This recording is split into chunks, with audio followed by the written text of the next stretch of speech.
Chapter 83. Outside of Strange Interest Pavilion, there were dozens of people crowding around Sun Huayuan to register for a membership card. Sun Huayuan hurriedly helped these people register, but he was pleasantly surprised. He didn't think that there would be so many people willing to buy a membership card. These people would most likely become loyal customers of Strange Interest Pavilion in the future. At this moment, some of the people at the front of the line couldn't sit still. Originally, according to the order, they would be able to buy a scooter today, but now there were so many people who wanted to buy a membership card. According to the membership system that Manager Sun had just introduced, these members could use the member channel to cut the line. If this was the case, then the people at the front of the line would most likely not be able to buy a scooter today. Thinking that if they couldn't buy a scooter today, they would definitely be disturbed by their naughty children for several days. These people couldn't help but shiver and clench their teeth. Isn't it just a membership card? I'll buy it. Thus, more and more people wanted to buy a membership card. Seeing this, Sun Huayuan smiled like a flower and quickly called a few employees to help him register. In fact, most of these people wanted a green membership card. Sun Huayuan had been registering for a long time, but the highest number he saw was 10 blue membership cards. There wasn't a single purple membership card. People were greedy. At first, Sun Huayuan was worried that no one would be willing to buy a membership card, but now he was hoping that someone would buy a few purple membership cards. He was disappointed in his heart when he heard a young man's voice. "Manager, buy a Red Supreme membership card for my family's young master." Chua. The noisy crowd instantly quieted down and looked at the person who spoke. Sun Huayuan also suspected that he had misheard and asked with uncertainty, "Dear customer, what kind of membership card did you say you wanted?" "I'm not the one doing it. I'm just doing it for my family's young master. He wants a Red Supreme membership card." "Manager, hurry up. We're in a hurry. This is the membership fee. See if it's enough." Luyan tossed 5 golden pancakes to shopkeeper Sunday. After all, 500 strings of copper coins could be pulled by an ox cart. It was really inconvenient to carry them when going out. In the Tang Dynasty, gold could be used for large transactions, but silver could not be used. In fact, there was silver in the Tang Dynasty, but before the Song Dynasty, most areas in China did not use silver as currency. In the Tang Dynasty, the annual production of silver was only 15,000 taels. At that time, for ordinary people, there were only 3 sources of silver. The first was a reward from the emperor, the second was a bribe from local officials, and the third was the payment from foreign merchants. Regardless of the source of the silver, no one would use it for trading. In large transactions, gold chains and gold pancakes were more commonly used. That's enough. I'll handle it for you right away." After Sun Huayuan confirmed that he didn't mishear, he quickly took the golden pancake and weighed it in his hand. Then, he wiped the sweat on his forehead and began to register. "May I know your young master's name? We need to register and press our fingerprint." Sun Huayuan raised his head and asked. Lu Yin frowned and said, "It's inconvenient to reveal the identity of my young master. You could just write the word Wang, and I'll press the handprint." Sun Huayuan was a little confused. This was the first time he encountered such a situation. However, this person wanted to apply for a red card, so he should take care of him. He could only nod and say, "Okay, we'll do as you say." The 500 scooters of the Strange Interest Pavilion were all sold out in 4 hours. Those who applied for a membership card had all bought one. Many people in front of the line who thought that they would be able to buy one didn't. They couldn't help but beat their chests and stomp their feet. They definitely wouldn't have a good time in the next few days. Including the scooters that were sold yesterday, there were currently 800 scooters in Chang'an City. The naughty kids who owned scooters naturally formed groups and began to show off in all kinds of fancy ways in Chang'an City. They were all risking their lives. For a moment, the streets and alleys of Chang'an City were filled with naughty kids on scooters chasing each other. Naturally, all kinds of accidents were caused. The entire Chang'an City was in chaos. People and horses were thrown off their feet. Yongxing City. Nay, a coachman suddenly pulled the reins tightly. The horse raised its front hooves high and neighed. The speeding carriage behind suddenly stopped. The people in the carriage staggered and almost fell out of the carriage. "Lai Fu, what happened?" There was a hint of anger in the middle-aged man's voice. He had just come out of the palace and was thinking about the deeper meaning of Emperor Li'er's words. He didn't expect to be interrupted by this sudden breaking. "Master, there are a few kids playing on a moving plank in front of us. I was afraid of hitting them, so I pulled the horse. Please forgive me." The coachman, named Lai Fu, quickly got off the carriage and bowed to the inside of the carriage. At this time, the middle-aged man in the carriage lifted the curtain and looked at the kids playing in the middle of the road. He couldn't help but be curious when he saw that they could easily slide on a plank. He walked forward and asked, "Little kids, what are you playing on?" A little girl with a ponytail answered, "This is a scooter." "Grandpa, don't you know?" The middle-aged man asked, "Where did you buy this scooter?" "Strange Interest Pavilion in the East City. My father bought it for me with great difficulty." The middle-aged man stroked his beard. He silently remembered this strange interest pavilion. He smiled at the kids and said, "Go play in other open spaces. Don't play in the middle of the road. It's dangerous." "Okay, thank you, Grandpa." The middle-aged man turned around and frowned. He muttered to himself, "Strange interest pavilion, selling this kind of children's toy that disturbs the order of Chang'an. They don't care about the safety of children. I must report them tomorrow. Lai Fu, let's go back." "Yes, master." The carriage moved slowly again and finally stopped in front of a mansion. The words, "House of Wei," were hanging on the lintel. Li Zixuan didn't know that someone was unhappy with the scooter. He called Wang Zhong when he got home and asked about the purchase of chicken seedlings today. "Young master, we bought 10,000 chicken seedlings today. The peddler sent a large batch of chicken seedlings from the vicinity of Chang yesterday." "Young master, you are very smart. The price of the chicken seedlings today is indeed more expensive. It has risen to 100 copper coins each. Correspondingly, the price of eggs in Chang has risen from 2 copper coins each to 5 copper coins. I am afraid that the price tomorrow will be even more expensive, so I bought all the chicken seedlings in the East City today." Li Zixuan nodded and praised. "Well, Uncle Wang, buy as many as you have now. The price of the chicken seedlings will only get higher and higher. You did the right thing. Send this batch of chicken seedlings to the Han village now." "Yes, young master." Chapter 84. Afternoon, Yin Manor. Yin Xiaoning was pacing in the front hall, anxiously waiting for something. Young master, master's back." A servant in green rushed in and shouted, "That's great, my father is finally back." Yin Xiaoning walked out of the door quickly and arrived at the front courtyard. He saw Yin Lai had just entered the residence. "Father, you're finally back."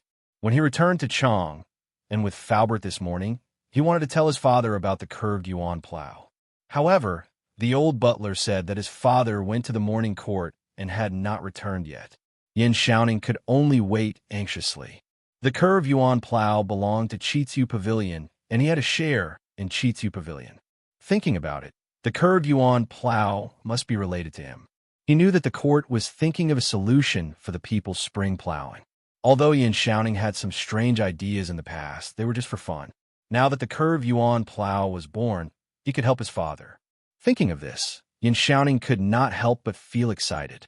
"Ninger, you're looking for me?" "Yes, father. It's very important. Please follow me to the study." "In the study." "Ninger, tell me, why are you looking for me? You look like you're in a hurry."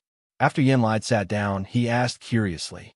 Although this son of his wasn't like the other hedonistic sons who played cockfights, walked dogs, and loitered in brothels, he didn't do any proper work and spent all his time researching strange things. He really didn't know why his son was in such a hurry to find him today.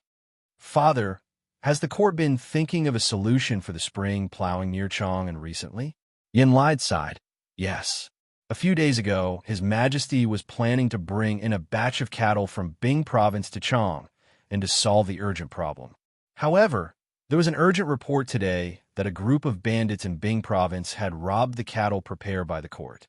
His Majesty was furious. However, the most important thing now was not to eliminate the bandits, but to solve the spring plowing problem for some farmers.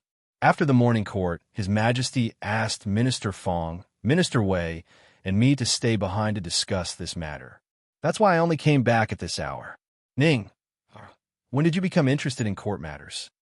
Yin shouting smiled. Father, I already have a solution for the spring plowing problem. What? Ning, this is a serious matter. You can't joke about it. Yin lied, widened his eyes in disbelief. Yin shouting saw that his father didn't believe him. So he told Yin lied about the invention of the curved shaft plow and the effects he saw with his own eyes when he went to the Han family village today. After Yin lied heard this, he stood up in shock and muttered to himself, "A divine plow has descended. The heavens are truly protecting my great Tang." Father still underestimated Li Zixuan. Ning, you've helped the imperial court a lot this time. Father will report to His Majesty tomorrow and ask for a reward for you. The next day, at the first glimmer of dawn, there were already a dozen farmers in coarse linen clothes on the path outside Chong and City, rushing towards Chong and City. "Oh, isn't this brother-in-law? Why are you so early today?" A quick-witted young man saw that the person in front of him looked familiar and quickly sped up to catch up. When he realized that it was his brother-in-law, he greeted him. "Hey, so it's you, Xiaodong. I heard that the price of eggs in Chong and City has risen recently. Your sister asked me to get up early today and sell the eggs at home. Later, I could buy a new set of clothes for my son." The man carried a wicker basket and answered when he saw that it was his brother-in-law. The quick-witted young man was Han Xiaodong from the Han family manor. Today, his father had woken him up early in the morning and told him to go to the strange interest pavilion to buy a curved plow. A few years ago, his elder sister had married into the Plum Village. This man was his brother-in-law. His name was Mei Jun, but he was big and burly, not handsome at all. Usually, the two families had a good relationship, and they visited each other frequently. Well, I also heard about this.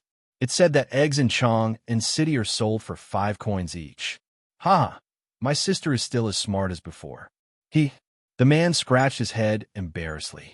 At this moment, he seemed to have thought of something and asked, "Xiaodong, why are you so early today?" Han Xiaodong was a little hesitant. He had seen the efficiency and flexibility of the curved shaft plow with his own eyes.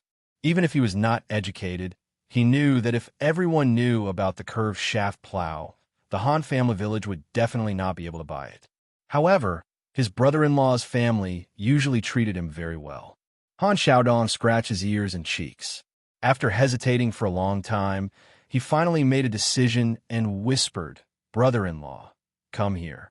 I want to tell you something. You must not tell anyone else, okay?" Mei Jun saw that his brother-in-law was speaking so mysteriously and could not help but be curious. He patted his chest and promised, "Xiaodong, who doesn't know that your brother-in-law is the most tight-lipped person in this area? You can rest assured." Han Xiaodong was speechless when he heard his brother-in-law bragging. At this moment, he remembered that his brother-in-law was nicknamed Big Mouth Mei. He could not help but regret it. However, since he had already said it, it was too late to make up another excuse. Han Xiaodong could only say, "Brother-in-law, you must not talk about what I told you. Otherwise, I will ask my sister to punish you by making you kneel on the washboard." I came to Chang'an today to buy a curved shaft plow at the Strange Taste Pavilion in the East Market. Let me tell you, this curved shaft plow is awesome. It can increase the speed of plowing by at least 3 times. Yesterday, my young master personally brought a batch of curved shaft plow to our village to do an experiment. The speed of plowing was witnessed by everyone in our village. My young master also said that the curved shaft plow will be sold at the Strange Taste Pavilion today for only 170 copper coins. Almost everyone in our village will come to buy it today. Now, other villages do not know about it yet. We will definitely be able to buy it. Brother-in-law, if you want to buy one, you can also buy one. However, you must not tell anyone else. Otherwise, if the people in our village know that I am the one who told others, they will beat me to death. You must not trick me." Mei Jun heard that the curved shaft plow was so awesome and could not help but drool. He secretly made up his mind that after selling all the eggs today, he must buy one. When he returned home, his wife would definitely praise him for being quick-witted. At this moment, when he heard his brother-in-law ask him to keep it a secret, he quickly raised his hand and swore, "Xiaodong, don't worry. I will definitely not tell anyone about it to trick you. Thank you for telling me all this. Our family's land will not miss the spring plowing. Your sister and I did not dote on you for nothing." Han Xiaodong was still worried and reminded him again. Yes, brother-in-law, you must remember not to tell anyone. Otherwise, my sister will punish you by making you kneel on the washboard. Han Xiaodong's thinking was a little simple. Which villager in the Han village did not have relatives in other villages? Even if he did not say it, many villagers would secretly inform their relatives. An undercurrent was gradually surging and was about to engulf the strange taste pavilion. The name of the divine plow would soon spread throughout the world. Chapter 85. The morning drum of Chang in city finally sounded. The soldiers on the city walls opened the city gates and let the peddlers in. However, the general guarding Yangtzeman was surprised to see that most of the people entering the city were farmers in linen clothes. In the past, when the city gates opened, it was mostly peddlers from outside the city. He didn't expect so many farmers to come in today. Didn't the farmers need to plow in spring? After entering the city, the farmers went straight to the East Market. They asked around and finally found the Strange Interest Pavilion. The gate of the Strange Interest Pavilion was not open yet, but many farmers were lining up in front of the gate. So this is the Strange Interest Pavilion. It's the first time I've seen it. It's so cool. Old who also came today. His wife thought that it was more convenient and cost-effective to buy a curved plow than to rent one in the village. So she urged him to come and buy one. Hey, old who, I heard from my daughter that the things in the Strange Interest Pavilion are very expensive. 2 days ago, they were selling something called a scooter. It's just a wooden board with a few small wheels under it. One scooter costs 400 coins. Oh, then we have to thank the young master. This curved plow is so easy to use, but it only costs 170 coins. I guess the young master didn't make any money from us. That must be it. I, Han Er, admire the young master. It's a pity that I don't have a daughter. Otherwise, I would definitely send her to the young master as a concubine. Li Zixuan got up early today to check on the preparation of the curved plow. He didn't expect to hear Han Er's silly words as soon as he arrived. He almost fell to the ground. Han Er's first sentence reminded Li Zixuan of a classic joke from his previous life. I admire you even if you don't help me when I go to the toilet. As for Han Er's last sentence, Li Zixuan automatically ignored it. Even if Han Er had a daughter, Li Zixuan wouldn't dare to have her. Hey, the young master is here. Greetings, young master. Old who saw Li Zixuan coming. He hurriedly greeted him. Young master. Greetings, young master. When the villagers heard Old Hu's words, they hurriedly greeted Li Zixuan warmly. They were grateful to this young master from the bottom of their hearts. Li Zixuan nodded to everyone and entered the Strange Interest Pavilion. Shopkeeper's son, how many curved plows did the workshop send today? After Li Zixuan entered the room and greeted Sun Huang, he went straight to the point. He had also read the report on the number of members that Sun Huayuan had submitted for the first day yesterday. He was very satisfied with Sun Huayuan's ability. Sun Huayuan no longer dared to belittle this 14-year-old youth in front of him. His performance yesterday was all in accordance with the business plan that Li Zixuan had given him. At this moment, he bowed and replied. Young master, the workshop sent 150 curved plows today. It is said that they have recruited nearly 40 craftsmen. The production speed of the curved plows will only get faster and faster. Li Zixuan nodded his head. 150 was more or less enough. The Han family village only had a total of about 200 households, so it was impossible for every household to buy a curved shaft plow. The number of curved shaft plows today should be enough to supply the Han family village's households. Coincidentally, the other villages had not received the news today, so no one would fight with the Han family village. Li Zixuan was not a saint. If there were benefits, he would give them to his villagers first.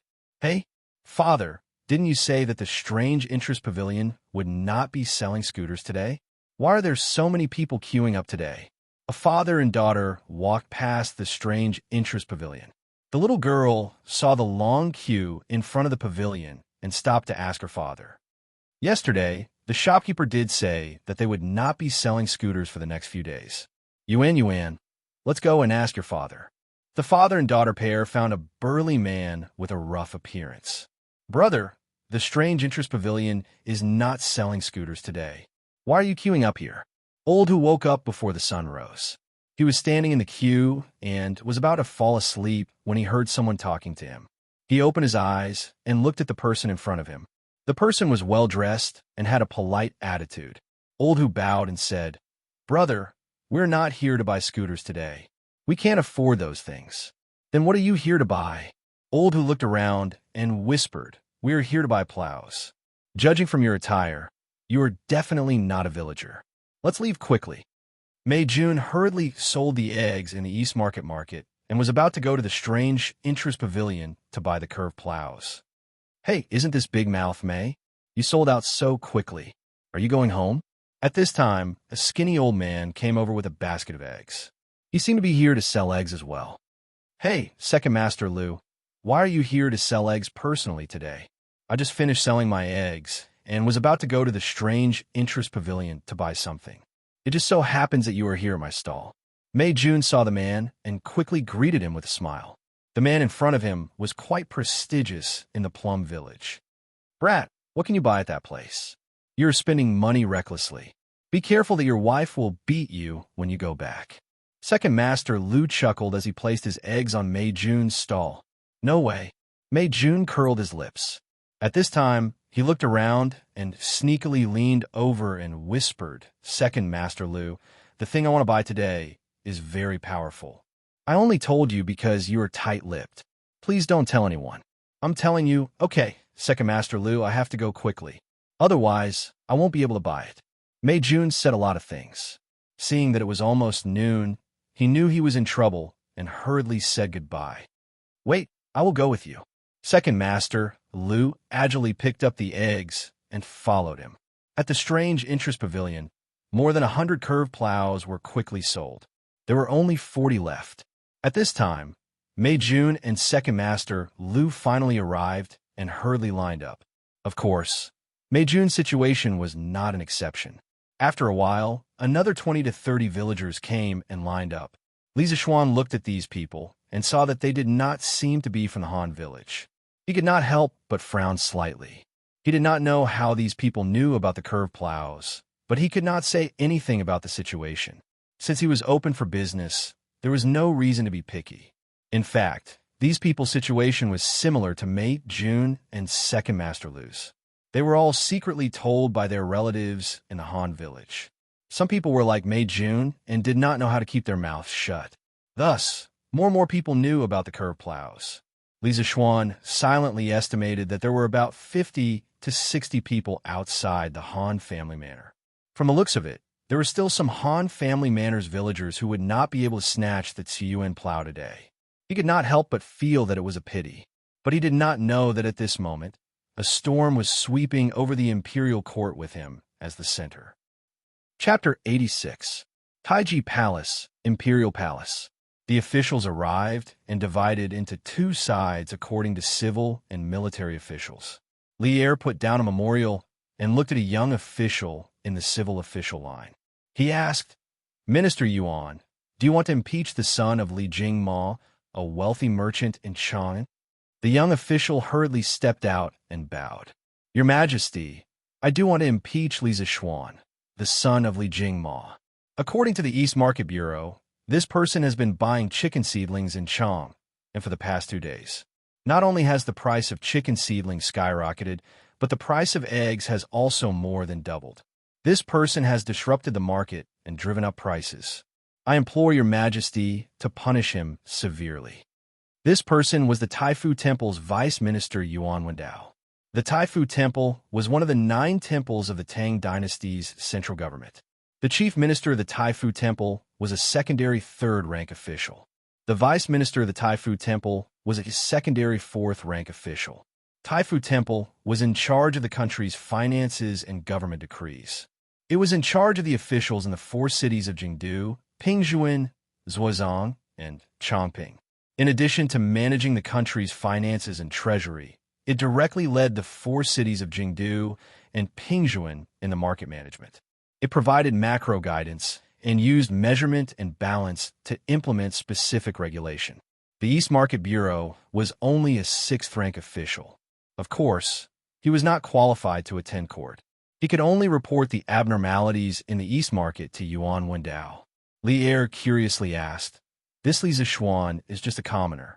Why didn't Taifu Temple directly punish him?"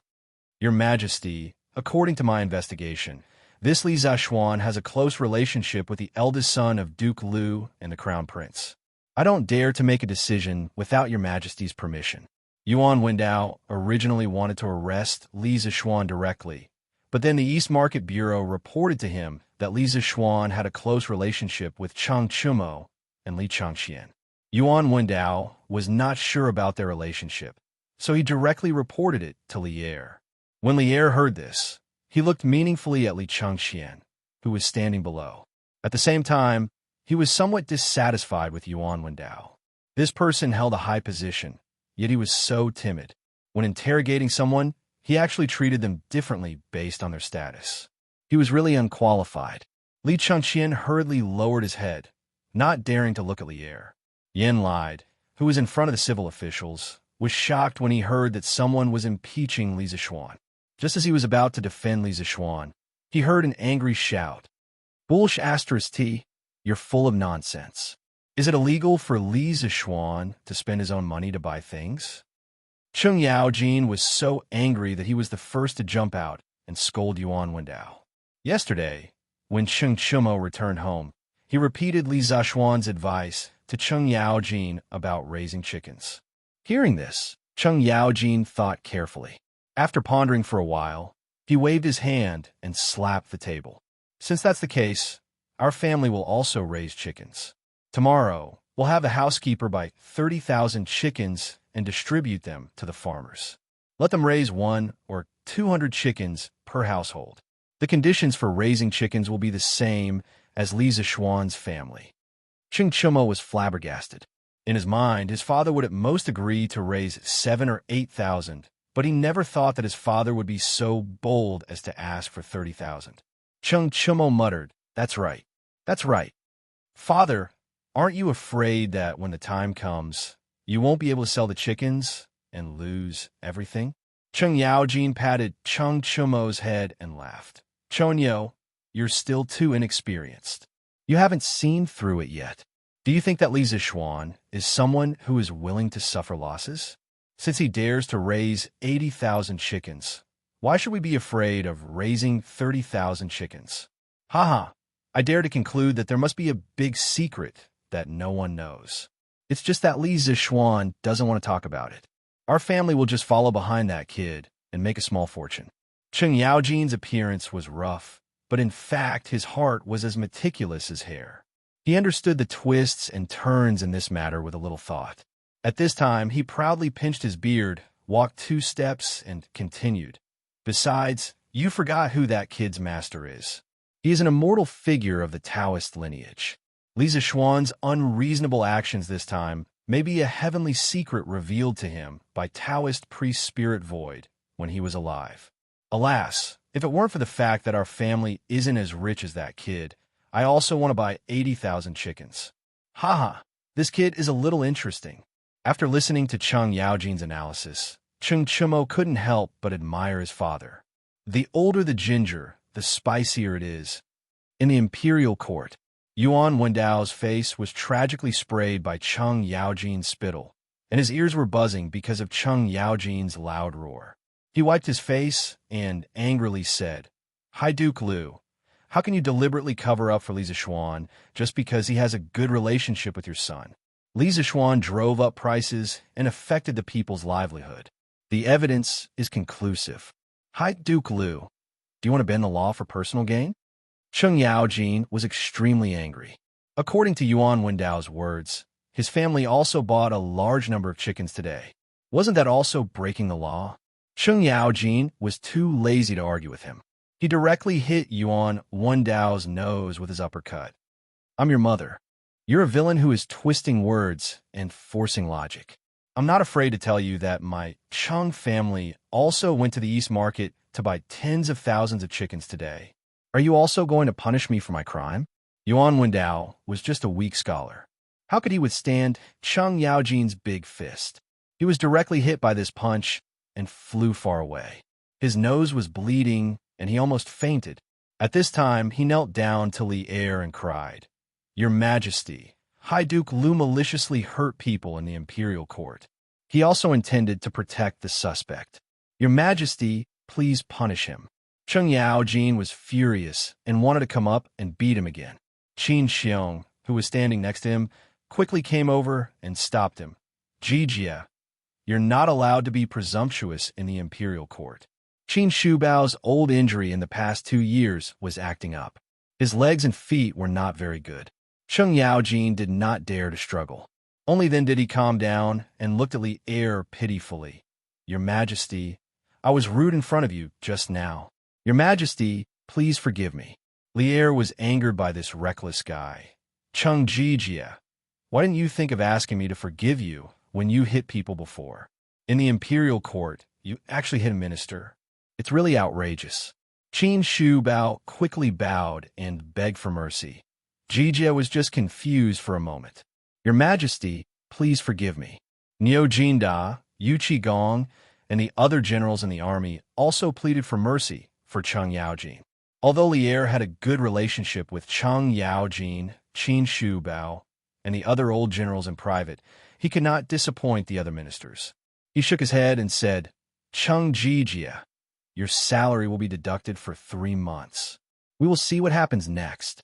Well, he had taken out so much money to buy chicken seedlings.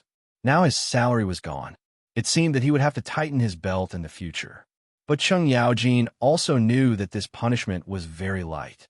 Cheng Yaojin bowed and thanked him. "Your Majesty." Li Er looked at Yuan Wendao and asked, "Shaoqing Yuan, you said that Li Zishuan was driving up prices. Did he use this to make profits?" Yuan Wendao covered his nose and replied in a muffled voice, "Your Majesty, I didn't notice this." Li Er muttered, "Since he didn't use this opportunity to make profits, then he didn't disturb the market. But he needs to explain why he bought such a large number of chicken seedlings." "Guards!" A big Han general immediately walked in from outside the hall and bowed. "This general is here." Li Er ordered, "Go to Yonglo Lane and bring Li Zishuan here." Yes. Although the big Han general did not know Li Zishuan, he still bowed and hurried out to find Li Zishuan. Chapter 87. Chang'an City, East Market. As the last curved plow was sold, there was a commotion outside the Strange Taste Pavilion. "That's it? I haven't bought it yet." "Who asked you to come so late?" "Yoda Hai. You should have come earlier." "Those who came early today have already bought the curved plow. I guess old Nyo woke up late because he was sleeping with his wife at home." "Ha!" A man beside him said in a wretched manner. Yoda Hai's face turned red. He pushed the man and said angrily, "Bullsh *T. I went to sell eggs just now. I thought only people from our village would buy the curved plow, so I didn't rush to buy it. But now it seems that many people here are from other villages. How did they know about young master's curved plow? Sai, I'm also puzzled.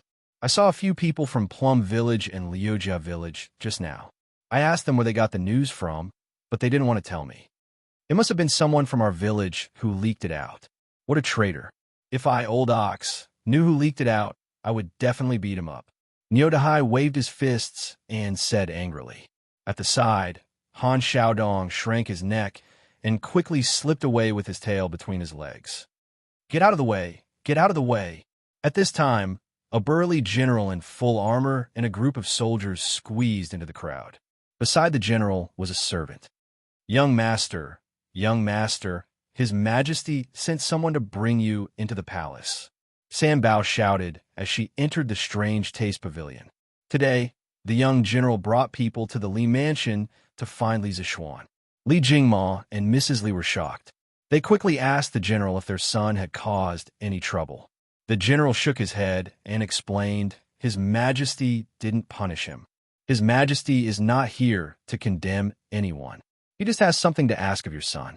Would Master Li please ask your son to come out and follow me into the palace? Li Jingma and Mrs. Li were relieved. They let San Bao bring them to the Strange Taste Pavilion. Li Zishuan was chatting with Sun Huayuan in the Strange Taste Pavilion. He found that Sun Huayuan's style of conversation was quite good. He wanted to chat with him. At this moment, he heard San Bao shouting outside that Li Zishuan wanted him to enter the palace. Li Zishuan subconsciously clamped his legs together to protect his balls. He did not want to enter the palace and become a eunuch. Sun Huaiyuan was quite knowledgeable. He looked at Li Zishuan and said, "Young master, it should be someone from the palace. You'd better go out and have a look." Li Zishuan had no choice but to walk out of the strange interest pavilion. Along the way, he glared at Sanbao, who didn't know how to speak. "Are you Li Zishuan, young masterly?" The young general stepped forward and asked. Li Zishuan saw that this man was tall and burly. His posture was tall and straight, and his lower body was steady. He had an imposing appearance. He was dressed in Mingguang armor.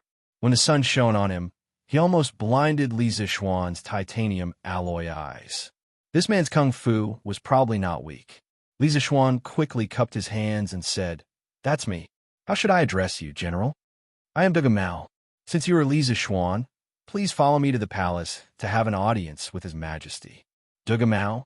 Li Zishuan was a little familiar with this name, but he couldn't recall it. However, people with the surname Dugu were usually more powerful. Therefore, he learned from the TV dramas in his previous life. He quickly took out a golden biscuit from his sleeve and stuffed it into Duga Mao's hand.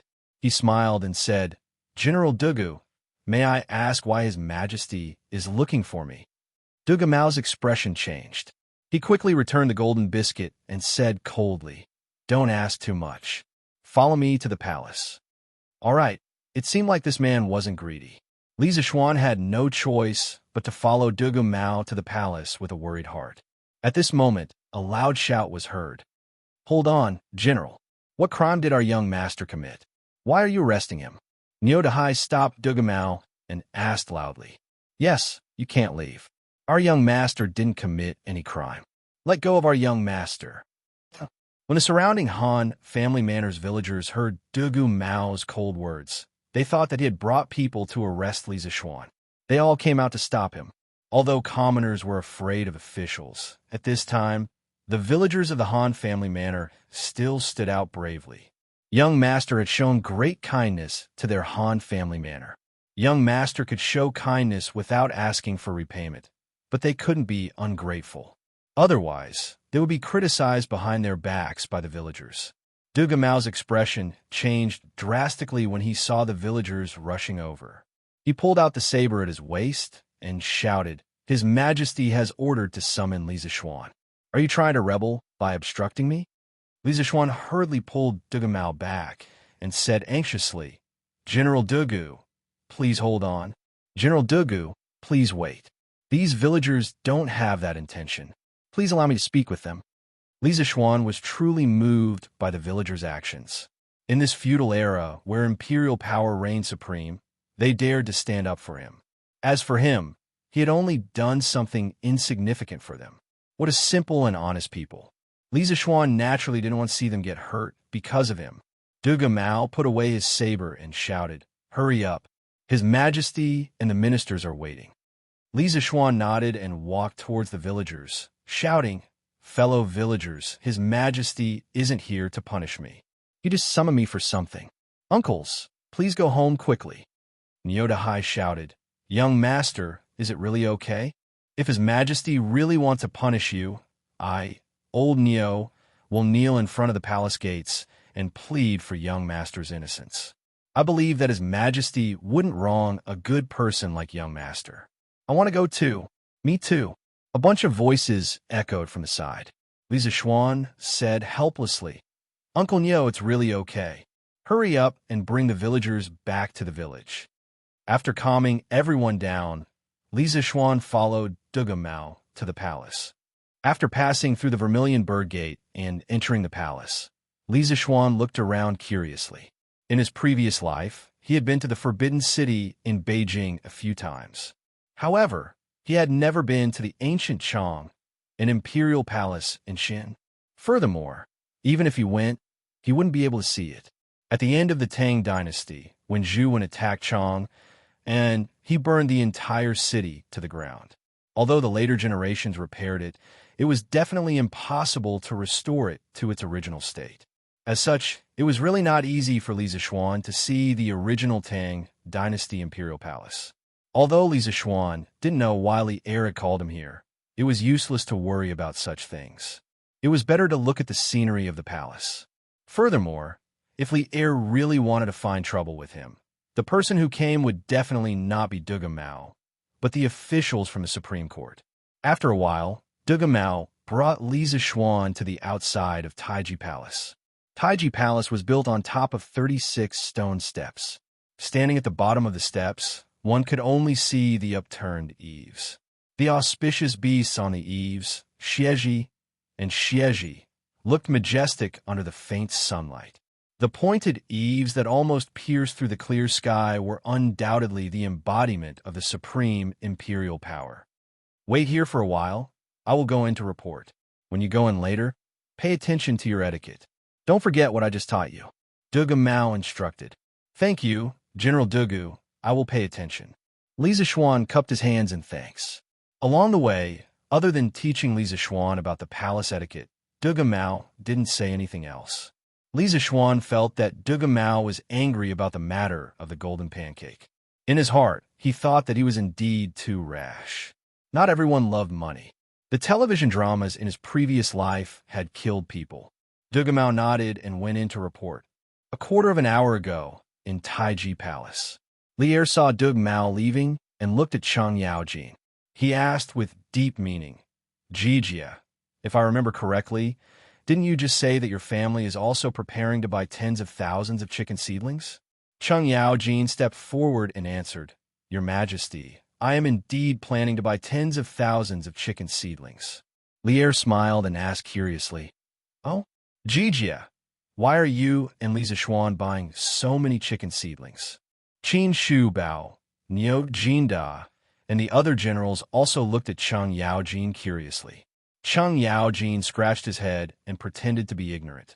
Your Majesty, I saw that my family's farmers were poor, so I gave them chicken seedlings for free and asked them to help raise the chickens. The eggs that they usually lay can be used to supplement their household expenses. Zhang Sun Wuji, Fang Xianling, and the other civil officials looked at Chang Yaojin in disbelief.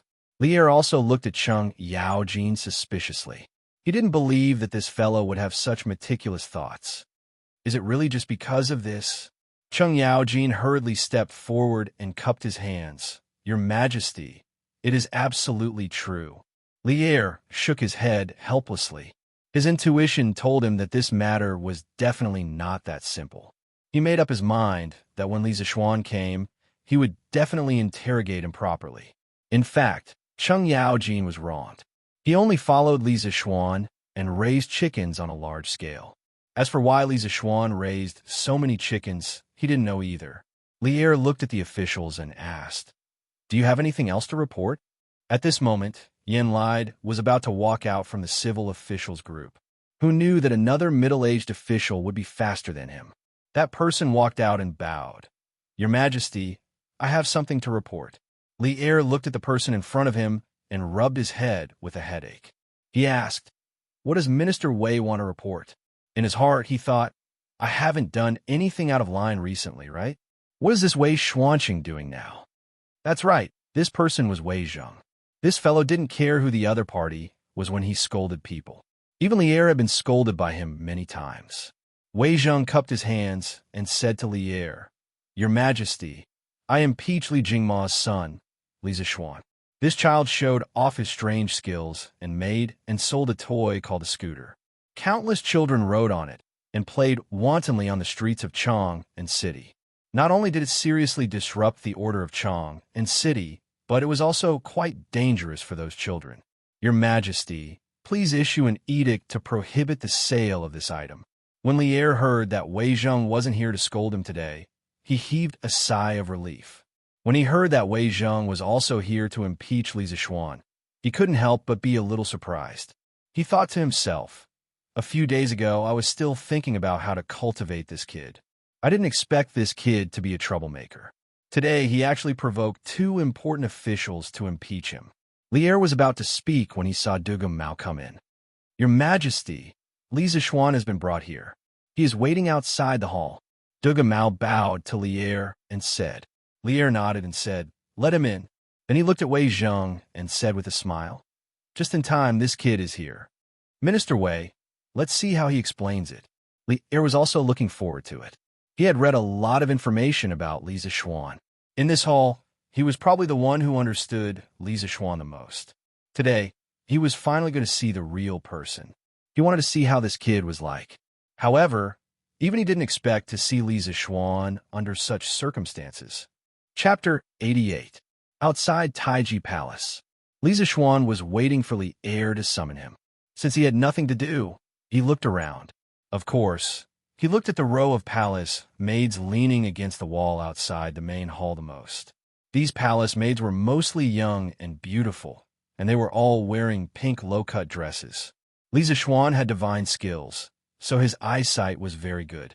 From far away, he could see the white and tender buns in the air, as well as the deep ravine in the middle. This feeling was as if he was using a telescope to look at beautiful women. This was not Li Zishuan being shameless. It was just that he was bored standing here, and he could not go to the pavilion to rest. Li Zishuan looked at this beautiful spring scenery, but in his heart, he cursed.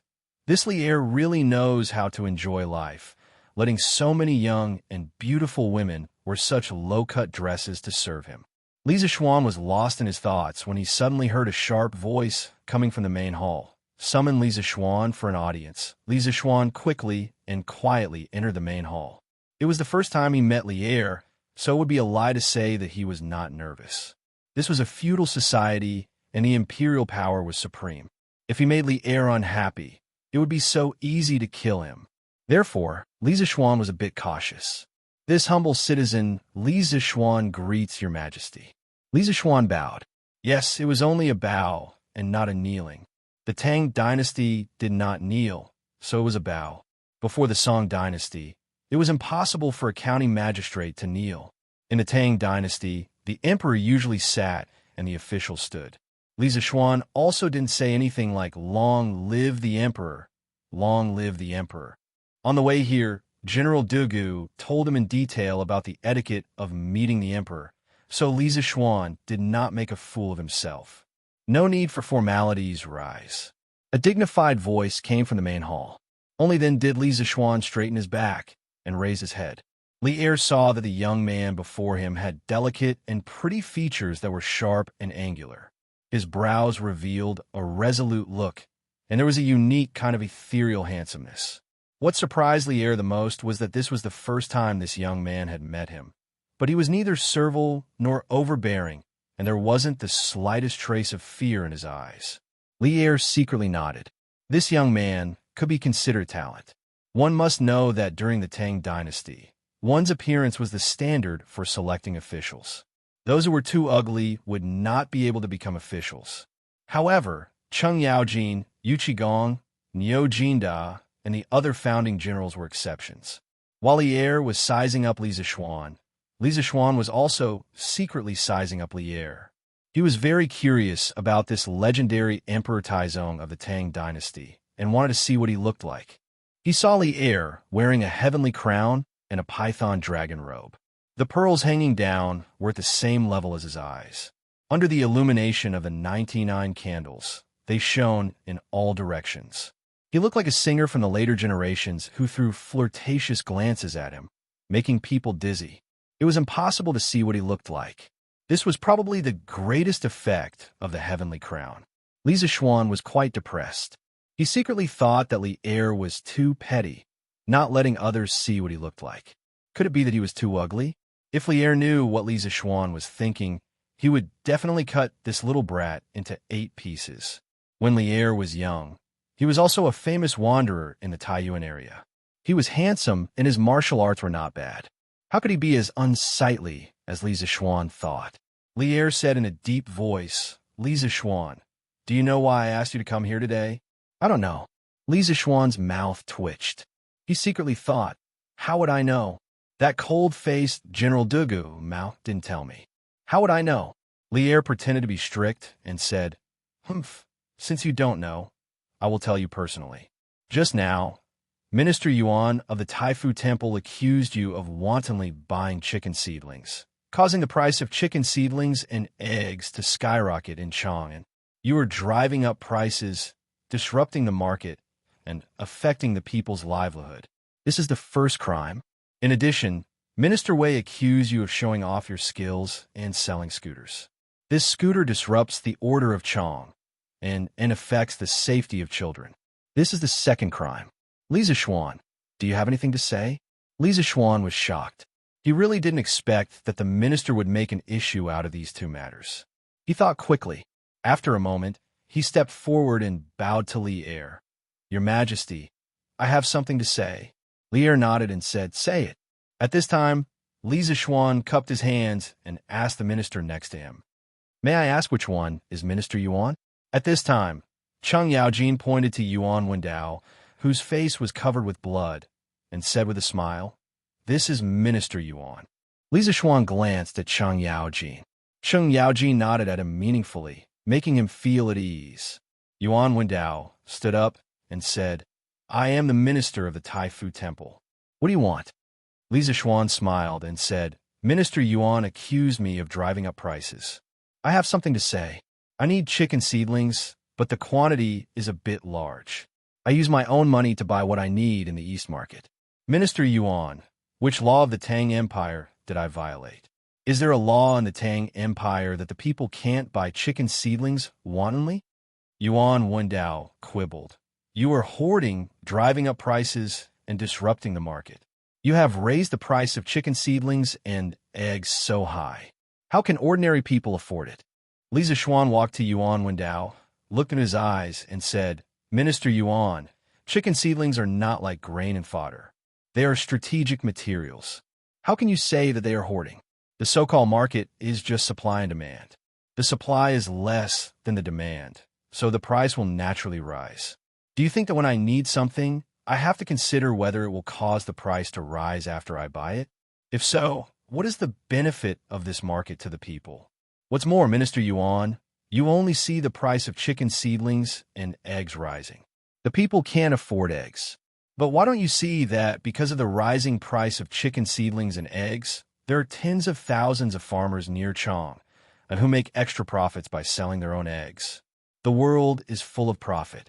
Where the supply is less than the demand, the market will naturally balance the supply and demand through the mutual circulation of goods in different areas. The market has its own regulation ability. If people forcibly intervene, it will only produce the opposite effect and make the market lose its vitality. Good, well said. Although Cheng Yaojin didn't understand these market theories, he felt that Li Zixuan was very good at what he said. After hearing Li Zixuan's words, Fang Xianling was quite surprised. At this time, he stood up and bowed to Li Zixuan. Your Majesty, Li Zixuan's words are rather reasonable, and this old subject also feels that it is time to reflect on the market management system of my great Tang. Li Zixuan looked at Fang Xianling gratefully. Although he didn't know the official in front of him, he was able to see the limitations of the current market system. Li Zixuan was grateful and admired him. The market in the Tang dynasty, as a commodity trading place, could not spontaneously form because of the certain development of the commodity economy in a certain place. It was also not a natural product or inevitable result of economic development. In the Tang dynasty, the right to set up and abolish the market was clearly owned by the government. This market system, which was completely dominated by the government, was certainly not conducive to the development of the market. It would only make the market gradually lose its vitality. Li Er didn't expect Li Zixuan to be so reasonable. What was even more unexpected was that Fang Xianling would stand up for him. This old subordinate of his was well-read in the classics and history.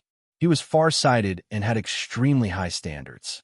He didn't expect him to agree with Li Zixuan's words.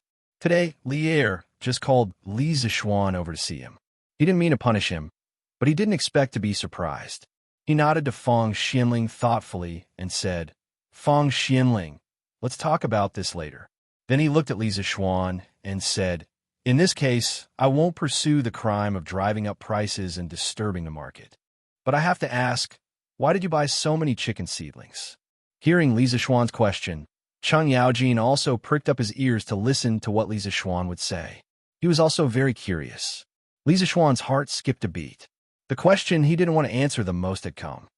Chapter 89. Taiji Palace. Li Zixuan and the other officials all looked at Li Zixuan. Li Zixuan immediately felt the pressure. If he wanted to convince Li Zixuan, he had to think of a proper reason. He could not be as vague as he had been in front of Cheng Chimo. Li Zixuan quickly searched for all kinds of suitable reasons in his mind. Suddenly, he had an idea. He stepped forward and bowed. He bowed and said, "Reporting to Your Majesty, there are two main reasons why I bought so many chicken seedlings. First, I saw that my family's farmers were living in poverty. They didn't even have enough meat to eat twice a year. The children in the village might not even have new clothes to wear during the new year. So, by providing the farmers with chicken seedlings and reducing their annual rent, I asked them to help me raise the chickens. Moreover, the eggs that the chickens lay can be used to supplement their household expenses and improve their lives. Second, my family opened a restaurant called Drunken Immortal. A month ago, they released a chicken that was very popular with the people of Chang. I presume that all the officials already know about it. Next year, I plan to release 128 dishes with chicken as the main ingredient.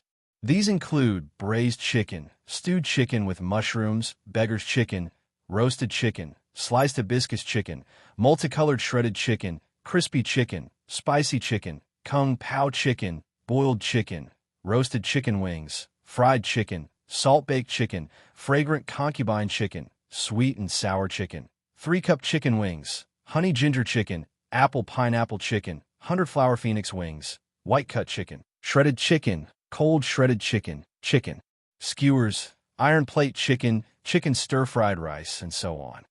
Li Zixuan quickly announced the names of the dishes in a fancy way. Cheng Yaojin, Niu Jinda, Yu Qigong, and the other old generals listened with wide eyes. Although they had never eaten before, just hearing the names of these dishes made them salivate. This was especially true for the generals who had not eaten breakfast. It was almost noon, and the court had not yet been dismissed. At this moment, they were hungry. When they heard Li Zixuan's fancy list of dishes, they all stood where they were and swallowed hard. The civil officials were not much better. There were quite a few foodies among them. When they heard the names of these dishes that they had never heard of before, they closed their eyes and imagined how delicious these dishes would be. For a moment, the hall was filled with gulping sounds. Li Zixuan was also a little hungry after hearing what Li Zixuan said, but his mind was still clear. He frowned and asked, "Li Zixuan, if you want to launch these famous dishes, you could just go to the East Market and buy chicken. Why do you have to go through so much trouble and raise chickens yourself?" Li Zixuan was already prepared.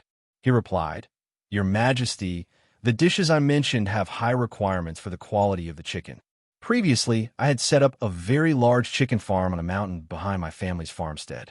The chickens that this humble one bought will all be raised on this mountain, allowing them to feed on the grass, insects, and rice bran on the mountain. Compared to the chickens raised by the villagers themselves, the free-range chickens on the mountain were more lively and active, and their ability to fly was stronger. This will lead to the compact muscle structure of free-range chickens, less fat, more fragrant taste, better nutrition, and better taste." In fact, there was one point that Li Zixuan did not mention in his heart. The free-range chickens could fly better, and their efficiency in catching locusts would naturally be higher. Li Zixuan had never raised chickens before. He was stunned by Li Zixuan's theory. In the end, he asked suspiciously, "Are free-range chickens really as good as you say?" Li Zixuan was still confident about this. He nodded and said, "Your Majesty, it's absolutely true." Cheng Yaojin swallowed his saliva and stepped forward to help. "Your Majesty, I can testify about this. When I was still in Wagong village, I caught a few chickens that escaped from the villagers in the mountains. Those chicken wings were obviously longer, and the taste of the chicken was better." Lier nodded and said, "Well, Li Zixuan, you have passed the first test. How do you explain Minister Wei's impeachment of you?" Li Zixuan first heard about Wei Zheng from Han Yushi. He heard that he liked wine and was a master winemaker. On the other hand, there were many stories about Wei Zheng and Lier. In the end, Wei Zheng became a famous minister and was ranked in the Lingyan Pavilion.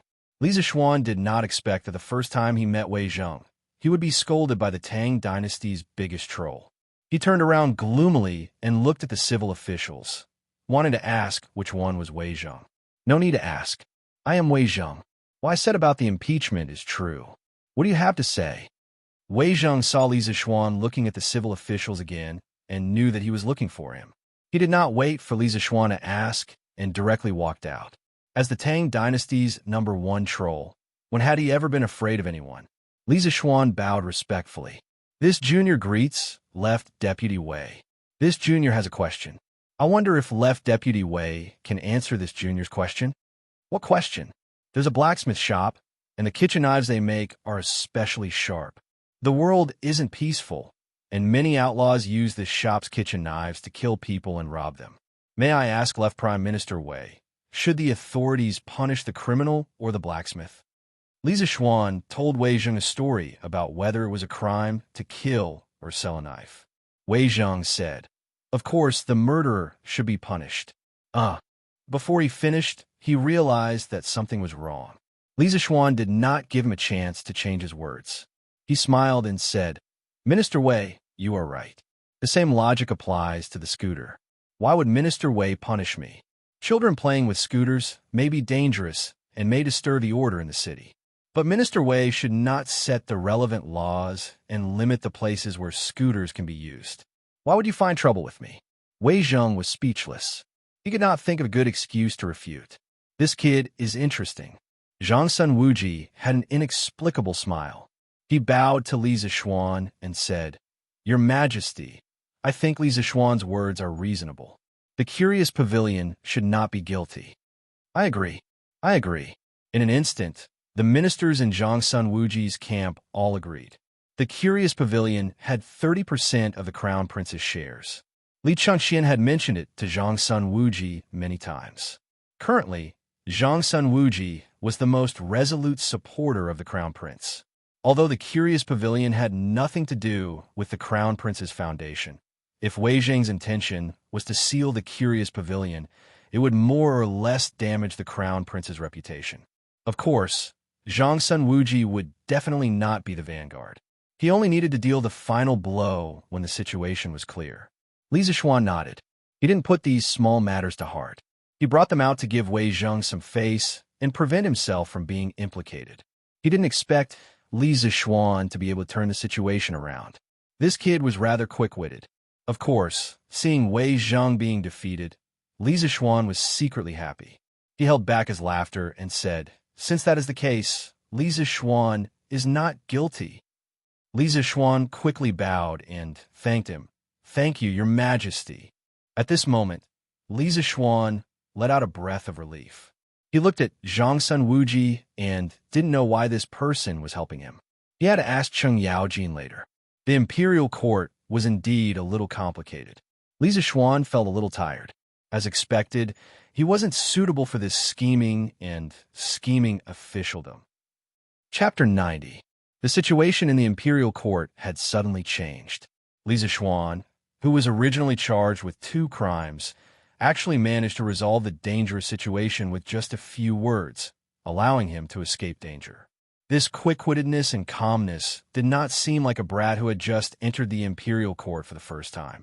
Cheng Yaojin, Qin Shubao, Niu Jinda, and the others all looked at Li Zixuan with admiration. Lier felt that everything should be fine now, so he asked, Does anyone else have anything else to report? Unexpectedly, someone actually stood up at this time. It was Yenlide. Yenlide's mood today was really full of twists and turns. He had originally planned to ask for credit for Li Zixuan at the beginning of the imperial court. Who knew that Li Zixuan would be impeached one after another? He could not understand. Li Zixuan was just a commoner. Why would the big shots in the imperial court have the time to impeach him? In the middle, he had thought of helping, but he had been obsessed with craftsmanship and architecture all his life. He was not good at scheming. What surprised him was that Li Zixuan had managed to turn the situation around by himself. Seeing that the situation was settled, he hurriedly stepped forward and said, Your Majesty, this old subject has something to report. Lier was just about to ask a casual question and then prepare to dismiss the imperial court. Today's imperial court had been going on for a long time. He did not expect Yenlide to have something to report. Lier pulled himself together and asked, "What is it, Yin lied? Your Majesty, this old subject wants to ask for credit for Lisa Xuan." Oh, Lier was energized. Today's imperial court had been very interesting. Lisa Xuan, a commoner, had almost become the main character of this imperial court. Yin lied, "What credit does Lisa Xuan have?" Lier asked with interest. The other ministers also looked curiously at this young man.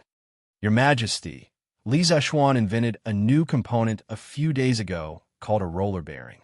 This object can be installed at the connection points of all machinery and can greatly reduce resistance. Currently, he has developed it and used it on carriages.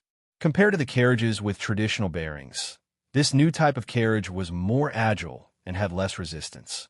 After testing by the craftsmen who will supervise the construction, under the same amount of animal power, the new type of carriage can carry more than 80% of the goods. It is extremely beneficial for transporting provisions when two armies are at war." "Oh, is there such a thing?" Lier stood up excitedly. He had fought in wars for more than 10 years and knew the importance of efficiency. Replying to Imperial Father, "There is indeed such a matter. When I first partnered with Li Zixuan to establish the Strange Interest Pavilion, he had already proposed the concept of roller bearings, and it was also approved by Minister Yan's son, Yan Shaoning." At this moment, Li Chengxian jumped out to support his good friend. Lier looked at Li Zixuan and then looked at Li Zixuan. He laughed and said, Good. Li Zixuan, we didn't think that you would be so talented at such a young age. You should be rewarded." Yan Lai continued, "Your Majesty, I'm not done yet. 3 days ago, Li Zixuan invented a new type of plow called the curved shaft plow and produced a batch yesterday. Not only does this plow save more energy, it is also more agile. After testing it yesterday, it has been proven that the curved shaft plow is at least 3 times faster than the long shaft plow we used before. I believe that the imperial court should promote the curved shaft plow to solve the problem of the lack of cattle in Tang." Emperor Lier, who had always been calm, could not remain calm at this moment. He said in disbelief, "Official Yin, is there really such a magical plow in this world?" Yin Lai bowed and said, "Your Majesty, I am willing to guarantee with my life that this is absolutely true." Cheng Yaojin also stepped forward and said, "Your Majesty, I can also guarantee. Yesterday, my family Shonyo also went with Li Zixuan to the farmstead. He also saw it with his own eyes. This curved shaft plow is indeed faster and saves more energy. Even a man with slightly more strength can pull it." Hiss, as soon as Cheng Yaojin finished speaking, the officials in the imperial court immediately became excited and all of them gasped. Previously, Yin Lai had said so much, but many of them did not have a direct understanding of the curved shaft plow. Now that Cheng Yaojin said that people could actually pull the plow to plow the land, they were instantly shocked. To them, pulling pears to plow the land was simply a fantasy. Was this curved shaft plow really that magical? Lier also felt that Cheng Yaojin's words were a bit exaggerated. He looked at Li Zixuan and asked, "Li Zixuan, is this curved shaft plow really that magical?" Just now, when Yin Lai came out and said that he wanted to claim credit for himself, Li Zixuan was a little dumbfounded. Coming to Taiji Palace today was really like riding a roller coaster, with ups and downs. It was King exciting. Li Zixuan took a long time to react. When he heard Lier's question, he quickly replied, "Your Majesty, it is true. Yesterday, hundreds of villagers in the Han village witnessed the speed of the curved shaft plow with their own eyes. I dare not hide anything. Also, the Chitu Pavilion Workshop has already started to produce the curved shaft plow. There will be more and more villagers who will be able to use the curved shaft plow. At that time, more people will know the superiority of the curved shaft plow." Good. Lier could not help but say good. These days, he had been worried about the problems of the villages around Chong and for the spring plowing. He originally planned to transfer cattle from the north, but who knew that he would be robbed by bandits on the way? When he received the news, Lier was so angry that his nose was crooked. However, he did not have the time to deal with the bandits because the spring plowing period was almost over. He had to hurry and transfer cattle from other places. These days, Lier was really sullen. Now that Li Zixuan had invented the more efficient curved shaft plow, all these problems were solved. Moreover, this thing could be regarded as a divine tool that benefited the country and the people. It was really too important. Lier, who had been sullen for a few days, could finally breathe a sigh of relief. Can this curved shaft plow be mass-produced? Lier was not overly excited. He knew that time was tight. The villagers were anxious for the spring plowing. Li Zishuan replied, "Your Majesty, the structure of the curved shaft plow is not complicated. My workshop can make 100 or 200 of them in a day. However, the villagers are anxious for the spring plowing. My personal ability is limited and cannot satisfy the needs of all the villagers in a short time. I am willing to give the blueprint of the curved shaft plow to the imperial court and let them make it. This way, the villagers will not miss the spring plowing as soon as possible." Firstly, the curved shaft plow did not make much money. Secondly, Li Zishuan did not have the ability to produce a large number of curved shaft plows at once. It would delay the spring plowing of many villagers. It seemed that it was better to give it to the imperial court. Lier laughed and said, "You are quite righteous." "Not bad, not bad." Yin lied. "This matter will be handed over to your Ministry of Works.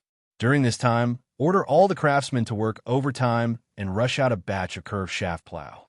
Yin lied quickly cupped his hands and said, "Yes, Your Majesty. I will personally supervise." "That will be best. But I will have to trouble you." Lier nodded and smiled. Chapter 91. Inside the Taiji Palace. After Lier finished explaining to Yenlide, he looked at Li Zishuan with mixed feelings. He had originally planned to transfer Li Zishuan into the army and nurture him.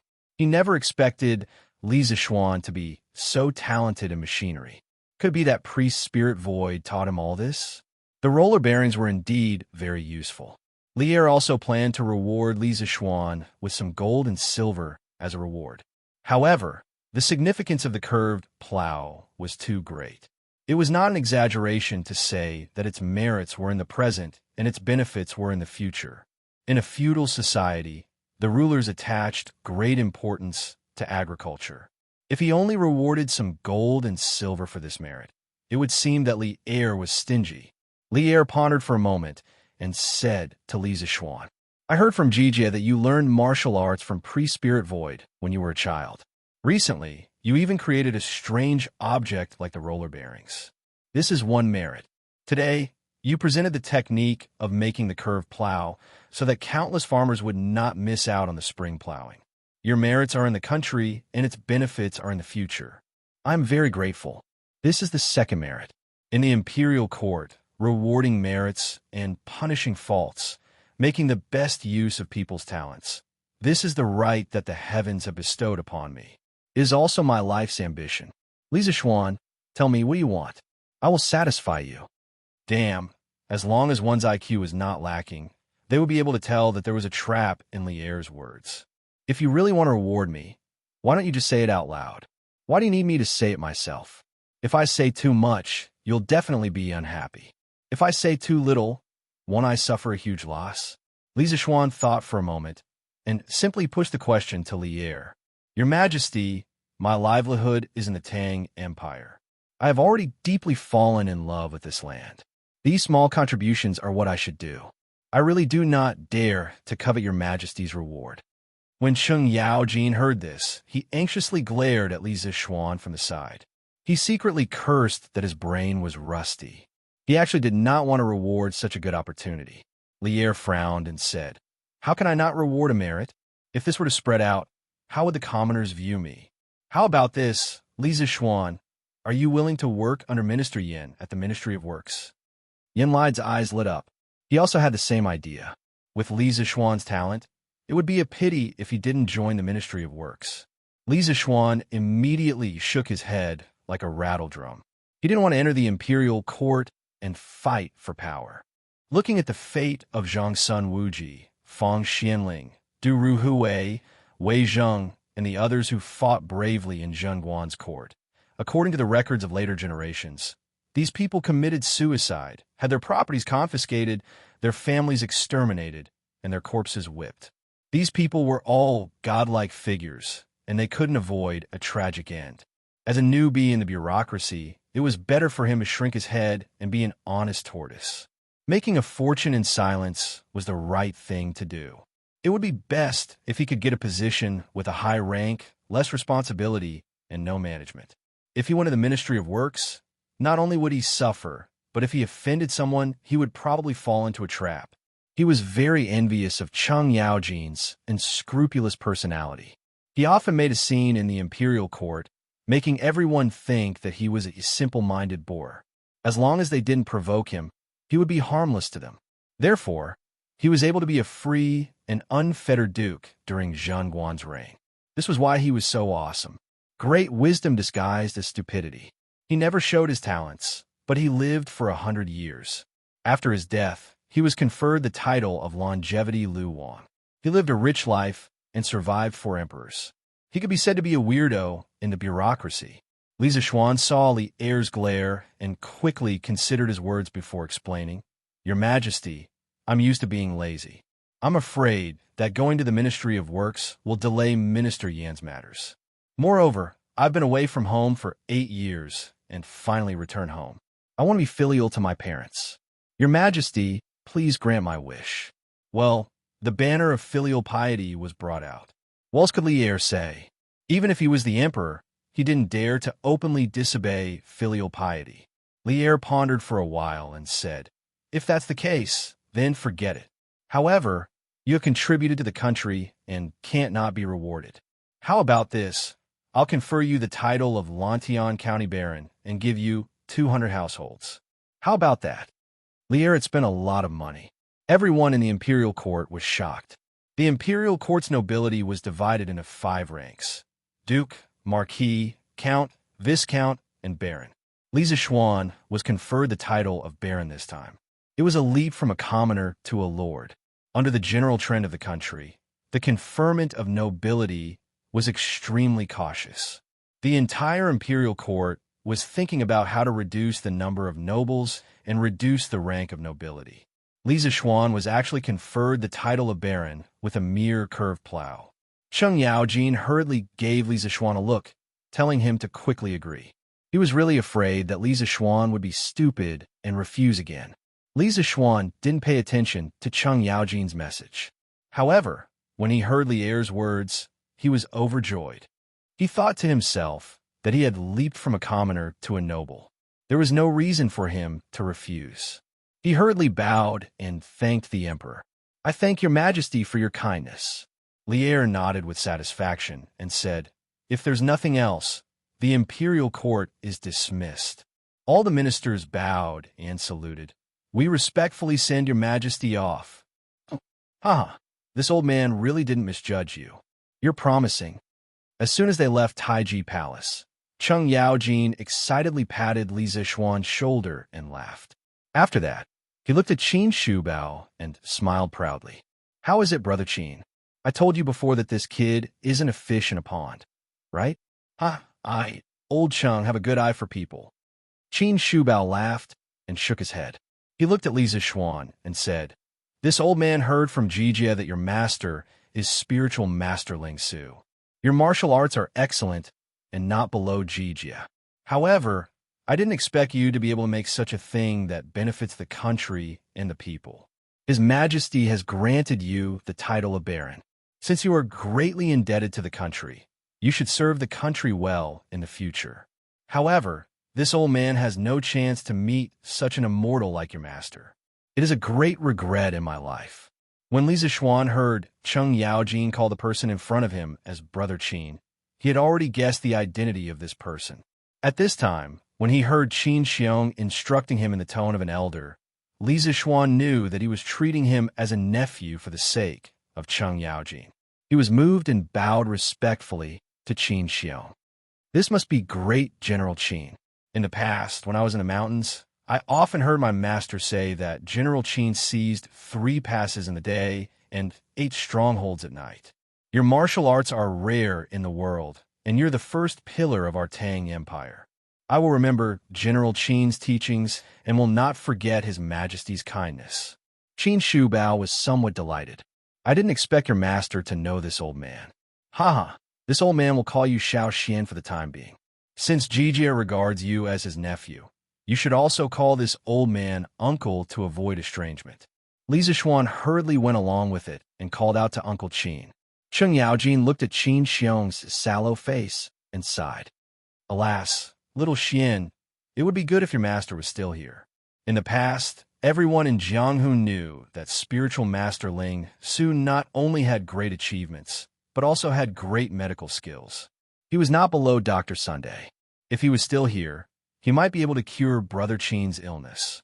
When Li Zixuan heard this, he also looked at the unparalleled hero in front of him. Now he was stooping and coughing from time to time, thinking that according to the track of history, this old man probably only had less than 10 years to live. He was really a hero past his prime. For a moment, Li Zixuan's eyes were also a little wet. Qin Xiong waved his hand magnanimously and said with a faint smile, Jijia, you are thinking too much. Life and death are predestined. Riches and honor are in heaven. I have been in the military all my life and killed countless people. Perhaps this is the retribution that I, Qin Xiong, should suffer. Chapter 92. In front of the stairs outside the Taiji Palace. Hearing Qin Shubao's words, Cheng Yaojin's eyes instantly turned red. How can you say that? If there's really retribution, then I have killed as many people as you. The one who deserves to die the most is me. Qin Xiong scolded, Jijia, you are already so old. Why are you still acting like a child? Don't let the younger generation see you as a joke. I really don't care about it. If I can see the Tang Empire in peace and the people living and working in peace in my lifetime, I will be satisfied. Li Zixuan said at this time, Uncle Qin, why don't you ask Dr. Sun to take a look? My master also praised Dr. Sun's medical skills when he was alive. I think Uncle Qin just has a lot of internal injuries. Dr. Sun should treat you a little. Cheng Yaojin's eyes lit up and he cried, By the way, His Majesty told me before that he would send Dr. Sun to the Qin mansion to take a look at my second brother these days. Second brother, you can't go out these days. Qin Xiong nodded with a smile. Li Zixuan thought for a moment and said, If Dr. Sun goes to the Qin mansion, please send someone to tell me. I was lucky to be saved by Dr. Sun in the Zhongnan Mountains. I haven't thanked him in person. Li Zixuan thought that he could ask Sun Simiao to take a look at Hu Jing and his brother. Qin Xiong nodded. At this time, Cheng Yaojin pulled Li Zixuan and said, Come, little Xian, this old man will introduce you to the elders. These are all good brothers who have gone through life and death with this old man. You should pay your respects. Li Zixuan hurriedly said yes and followed Cheng Yaojin's footsteps to the people walking in front. Old fool Yuqi, Niu Sanlang, you two wait. Cheng Yaojin shouted at the top of his voice from a distance. The two big men in front immediately stopped, turned around, and glared at Cheng Yaojin. Madman Cheng, in the next competition, I must beat your stinky mouth crooked. You don't pay attention to the demeanor of an elder in front of the younger generation and talk nonsense. One of the ugly, towering men said to Cheng Yaojin unhappily. Cheng Yaojin chuckled. Haha, wait till you can beat me, old Cheng. Little Xian, come here. Let me introduce you to two elders. This is your uncle Yuqi. His kung fu is only a little bit worse than this old man's, but it's not bad.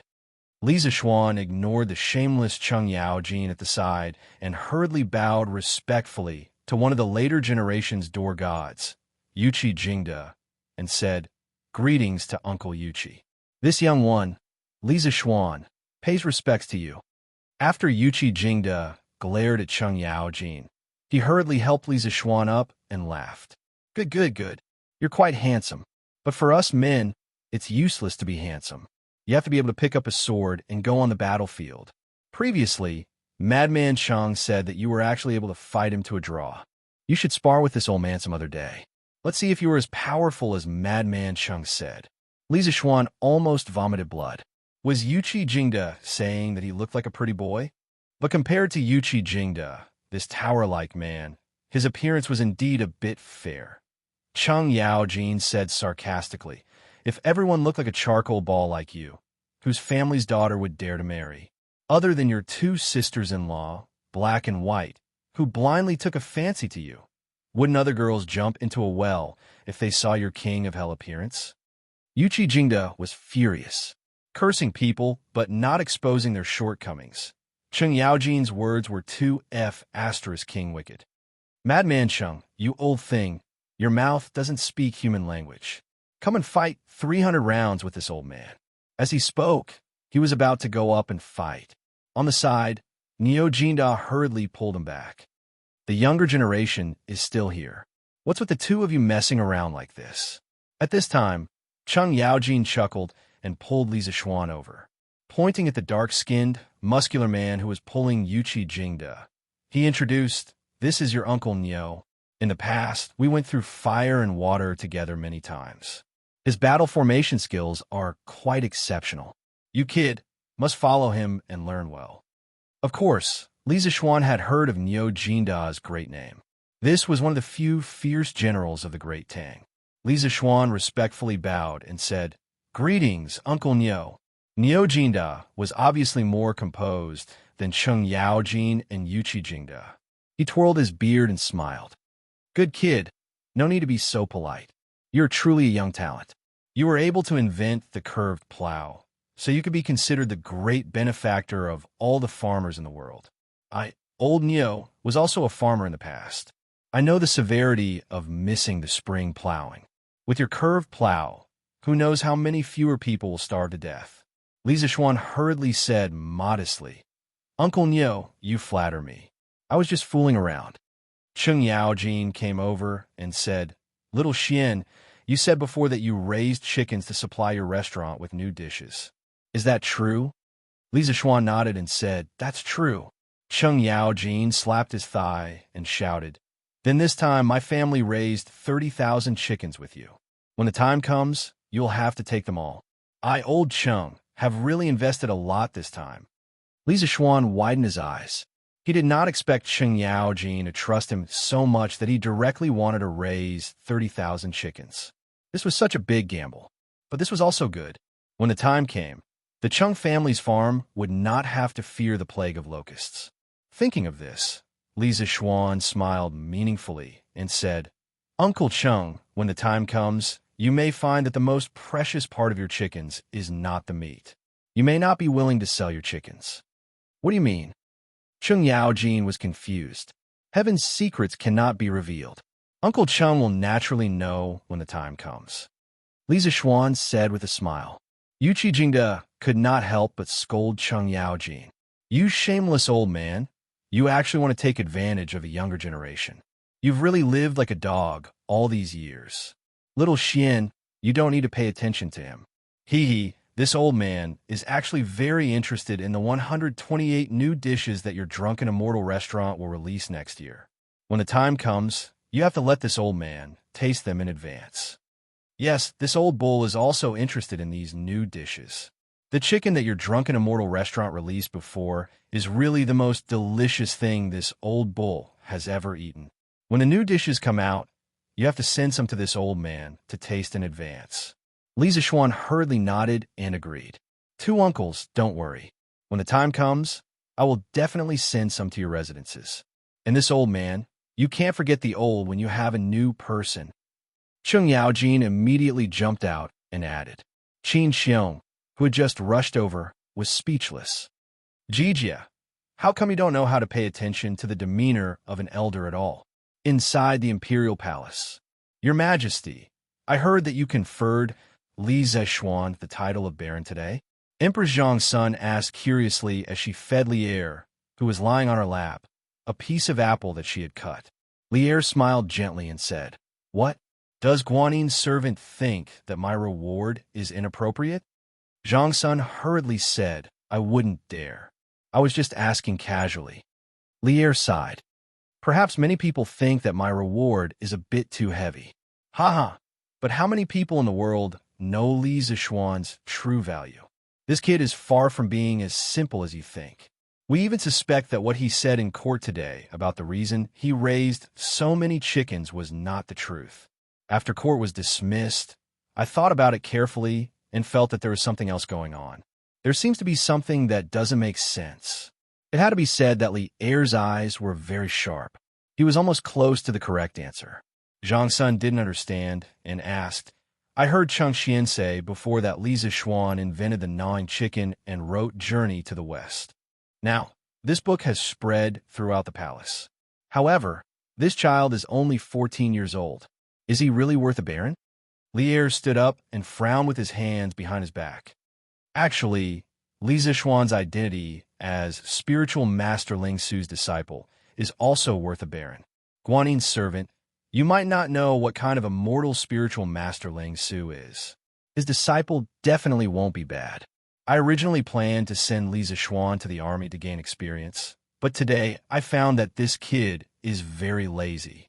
He has a lot of ability, but he would rather stay at home and wait for death. I might as well give him a baron first and drag him into court first. I will give him a good beating in the future. Jade can't be made into anything without being polished. I don't believe that this kid is so useless that he can't be helped up. Chapter 93. After bidding farewell to Cheng Yaojin and the other old generals, it was already past noon. The morning court session had been going on for so long, but Li Zixuan didn't provide any food. He really wasn't a good boss. Li Zixuan could only go home hungry. Xian, are you all right? Why did His Majesty look for you? He didn't give you any trouble, did he? As soon as he entered the door, Madame Li ran over and hugged Li Zixuan. Her two eyes constantly looked at Li Zixuan's body to see if her son was missing any parts. Li Jingma also stood not far away and looked over with concern. It was obvious that the husband and wife had been waiting in the courtyard for him to come back. They probably hadn't even eaten lunch yet. Brother, are you all right? When Lana heard the commotion in the courtyard, she ran out with her little legs. Behind her was a worried Tai Dan. Li Zixuan looked at the worried faces of his family members and couldn't help but feel a surge of warmth in his heart. Although he hadn't been in this world for long, he had received too much love and care from this small family. Mother, I'm fine. His Majesty didn't make things difficult for me. Let's go in and eat lunch. I haven't eaten yet. Front hall. Li Zixuan briefly told the two elders about what happened in the morning court session as he ate. Of course, he didn't mention the matter of Yuan Wendao and Wei Zheng impeaching him. Since it was already in the past, there was no need to mention it and make everyone worry. Even so, the few people in the family were so shocked that their jaws dropped. Xian, you're saying that His Majesty made you a baron? Madame Li excitedly pulled Li Zixuan's arm and asked in disbelief. Li Jingma was also a little short of breath. He had been in business for many years and knew how lowly a merchant's position was. If what his son said was true, then who would dare to look down on him? Li Jingma. Li Zixuan's mouth was still stuffed. Seeing his mother constantly urging him, he hurriedly said, It's true, Mother. The imperial edict will probably be sent over in the afternoon. It's just that Lantian County is so big. I wonder where my fief will be. Who cares where he is? You brat, don't take it for granted. This title is the most important. Our family doesn't lack land. Hurry up and eat. You still have to receive the imperial edict in the afternoon. Li Jingma grumbled from the side. In fact, he was more excited than anyone else. His son had gone from a commoner to a baron. When the time came, the entire Li family would rise along with him. They would not be far from becoming a wealthy family. It was just that he couldn't bear to see Li Zixuan act like he was the victim of a bargain, so he couldn't help but say a few words. Dad, aren't you going to the shop in the afternoon? Li Zixuan asked curiously. In the past, at this time, Dadley would usually be busy with his business. Li Jingma glared at him and said, Why do you still care about business at a time like this? Do you think your father is as clueless as you? Li Zixuan rubbed his nose awkwardly. Wow, then Lan will be the Baron's sister in the future. Does that mean she's also a high-ranking official? Lanner cheered at this time. Madame Li couldn't help but laugh and said, Yes. Our Lan will also be a high-ranking official in the future. Iron Egg congratulates Master on receiving the title of Baron. Iron Egg at the side also very sensibly bowed and congratulated him. Li Zixuan smiled and nodded. He asked casually, Iron Egg, have you been slacking off these few days? How many words have you learned? Lanner rushed to say, Brother, with Lanner here, Brother Iron Egg doesn't dare to slack off. Lan has already taught Iron Egg more than 100 words these few days. Li Zishuan praised. Not bad. In a few days, I'll invite a teacher back. Lan you should also learn some scriptures from Iron Egg. I don't expect you to become a scholar through scriptures, but I hope you can understand some principles of life from them. Why does Lan have to learn too? Lan pouted her small mouth and said unwillingly. Li Jingma and his wife watched the siblings bicker and didn't interrupt. Since Li Zishuan returned, Lan didn't need to worry about them anymore. After the meal, Li Zishuan was urged by his mother to go back to the west courtyard to take a bath. She said that to receive the imperial edict, one had to take a bath and change clothes in advance to show respect to the emperor. Li Zishuan snorted at this, but there was nothing he could do. This era's deep-rooted ideology of imperial power was supreme, and no one could change it. After taking a bath, Li Zishuan saw his mother's head maid, Qing trot over and say, young master, young master. Young master, young master, master and madam want you to hurry to the front yard. Has the angel arrived? Li Zishuan said in surprise. So fast? Then let's go quickly. When Li Zishuan arrived at the front courtyard, he saw that the incense table had been set up. Li Jingma was chatting with a middle-aged man with a pale face and no beard. When he saw Li Zishuan, he quickly waved for him to come over. Qian quickly come and say hello to Chamberlain Liu. Li Zishuan walked over and cupped his hands. Greetings, Chamberlain Liu. You've worked hard to come here to announce the imperial edict. The eunuch smiled and returned the greeting. He said in a sharp voice, this must be young Master Li. You're really young and talented. To be recognized by the emperor at such a young age, you have a bright future ahead of you. Young Master Li, you should hurry and receive the imperial edict. When he finished speaking, the eunuch stood facing the south with his back facing the north. Li Zishuan, Li Jingma, and the others also cupped their hands at the side. Chamberlain Liu coughed softly. The emperor of the Tang dynasty has decreed that there is a good son named Li Zishuan. Since he was young, he has been adhering to the virtues of good. He created roller bearings, created the divine plow. The eunuch recited the edict for the time it took to drink a cup of tea. Other than the beginning, Li Zishuan didn't understand what the ancient text was saying. He finally heard the words roller bearings and divine plow, which should be praising his achievements. Then, he heard the words male of Lantian County. This is my title, but where is my fief? Didn't they say that there were 200 households in the fief? There should be 2,000 or 3,000 mu of land, right? Why didn't he hear anything? When Chamberlain Liu finished reciting, Li Jingma pressed Li Zishuan to the ground and kowtowed 3 times and 9 times. The eunuch smiled and said, Congratulations, Lord Zhu. You have been conferred the title of male at the age of 14. The day you become a marquis is just around the corner. When he finished speaking, his eyes were fixed on Li Zishuan. Li Zishuan's hair stood on end under the eunuch's gaze.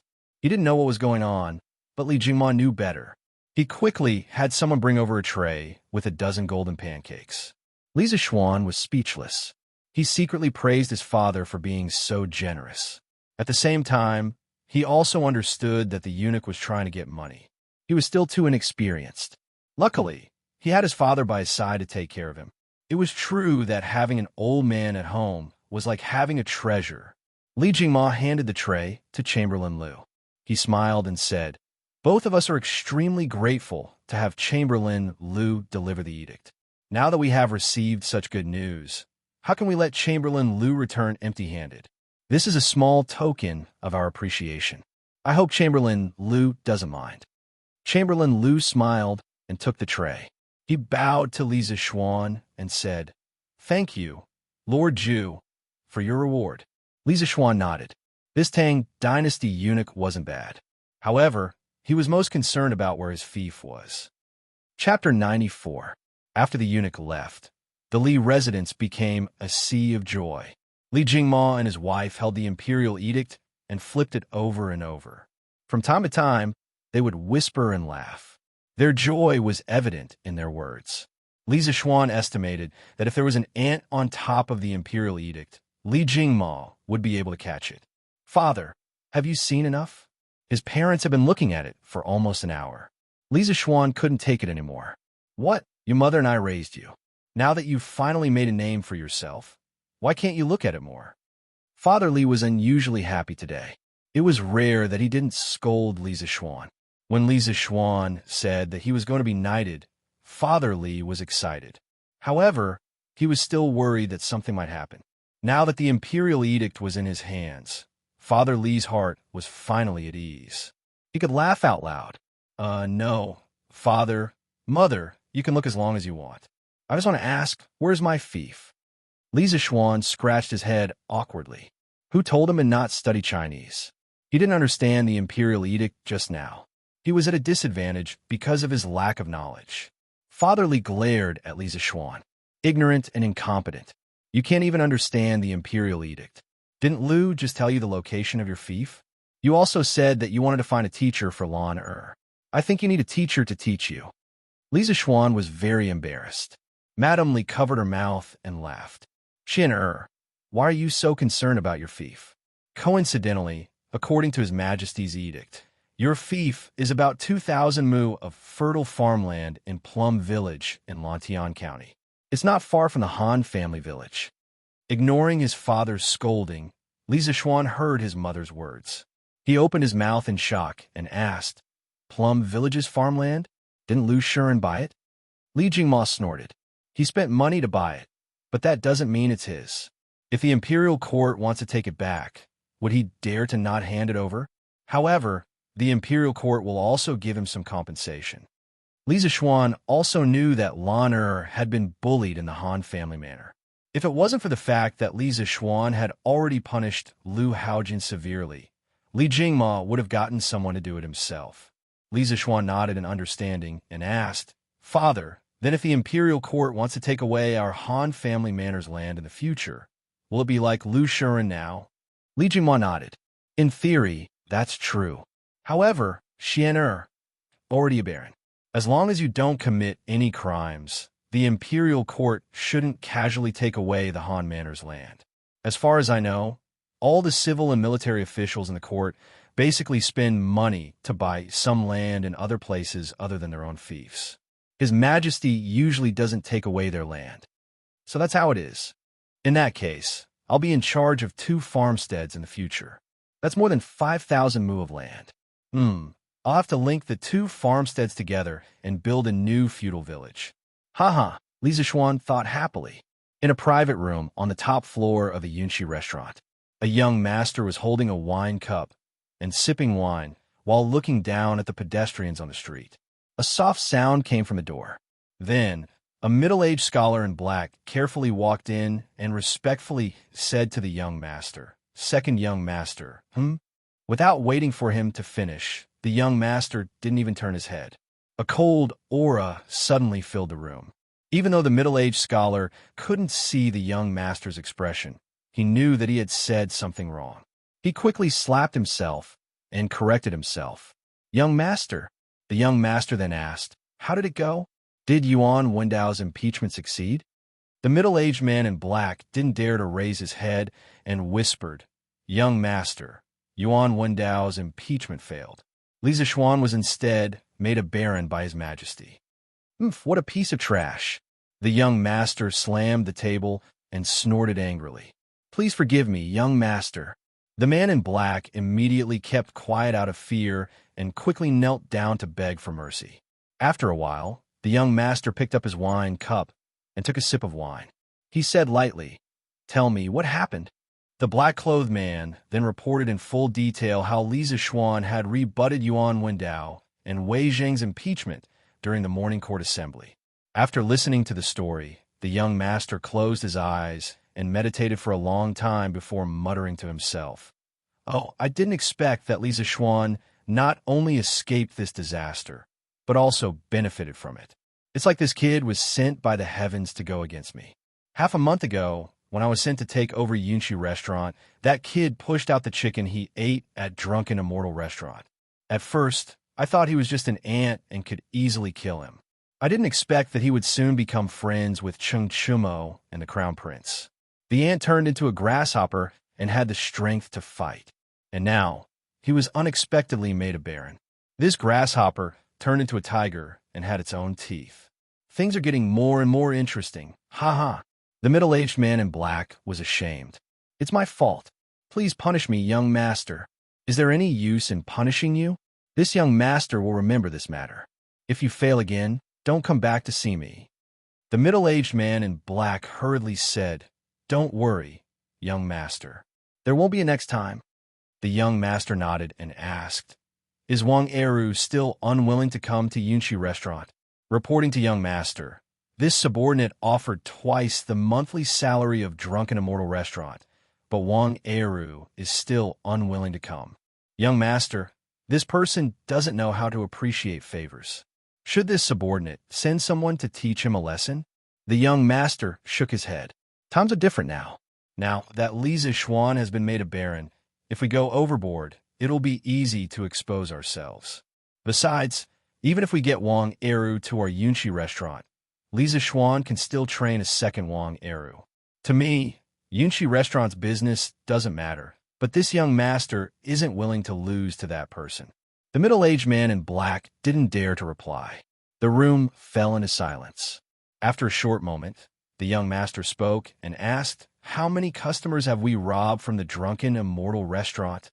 The middle-aged man pondered for a few breaths of time and answered, About 30 to 40%, but I heard that the Drunken Immortal Restaurant has started to lower their prices. Then we'll lower our prices as well. That's right. Did Li Zixuan explain why he bought so many chicken seedlings during the morning court assembly? The young master suddenly thought of something and asked. Reporting to young master, Li Zixuan said that he's raising so many chickens for the farmers to subsidize their expenses. Secondly, it's for the 128 chicken banquet that his Drunken Immortal Restaurant is going to launch next year. It said that their new dish requires free-range chickens. Oomph. Do you believe that? The young master thought for a moment and snorted disdainfully.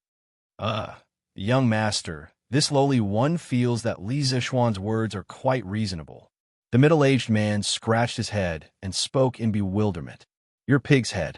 Although I can't guess his true objective, I'm sure it's not just for this. Moreover, I don't think the emperor will believe it. Also, what's that good big brother of mine doing recently? The young master first mocked the middle-aged man and then suddenly asked. He deliberately emphasized the words good big brother.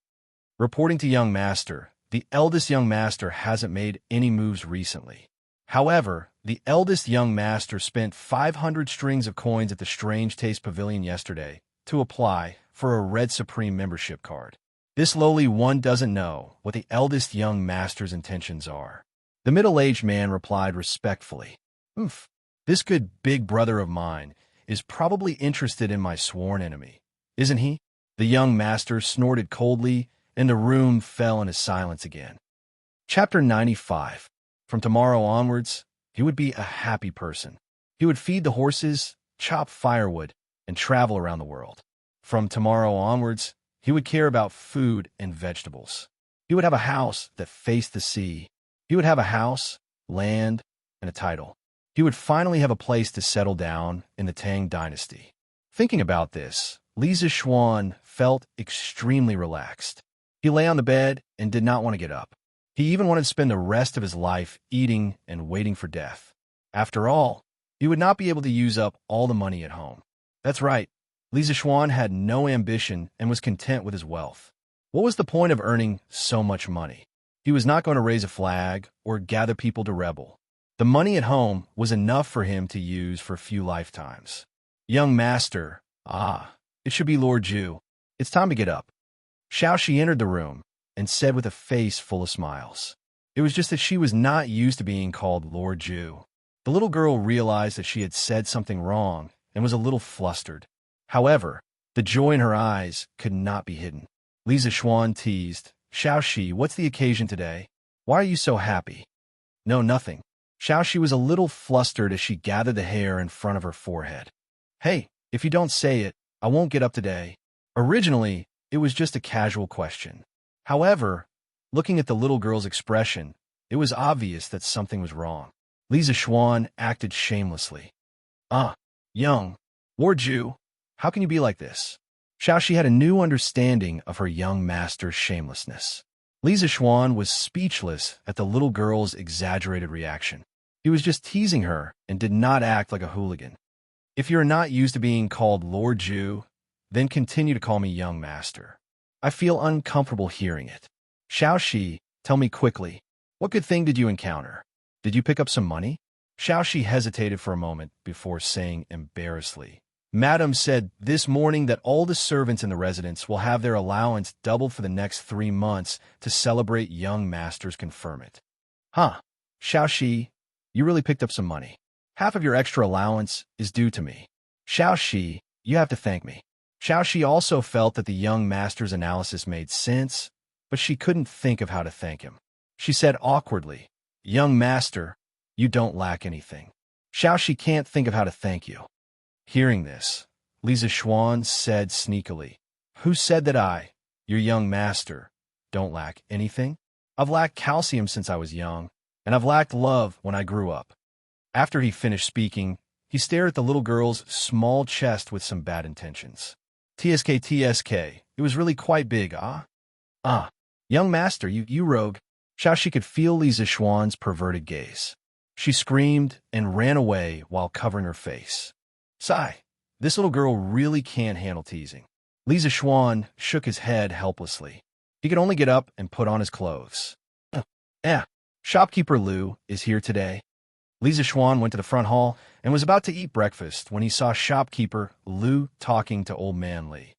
Greetings to Lord Zhu. Congratulations to Lord Zhu for your bright future. Shopkeeper Lu didn't dare to be as casual as before. When he saw Li Zixuan enter, he quickly stood up and respectfully bowed to Li Zixuan.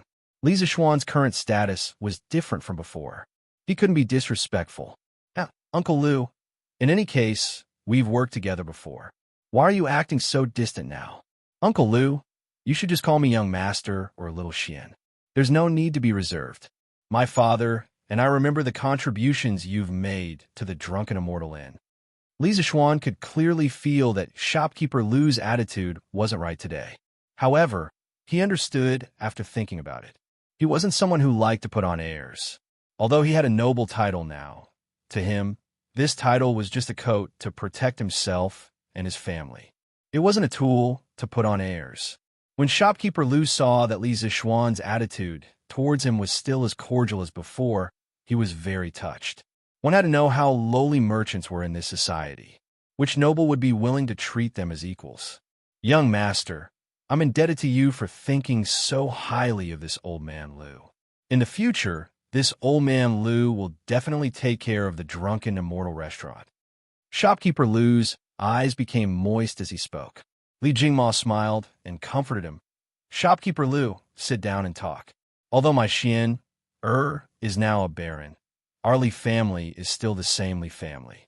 Xian and I won't forget an old man like you who has contributed greatly to the Li family. Shopkeeper Lu cupped his hands and said, Old master is benevolent and righteous. Li Zixuan sat to the side and picked up the millet porridge his mother had prepared for him. Along with the pickled vegetables, he slurped down the porridge. As he ate, he asked, Uncle Lu, why did you come here today? Old man Li glared at Li Zixuan when he saw his rude eating manners. Shopkeeper Lu didn't mind at all. In his view, Li Zixuan didn't treat him as an outsider. Old man Lu was very pleased. When he heard Li Zixuan's question, shopkeeper Lu hurriedly replied, Young master, old man Lu is here today to discuss the Drunken Immortal restaurant with old master. Oh, so what if it's the Drunken Immortal restaurant? Didn't I ask Uncle Lu to lower the price before? Li Zixuan curiously asked. Young master, we did lower the price of the chicken we ate as per your instructions. We also recovered 20% of the customers we lost. But today, the Yunxi restaurant lowered the price again. Their chicken is now only 450 copper coins per serving. Shopkeeper Lu said with a bitter expression. Li Zixuan frowned and muttered. They want to fight until the end. They want us to fight to the end. We can't lower the price of this chicken any further. There's no need to fight a price war with them anymore. Father, do you know who the owner of the Yunxi restaurant is? Li Jingma thought for a moment and said, I don't know who their owner is. I've never heard of their owner, but I do know their shopkeeper. His name is Xiaoying, and he's a nobody. He only became the shopkeeper of Yunxi Pavilion 2 years ago. However, the Yunxi restaurant seems to have some backing. In the past, there were quite a few local ruffians who made a scene there and drank and reneged on their debts. Li Zixuan's frown deepened. After pondering for a moment, he said, "Seems like the Yunxi restaurant has some backing. Looks like this Yunxi Pavilion has quite the background. Uncle Lu, don't bother about them for now. Just run your business as usual.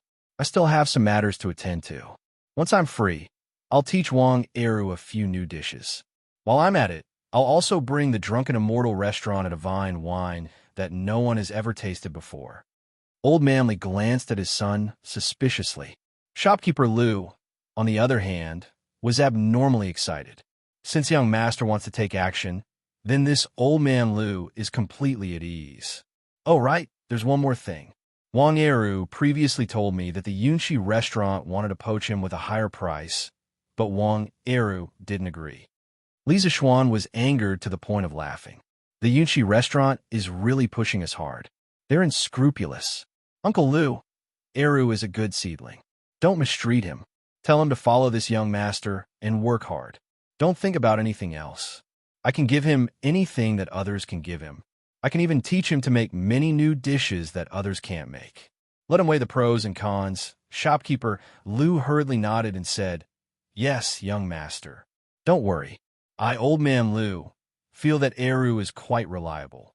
Then, young master, old master, I'll go back first." Li Zixuan nodded. Chapter 96. Li Estate's Front Hall. Xin'er, it's fine if Drunken Immortal's business isn't good, but why do you care so much? Our family doesn't lack money. You're already a baron, so how can you work in the kitchen?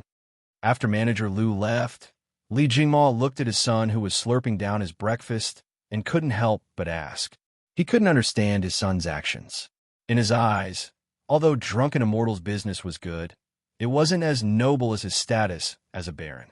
His son was a baron, yet he wanted to work in the kitchen. Old Man Li felt that it was beneath his status. Li Zixuan swallowed his food and smiled. "Oh, father, you're looking down on cooks?"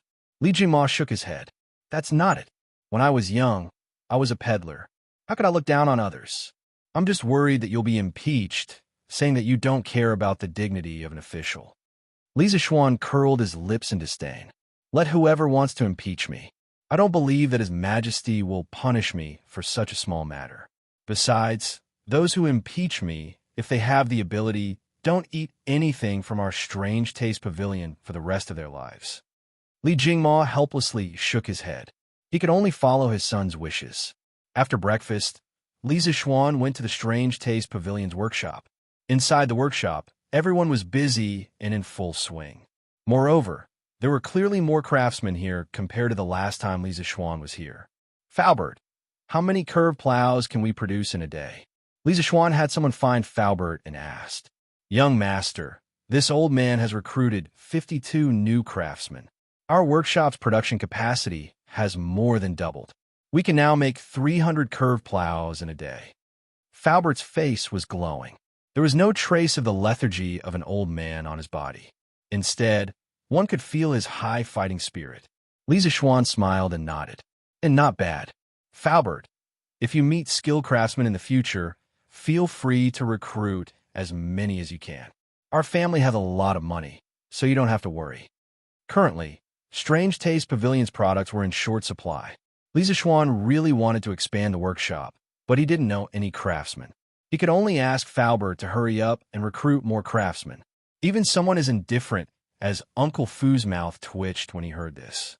This was the first time he had met such a rich and willful boss. "Oh, that's right. Uncle Fu, I handed the blueprint of the curved plow to the Imperial Court yesterday. The Imperial Court will produce it vigorously. This way, the pressure on our workshop will be reduced a lot. You can spare some people to continue producing the scooters." Li Zixuan patted his head. He had almost forgotten about this. Faubert was slightly surprised when he heard this, but he understood and nodded. When he heard about the price of the curved plows, he knew that Li Zixuan didn't plan to make money from them. He was relieved. As for Li Zixuan handing over the design of the curved plows to the Imperial Court, Faubert thought that it was natural. This was because the curved plows could only be popularized with the power of a country. That's good. This old man will spare some people tomorrow to specialize in producing scooters. In Faubert, you said that our workshop can already produce roller bearings. Then you should hurry up and use the roller bearings on the scooters and release the second generation of scooters as soon as possible, because our previous scooter would probably be imitated by others in a short period of time. By the way, you can also produce a batch of skateboards without handrails on the basis of the scooter. This is quite suitable for young people to play with. Lisa Schwann thought for a while and instructed. Faubert was speechless. Although this boss in front of him was very talented in machinery, why did he always want to have fun? However, he couldn't say anything and could only nod in agreement. Faubert, the workshop has some time recently. Help me build a carriage. The carriage needs to use our workshop's newly developed roller bearings. I also brought the blueprint over today. Lisa Schwann excitedly took out the blueprint of a luxurious carriage that he drew last night. This luxurious carriage was based on the Queen of England. Australia spent a lot of money to build a luxurious diamond carriage for the Queen when she attended the opening ceremony of Parliament. In his previous life, this carriage was also known as the Golden Carriage. It was designed by Jim, and 50 of the best craftsmen spent 10 years to build it. Of course, Lisa Schwann abandoned the appearance of a nouveau riche. He used a low-key dark red color for the exterior of the carriage. For safety reasons, the carriage was sandwiched with iron plates. The original Golden Horse carriage had 6 hydraulic shock absorbers. With the current industrial standards, it was still impossible to do so. Lisa Schwann could only add some springs to the chassis for shock absorbers. Of course, roller bearings were used on the wheel axles. The interior of the carriage had a sofa, a table, a small bathroom, and a water storage room. Although it was small, it had all the essentials. Lisa Schwann's idea was beautiful, but Faubert suffered. Faubert had lived for more than half of his life, but he had never seen so many novel things. Young master, what is this thing? Faubert pointed at the springs in the blueprint and asked. Lisa Schwann took a look and explained, this is called a spring. It is made by pulling an iron wire loop by loop. A large number of springs can be added to the chassis of the carriage to reduce the vibration of the carriage. Metal springs existed for a long time in the Bronze Age. Strictly speaking, the inventor of springs should be the British scientist Hooke. There were no metal springs left in ancient China, so let's just assume that there were none. With Lisa Schwann's explanation, Faubert understood. He smacked his lips and sighed. Young master, your idea is really ingenious. Then what is this? This is a sofa. In the future, we can also make it as a separate piece of furniture and sell it. The sofa is made of leather wrapped with springs and some soft padding. It is mainly used to reduce the vibration of the carriage. After all, there are many places in Tang that are not easy to travel on. Just relying on the chassis of the carriage to reduce the vibration is not enough. Lisa Schwann explained the structure and function of the sofa to Faubert. Faubert opened his eyes wide and looked at Lisa Schwann with a strange expression. He was a bit disappointed that his boss did not live up to his expectations.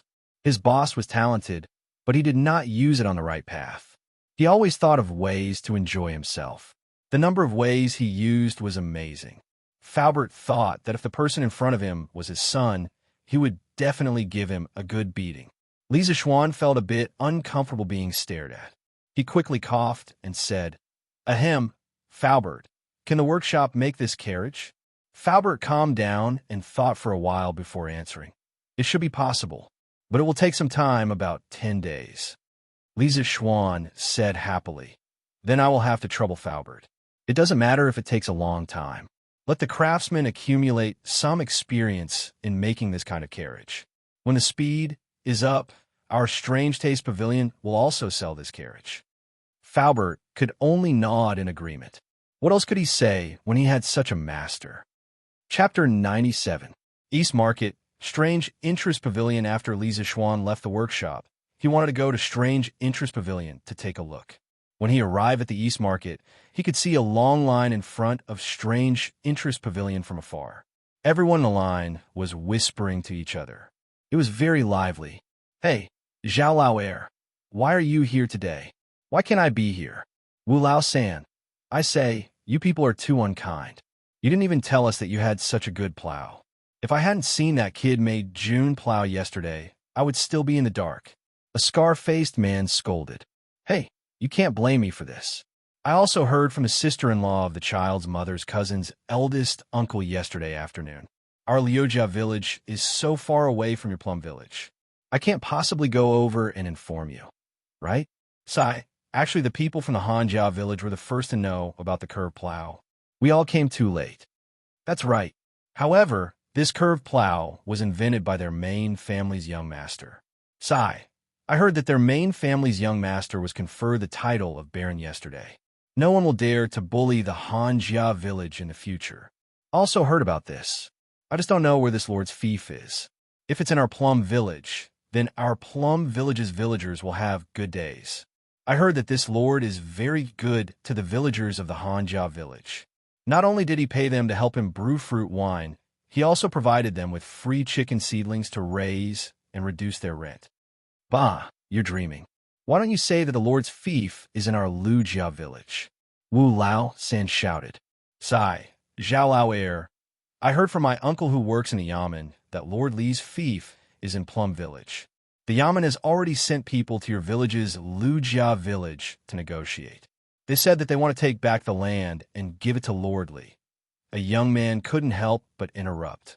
Ah, Han Ergo, are you telling the truth? Zhao Lao Air excitedly grabbed the young man's shoulder and shouted. Ouch, it hurts, it hurts. Second Uncle Zhao, let go of me first. Everything I said is true. It was my uncle who said it himself. The young man grimaced in pain and hurriedly promised. Zhao Air's face turned red. He put down Dog Han's shoulder, turned his head, and laughed at Wu Lao San. Haha, old third Wu. It's my turn to be lucky this time. I'm going to be Lord Ju's family's farmer in the future. When that time comes, you'll definitely not be as rich as me. Haha, are you envious? Jealous? Are you *king going to bite me? His big face that was smiling like a chrysanthemum, coupled with the scar on his face, looked particularly terrifying and mocking. Wu Lao San shouted angrily. Ck, Zhao Lao San, you king bastard. You're asking for a beating. Li Zishuan's hearing was very good. He could hear their conversation from afar. He shook his head with a smile and ignored them. He passed through the crowd and entered through the back door of Strange Interest Pavilion. There were very few people from the Han family manor in the crowd today, so no one recognized him. Oh, young master.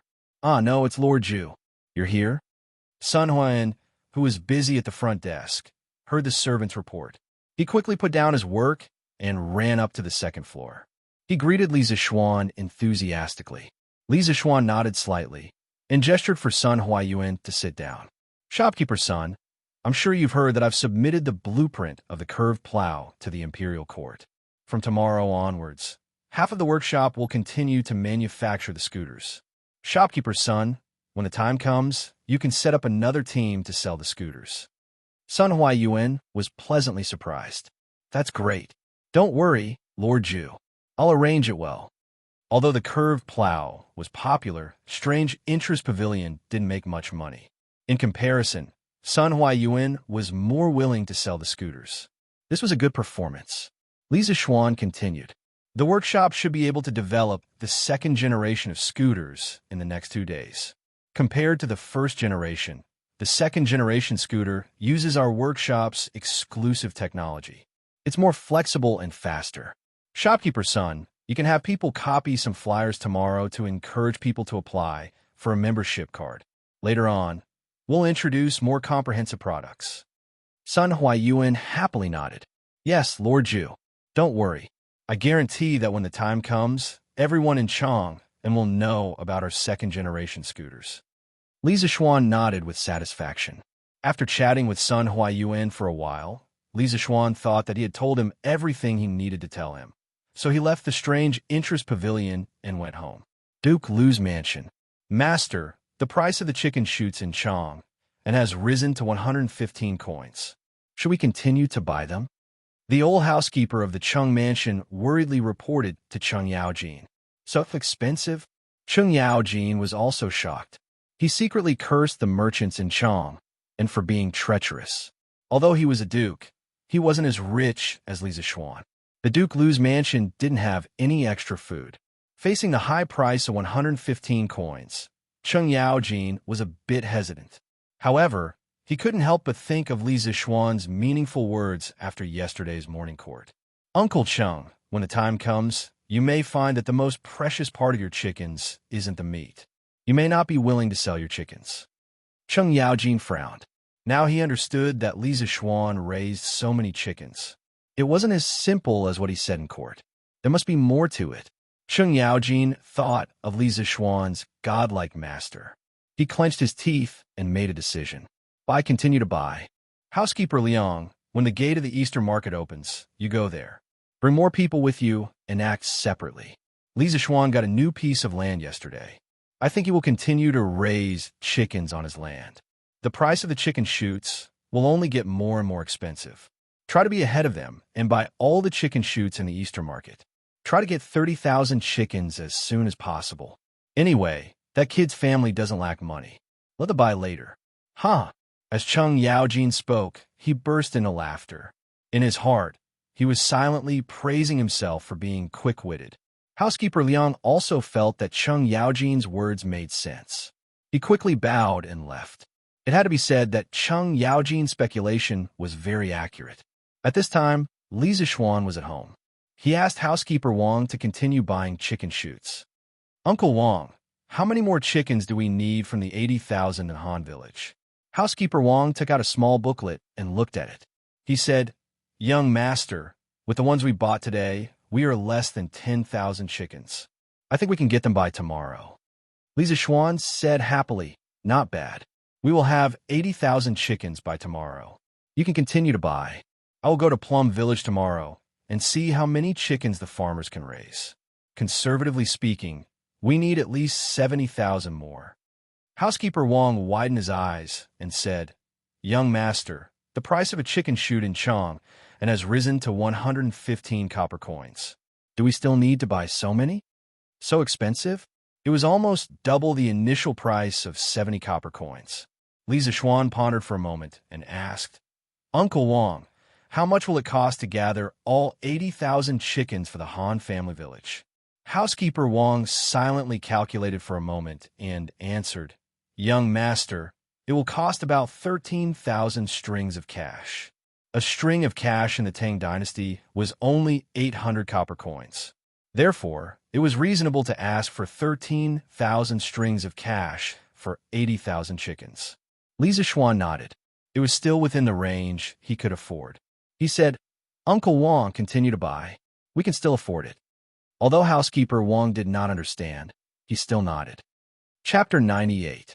The next day, after Lisa Schwan finished his breakfast, he called for Iron Egg and asked, Iron Egg, come with me to the Han village today. You've been here for so long. It's time for you to go home. Iron Egg was happy to hear that. After being here for so long, he was indeed homesick. So he said, Thank you, master. Brother, I want to go too. Lon immediately shouted. Lisa Schwan and Iron Egg had both left, so it was meaningless for her to stay at home alone. Lisa Schwan thought about it. If he let one sheep go, he would let a flock of sheep go as well. So he nodded his head indifferently. Lisa Schwan carried Lon, and rode the big white horse at home. Iron Egg didn't know how to ride a horse, so Lisa Schwan asked Sam Bao to get him a little donkey. Just like that, the three of them rode 2 horses and headed to the Han village. Greetings, Lord Ju. Greetings, Lord Ju. As soon as they entered the Han village, many farmers who were working in the fields hurried over to greet Lisa Schwan. Among these people, there were old people and young adults. Now that Lisa Schwan had become a Lord Ju, the farmers of the Han village were even more proud. Lisa Schwan didn't put on airs. He smiled and greeted everyone one by one, then brought Loner and Iron Egg to the small courtyard of the Han village. When they passed by Old Hu's house, Lisa Schwan heard the sound of gee-gee-goo-goo from afar. It was abnormally noisy, so he looked over and found that the courtyard door was wide open. Other than the Hu's siblings, there were 8 or 9 children inside. Lisa Schwan also found Aaron Yo, who had reported to him when Loner was captured. Lisa Schwan was curious, so he said to Iron Egg, Iron Egg, bring Lana to your house first. I'll come later. Iron Egg replied, Yes, master. Lisa Schwan led the big white horse towards Old Who's courtyard. Ernyo, you have to treat these chickens as your friends. Have some patience. Then, pay attention to the rhythm when sure enough and I call the chickens. You'll be able to learn it very quickly. In the courtyard, who actually gently gathered the hair on her forehead and squatted on the ground, patiently explaining to Ernyu and the other brats the essentials of making the chickens obedient.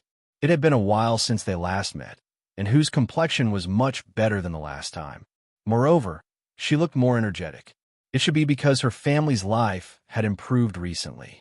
Ernyo scratched his head and said naively, Thank you, sister. I'll try again with Zhu Zi and the others. At this time, Hu Zhen smiled happily and said, Hee, Ernyo, don't be in a hurry. Take your time. Huh? Young master, is here. Sure enough, when Hu saw Lisa Schwan, who had just entered the door, he suddenly jumped up and shouted excitedly. He knew that the reason why the siblings were so popular in the village was entirely because of Lisa Schwan's help. Therefore, he was very grateful to Lisa Schwan. When Hu Zhen heard her brother's cheers, she quickly stood up and looked at the door.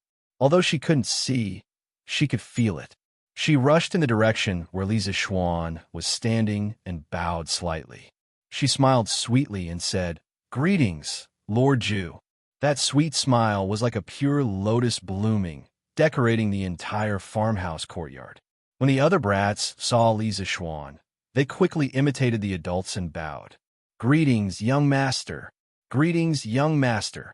Greetings, Lord Zhu. Greetings, Lord Zhu. The brats all addressed him differently, and it was a mess. When Lisa Schwan saw that Hu Zhen and her brother were living so happily, he was also very gratified. He took a package from a horse's back and took out a bag of snacks. He handed it to Ernyo and shouted to the brats, All right, everyone come over and share something to eat. I'll talk to Hu Zhen and Hu Zhen for a while. Zhen, you two come out. The brats excitedly surrounded Ernyo and shared the snacks. No one in the village was willing to buy such exquisite food. Hu Zhen and Hu Zhen followed Lisa Schwan out of the courtyard. Zhen, tell me, how have you been recently? In front of the courtyard, Lisa Schwan found a large rock and sat down. The Hu sibling stood on both sides of him. Yes, young master. Hu Zhen softly agreed and began to talk about some of the things that happened in the Han village after Lisa Schwan left last time. Ever since Lisa Schwan had made that strange request last time, although the villagers of the Han family manor were too embarrassed to come over and learn this strange skill from the two children, the adults of each household had all rushed their own brats over to learn this skill. One had to know that if they learned it, they could receive a reward of 500 copper coins. This was not a small amount of money. It was enough to buy 2 new sets of clothes for their children for the new year. Thus, the small courtyard of the Hu family had almost become the village's school. The Hu siblings were naturally the teachers of this school. Those children who learned the ability to train chickens were naturally praised by their parents when they returned home. They were provided with good food and drinks, as if they had obtained good results in the school. Those brats who couldn't learn after a few days, when they returned home, their parents would feel that they were not as good as the children of other families. Naturally, they couldn't avoid being beaten up. Just like those brats who didn't do well in the exams, they wouldn't have a good ending when they returned home. Just like this, the Hu siblings became the leaders of the brats in the Han village. Even the adults in the village had to smile and greet them when they saw them. In these few days, Hu Zhen really made some good friends. She became more cheerful and talkative. When Hu Zhen saw that her brother was happy, the smile on her face became more and more. There was a bit more vitality that a young girl of her age should have, and she was no longer as lethargic as when Lisa Schwan first saw her a few days ago. After hearing this, Lisa Schwan was very happy for the siblings. Well, not bad, Zhen. I hope that you will always be so happy. Oh, right? How many people have you taught now? Hu Zhen said proudly. Young master, we have taught 45 people, hee. Lisa Schwan smiled and said, Well, you two have done well. In the next few days, I should be able to find Dr. Sun Simiao. When the time comes, I will ask him to come over and take a look at you too. Hearing this, Hu Zhen's little face was full of surprise. She said in disbelief, Young master, you said that you would find a famous doctor to treat me, and Zhen. Are you talking about Dr. Sun? Li Zixuan nodded. Then he remembered that Hu Zhen could not see. So he quickly said, Yes, it's Dr. Sunday Zhen. Have you heard Dr. Sun? Hu Zhen said with a face of admiration. Of course I have. I admire people like Dr. Sun, who saves people and helps the injured without asking for anything in return. Li Zixuan did not expect Hu Zhen to be a loyal fan of Sun Simiao. He asked half-jokingly, Have you ever thought that if your eyes are cured, Dr. Sun wants to take you as his disciple? Would you be willing? Hearing this, Hu Zhen's face was first excited, and then a trace of sadness flashed across her face. She shook her head and said, Young master, you must be joking. I'm not talented, and I am a woman. How could Dr. Sun be willing to take me as his disciple? Ha! Can't women learn medicine? Li Zixuan shook his head and did not want to argue. After chatting with the siblings for a while, he went to the small courtyard of the Han family. Chapter 99. The sun was high in the sky. Li Zixuan finally arrived at the Han family's courtyard. From afar, he could hear Lan and Iron Egg's noisy voices. Sister Yushi, Lana wants to eat the chicken stewed with mushrooms from last time. Sister, Iron Egg wants to eat gnawed chicken. You brat, gnawed chicken is so expensive. How can you eat it every day? This was Han Lijing's voice. A few days ago, he had gone into the city to ask about the price of the gnawed chicken. After finding out, Han Lijing's heart ached. The last time Li Zixuan came to their house, Iron Egg had eaten a lot of gnawed chicken. Li Zixuan smiled, pushed open the courtyard door, and walked in. Han Lijing was chopping firewood in the courtyard. When he saw Li Zixuan, he quickly went up to him and said with a smile, Lord Zhu, you're here. After saying that, he quickly took the reins from Li Zixuan's hands. Li Zixuan waved his hand and refused. He tied the big white horse to a big tree in the courtyard and replied with a smile, Uncle Han, don't call me Lord Zhu. Uncle Han, don't call me Lord Zhu. It's fine if others call me that. You and my father are old friends, and I'm Tai Dan's master. You can call me Little Xian or Young Master. Han Lijing saw that Li Zixuan treated people as politely as before after becoming a baron. When he heard Li Zixuan's sincerity, he felt warm in his heart. He smiled and said, Hee. Then young master, please come in and have a seat. It's hot outside. Li Zixuan smiled and nodded. He said so much to Han Lijing because he didn't want his relationship with his family to be too estranged. Yushi, young master is here. Hurry up and prepare the food. Don't let young master wait too long. Han Lijing shouted into the kitchen. Got it, father. It'll be ready soon. Han Yushi's pleasant voice came from the kitchen. Seeing that her brother had come, Lana came into the house and played with Li Zixuan intimately for a while. Then, she could not help but go out with Iron Egg. Once the little girl went to the countryside, she became even wilder. She felt that the farmstead was much more fun than Chang'an. Inside the house, Han Lijing saw Lan and Iron Egg go out. He sighed with emotion. Iron Egg's mother passed away a long time ago. This boy has been used to being wild since he was young and doesn't know any etiquette. He must have caused a lot of trouble for Master and Madam in young Master's house. This old man really feels sorry for him. Li Zixuan shook his head and said, Uncle Han, what are you talking about? Since I have already accepted Iron Egg as my disciple, my parents have long treated Iron Egg as one of their own. What trouble is there to speak of? Moreover, I see that Iron Egg has a good character. With a little training, he will be a promising talent. When Han Lijing heard Li Zixuan's words, he could not hide the smile on his face. Any father would be happy to hear someone praise their son. As long as that boy doesn't cause trouble for young master. Uncle Han, I came here this time because I want to go to Plum Village. You should know that the fief that His Majesty gave me is in Plum Village. How much do you know about Plum Village? After chatting for a while, Li Zixuan got down to business.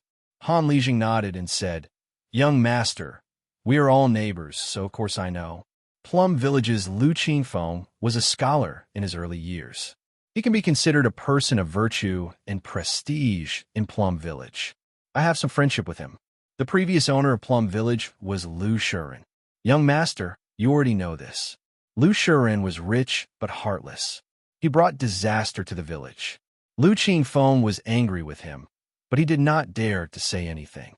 Plum Village's farmers not only had to bear high rent, but they were also exploited.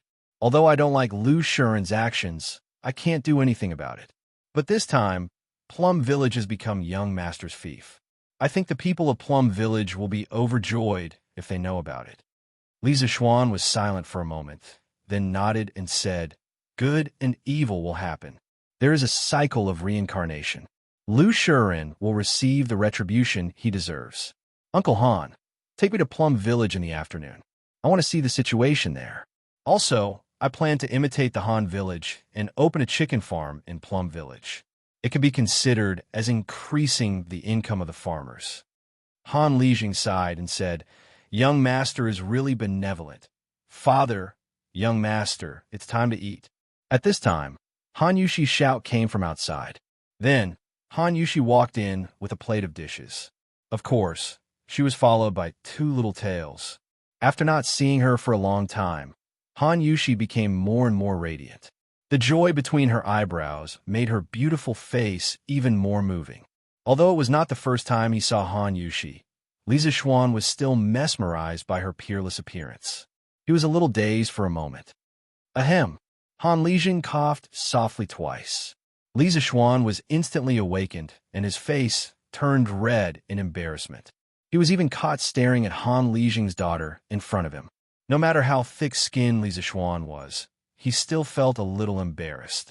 Han Yushi put down the plate and hurried out, planning to go to the kitchen to get the rest of the dishes. Just now, she also noticed Li Zishuan's stunned gaze and felt a little happy in her heart.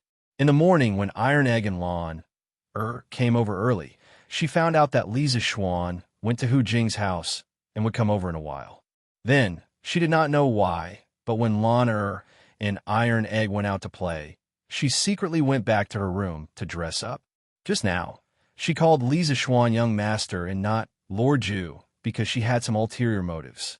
After the news of Li Zishuan's knighthood spread throughout the Han family manor yesterday, Han Yushi was happy for Li Zishuan in her heart, but also a little sad that the gap between her and Li Zishuan's status was getting bigger and bigger.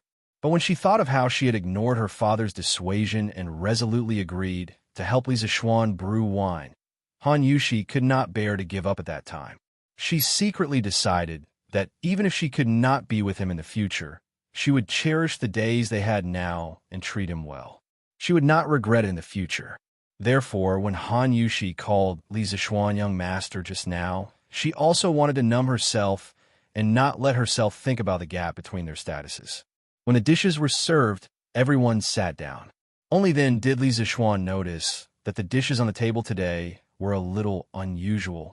Other than the pheasant stewed with mushrooms from last time, there were also leek scrambled eggs, with ear-fried meat, fried shredded chicken, and stir-fried spinach cabbage. These stir-fried dishes or fried vegetables were only available in the Li family and would not be available outside. "Yushi, how do you know how to cook these dishes?" Li Zishuan could not help but ask. Han Yushi was a little embarrassed as she combed her hair and said softly, "The last time I stayed at young master's house, Yushi saw that the cooking method at young master's house was a little unusual. Out of curiosity, I went to ask your kitchen maid, Annie Zhao, and only then did I know that you could cook in this way."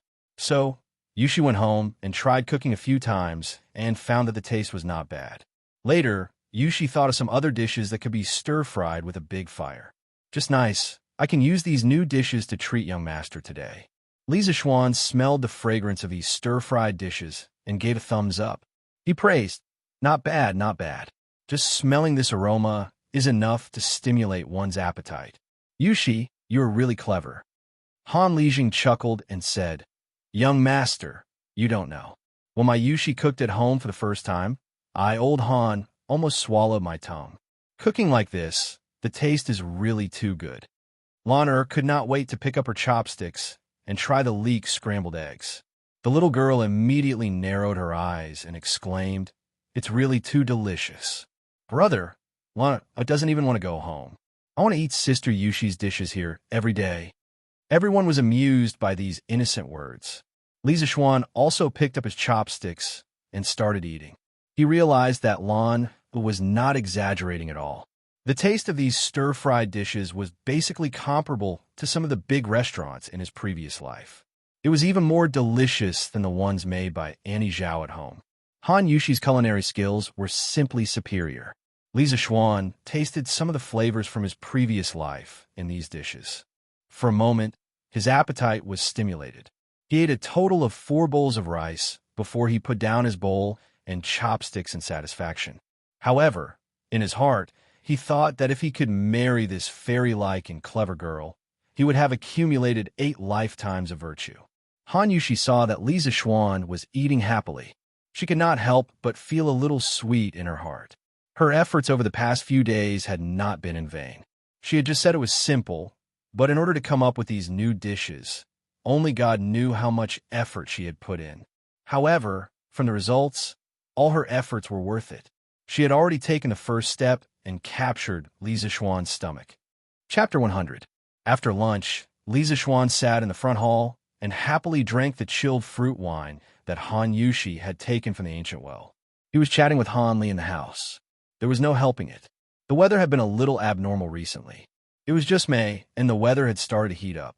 The afternoon sun was especially scorching. Even though Li Zishuan had internal energy and was immune to both heat and cold, he didn't want to be exposed to the scorching sun. He could only wait for the sun to warm up a little before going to Plum Village. After all, it was less than 2 li away from the Han Manor. Lan this crazy girl, wasn't afraid of the sun. She followed Iron Egg to the manor to play with the Nyo and Nyo. Li Zishuan wasn't too worried. Now that everyone in the manor knew that Lan was his sister, there shouldn't be anyone who was blind enough to bully Lan.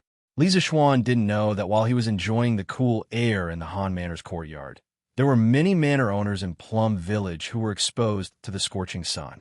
Many manor owners gathered at the entrance of Plum Village. Everyone was sitting under a big tree and chatting with each other while looking into the distance, as if waiting for something. Big Mouth May, is what you said true? Why isn't Lord Zhu here yet?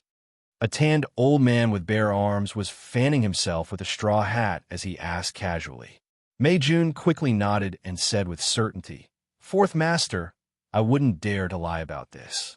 I went to the Han Manor this morning, and my brother-in-law personally told me that Lord Zhu came to the Han Manor. Think about it. Our manor is so close to the Han Manor, and it's Lord Zhu's fief.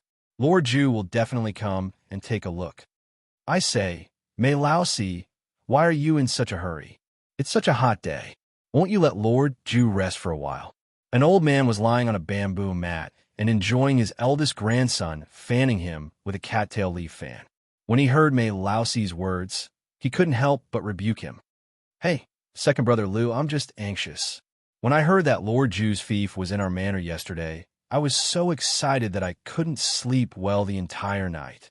Haha, our manor's good days are coming," Mei Laosi hurriedly explained when he heard the old man's reprimand. "TSK, look at you." The old man on the ground was the second master Lu Wanshan, whom Mei Jun had met in the East Market a few days ago. This man was a man of virtue and prestige in Mei Village. His elder brother was the village chief, Lu Qingfeng. Lu Qingfeng was just a scholar with a weak personality. In the past, when he saw Lu Shiren and his son bullying the villagers, he did not dare to speak up. However, Second Master Lu was not like his elder brother. He was a fearless master. As soon as he saw Lu Shiren and his son bullying the villagers, Second Master Lu would directly pick up his walking stick and hit the heads of the father and son. In his opinion, he had 7 sons, all of whom were tall and strong. If they really fought, he would not be at a disadvantage. Taking a step back, he was already so old. Could it be that Lu Shiren and his son could beat him to death? One had to know that in ancient society, people were very respectful to the elderly. If Lu Shiren really dared to beat Second Master Lu to death, it would be a very serious case. The father and son's lives would not be spared. Therefore, Second Master Lu's reputation in Mei Village was even higher than his elder brother, Lu Qingfeng. It was not an exaggeration to say that he could rally hundreds of people at a single call during critical times. Yesterday, when Zhao Lauer of Mei Village brought back the news that Li Zixuan was in theft and that his fief was in Mei Village, the entire village was in an uproar. One had to know that the Han Manor situation was not much different from Mei Village's. After the Li family took over the Han Manor, they reduced the rent. The Han Manor was able to provide for food and clothing. The overall situation was slightly better than Mei Village's. Recently, Li Zixuan had taken over the Li family's authority and personally managed the Han Manor. Not only did he increase the income of the villagers by purchasing wild fruits, he also reduced the rent by letting the villagers help raise chickens. Furthermore, the eggs that the chickens laid would belong to the villagers. It was said that after the reduction, the annual rent of many villagers was only 10%. This was amazing. There was probably no other village with such favorable conditions in the entire Tang dynasty. As the neighboring village of the Han Manor, the villagers of Mei Village were envious. They secretly hated that they were not born in the Han Manor. Now, Mei Village had become Li Zixuan's fief. The entire village would probably be able to enjoy the same treatment as the Han Manor. When the news reached the village yesterday, Lu Wanshan was the first to jump out.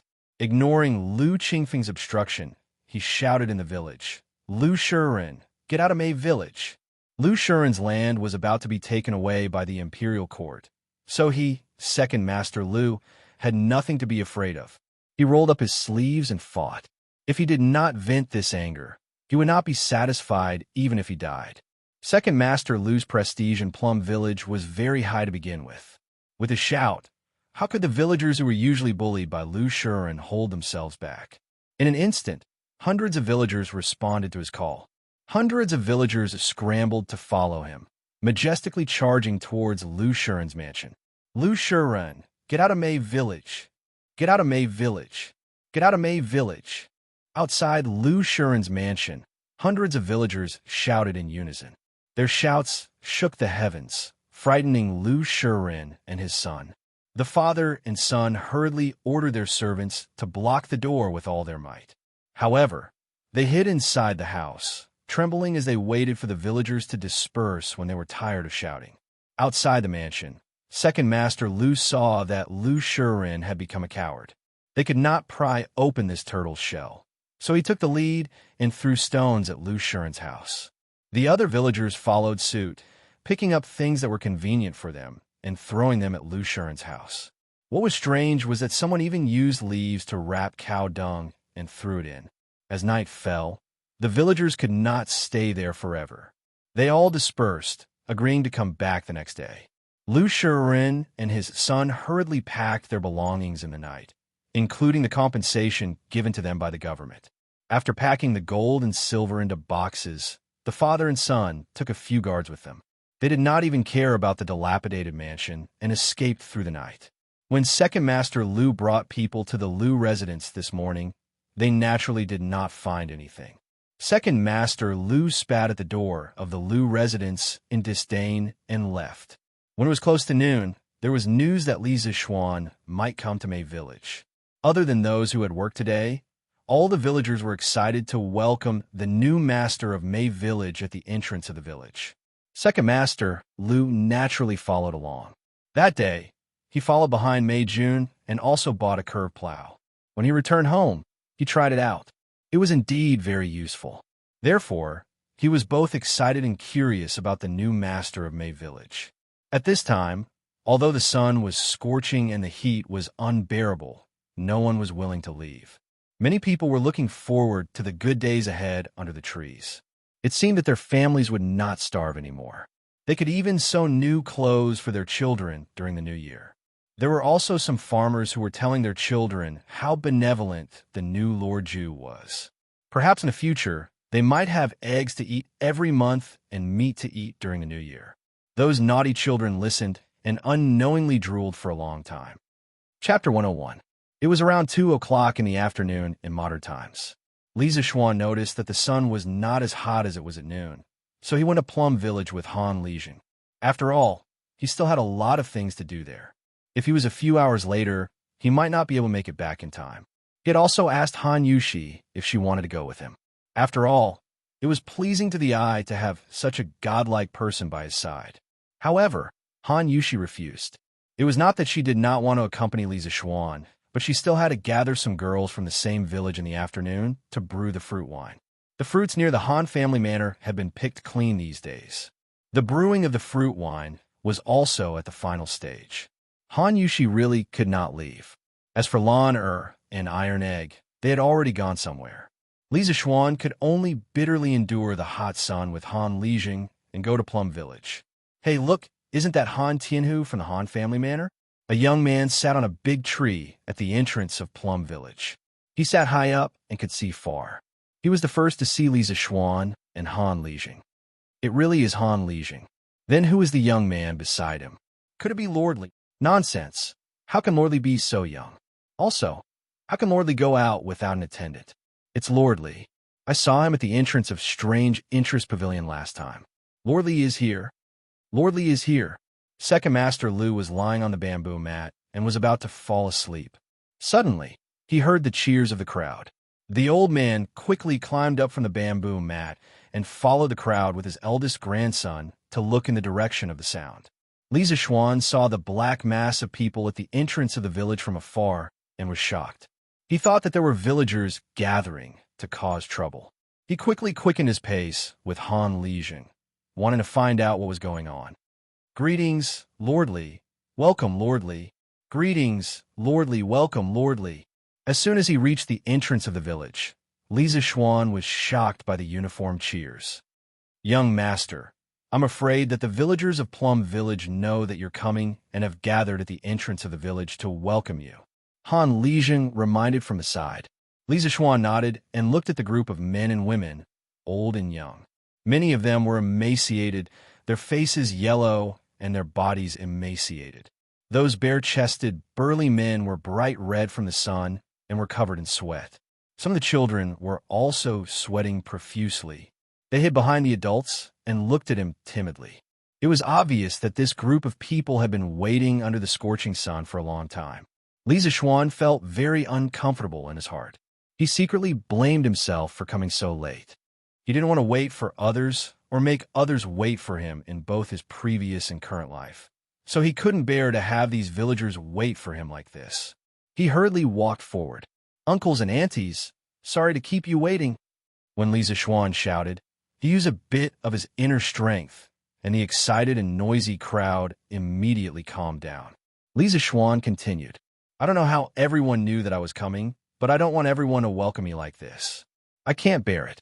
Seeing that many of you are sweating profusely from the sun, I'll make it short.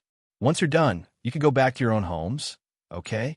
Okay, Lord Zhu, please tell us. We're all listening. Yes, Lord Zhu, please tell us. Lisa Xuan gestured with his hands and said in a clear voice, Then everyone listen up. From today onwards, Plum Village will be my fief. You will no longer be bullied by Lu Shuren. From today onwards, Plum Village will enjoy all the preferential treatment that the Han family manor enjoys, including the mountain fruit business and the reduced rent for raising chickens. From today onwards, as long as you work hard, your days will only get better and better. Okay, thank you, Lord Zhu. Okay, Lord Zhu is merciful. When the crowd heard the promise that they had been waiting for, they all cheered excitedly. Previously, they had only privately guessed that Plum Village might enjoy the same benefits as the Han family manor. Now that they heard Lisa Xuan's promise personally, they finally felt completely at ease. Some of the old farmers who had suffered so much couldn't help but cry. Second Master Lu secretly nodded his head in the crowd. Based on Second Master Lu's experience in reading people, this Lord Zhu was a good young man with good character. It seemed that Second Master Lu would be able to enjoy his later years in peace and not have to fight with the landlord every day. Lisa Xuan let them vent their emotions before continuing. Okay, that's all I have to say. Next, if there are any of you who don't understand the benefits of the Han family manor, you can come and ask Han Lijing, who is beside me. If you understand clearly, please go to Plum Village's Lu Lijing to register how many chickens you can raise in your house. I'd like to remind everyone to act according to their ability and don't simply report numbers. Is Lu Lijing here today? I'm here. Lord Ju, I'm here. A frail old man with a crooked back walked out from the crowd. Li Zixuan frowned. This Lu Lijing had too much of the aura of a Confucian scholar and lacked the domineering aura of Han Lijing. It was no wonder that trash like Lu Shuren could ride on the necks of all the Plum Village's villagers and defecate and piss unscrupulously. Li Zixuan's tone was a little serious. Lu Lijing, I won't pursue the past matters. However, from today onwards, as the village chief, you must ensure that all the farmers in Plum Village will no longer be bullied by outsiders. Otherwise, there's no need for you to continue as the village chief. Lu Lijing's face turned red when he heard Li Zixuan's words. He cupped his hands and said, You're right, Lord Ju. I was weak in the past, and have indeed let these farmers down. Second Master Lu saw his elder brother being reprimanded and couldn't help but want to jump out and plead for Lu Qingfeng. However, after thinking about it, he held himself back. His elder brother's personality was indeed too weak and needed to be changed. Is Second Master Lu here today? Li Zixuan nodded and decided to give Lu Lijing a chance. Then, he looked at the crowd and asked. On the way here, Han Lijing had also told him about the famous Second Master Lu in Plum Village. He admired and had a good impression of this Second Master Lu, who was somewhat chivalrous in Jianghu. Since he had confirmed that the new Lord Ju was sincerely looking out for the good of the farmers, there was nothing for him to do here. Second Master Lu was about to leave when he heard Li Zixuan calling for him. The crowd immediately opened up a path for Second Master Lu. This was Second Master Lu's unparalleled influence in Plum Village. Second Master Lu walked out and cupped his hands at Li Zixuan. This old man is not worthy of being called Lord Ju. Lord Ju, please call me Lu Wanshan. Although Second Master Lu had a tough personality, he was not someone who did not know what was good for him. If others respected him, he would respect them tenfold. Li Zixuan shook his head and smiled. I heard that Second Master Lu is chivalrous and often stands up for the farmers. I'm very impressed. In the future, Second Master Lu will be the deputy village chief of Plum Village. I will report this to the Imperial Court. I hope that Second Master Lu can manage Plum Village with Lu Lijing in the future. Second Master Lu wanted to refuse, but seeing Li Zixuan's sincerity, he hesitated for a moment and finally nodded in agreement. Then I thank Lord Ju for your trust. I will not let you down. Li Zixuan nodded and said to Lu Lijing, register the farmers now. I will go to the farms and take a look. Before I leave, give me the registration results. Lu Lijing quickly bowed and agreed. Yes, Lord Ju. Li Zixuan then shouted to the crowd, Uncles and aunties, if you want to register, quickly come to Lu Lijing to register. After you're done, quickly go home. Don't get sick from the sun. Everyone agreed.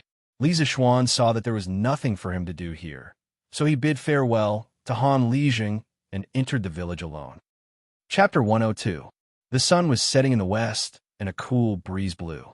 Li Zixuan had already finished touring the entire Plum Village by himself. Of course, there were no incidents of him getting lost or meeting a beautiful woman by chance. After all, how could there be so many beautiful women in the countryside? Han Yushi was just a special case. Plum Village was surrounded by mountains and rivers. The environment was very elegant. After Li Zixuan finished touring the village, he even had the thought of living here in seclusion.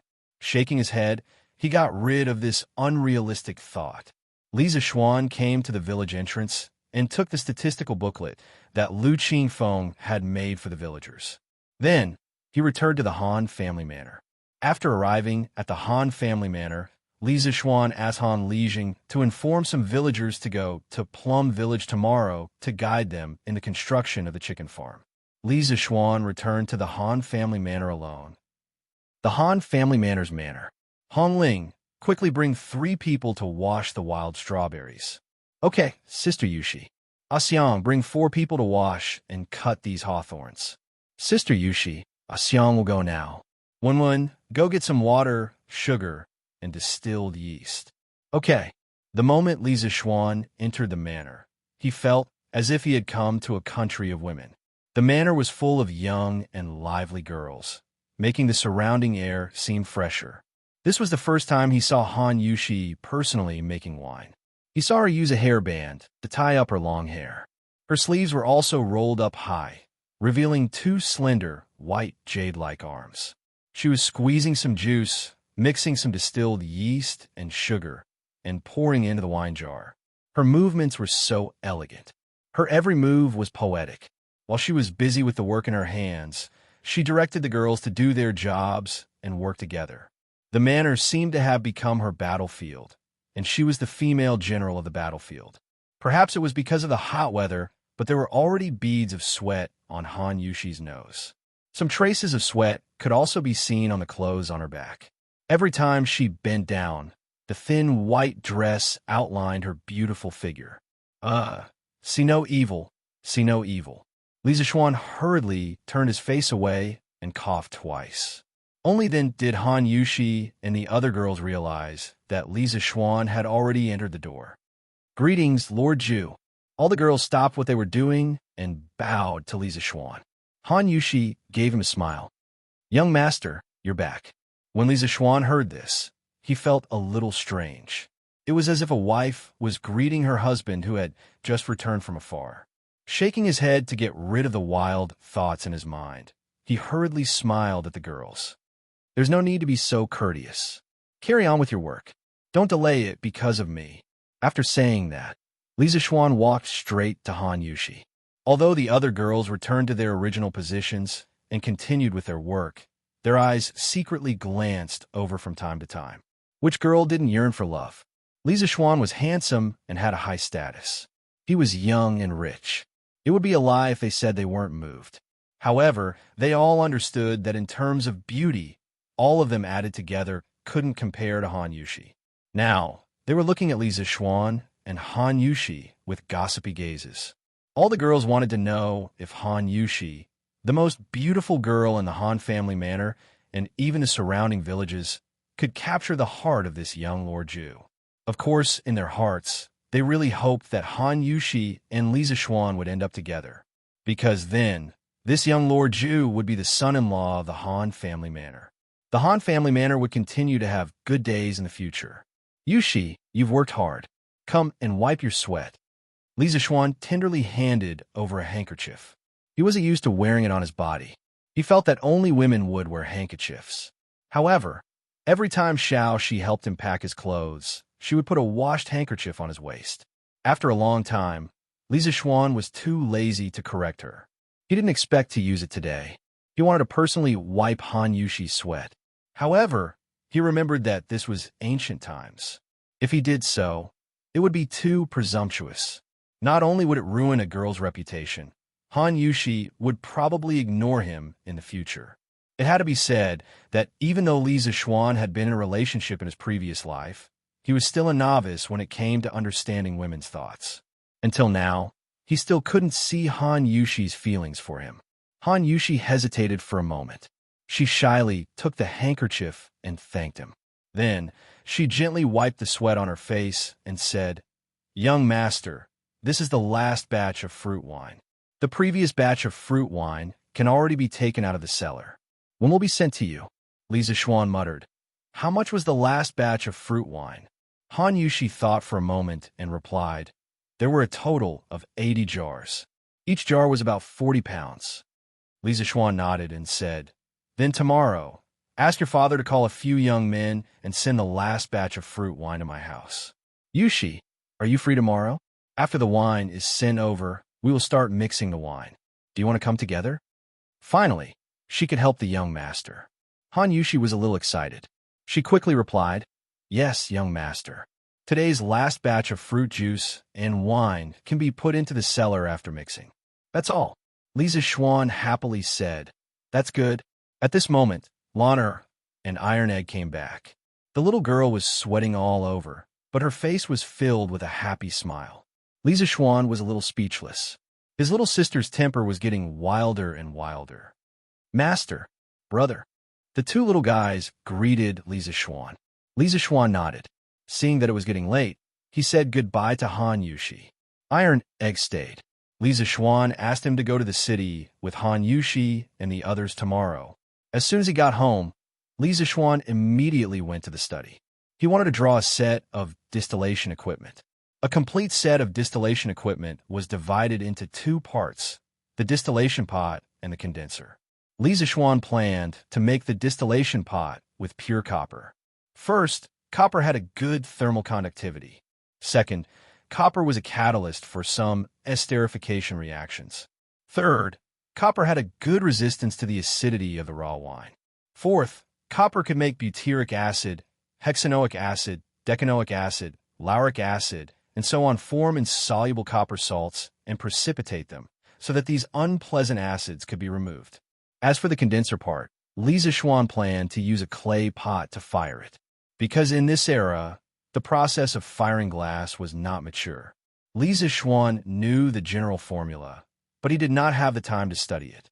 With the help of his super strong mental strength, he drew a set of distillation equipment in less than an hour. He did not miss a single detail. Then, he quickly went to the workshop before the door was closed. He asked Faubert to help him make a set of distillation equipment before noon tomorrow. Faubert looked at the blueprint. It was not difficult, so he agreed. Li Zixuan breathed a sigh of relief. When he returned home, he bumped into Wang Zhong and Sanbao, who came back from the East Market. Wang Zhong immediately asked for forgiveness.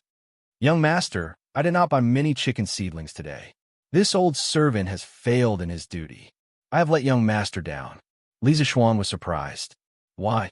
Wang Zhong told Li Zixuan about how the Chung family's housekeeper brought a lot of people to the East Market and bought all the chicken seedlings in less than a quarter of an hour. Li Zixuan pondered for a moment and understood the ins and outs of the matter. He shook his head and laughed. "Uncle Wang, you don't have to buy the chicken seedlings for the next 2 days. Let the Chung family buy them first. Oh right, the Plum Village still needs 70,000 chicken seedlings. Uncle Wang, you can buy them all in the future." "But young master," Wang Zhong reached out his hand and stopped. Li Zixuan waved his hand and said, "Uncle Wang, it's okay. Our family is not lacking in money. It's fine if we buy them a few days later." Cheng Yaojin's guess was right. The Li family was not lacking in money. Since Cheng Yaojin was willing to take advantage of Li Zixuan, it meant that he did not treat Li Zixuan as an outsider. Of course, Li Zixuan would not be calculative. Chapter 103. In a private room on the top floor of Yunshi Pavilion. Inside the room, the young master was fiddling with a wine cup in his hand and casually asked, "Our Yunshi Pavilion has already made a move. Is there no movement from the drunken, immortal restaurant?" The middle-aged man respectfully replied, "Young master, there is indeed no movement from the drunken, immortal restaurant. Neither Li Zixuan nor manager Liu has made any special moves." "Then what has Li Zixuan been doing recently? Does he not care about his restaurant's business?" "According to the reports from my subordinates, Li Zixuan has been busy with his new fief. Today, he even went to Plum Village and Han Village." "Oh, right, young master, Li Zixuan has asked the villagers to pick some fruits. It seems that he wants Han Tianhu's family to help him brew wine." "What kind of wine?" the young master curiously asked. "Young master, this subordinate guesses that it should be the fruit wine that Han Tianhu and his daughter brewed. Our Yunshi Pavilion has also bought some before, and the taste is indeed very good. However, Li Zixuan bought it at a high price, and the father and daughter stopped supplying it to us." The young master stood up and muttered with a frown. Could it be that Li Zixuan plans to use this wine to fight against our Yunshi Pavilion? No, this young master reckons that their wine is not that simple. Immediately send a flying snake to the Han village and bring back a jar of their wine. "Yes, young master." The middle-aged man bowed and was about to leave. The young master suddenly thought of something and suddenly shouted, "Wait!" The middle-aged man quickly turned around and said, "Young master, do you have any other orders?" The young master thought for a moment and said, "We have to plan for both sides. Tomorrow, go and invite Xia Shengyuan from the western part of the city to our Yunshi Pavilion as a chef. Not only do we have to imitate the drunken immortal restaurant's dishes, but we also have to create our own specialty dishes." The middle-aged man hesitated and said, "Young master, This Xia Shunyuan is an imperial chef from the previous dynasty. I'm afraid it won't be easy to invite him." The young master sneered and said, "Hee, if you can't invite him, can't you use money to threaten his family? Do you still need this young master to teach you what to do?" "Yes, young master, this subordinate knows what to do. By the way, I heard that the Chung family has been following Lisa Xuan and buying chicken seedlings on a large scale." Reporting to young master, "There is indeed such a thing. As a result, the price of chicken in Chong and has risen to 115 copper coins per chicken." The young master proudly said, "Since they are stupid and have a lot of money, and they want the chicken seedlings so much, you can go to my second uncle today and borrow several big boats. You can go to Jiangnan through the Grand Canal and buy 80,000 chicken seedlings.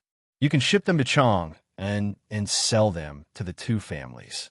This way we can also make a lot of money. When the time comes, we will have more confidence to defeat my good big brother."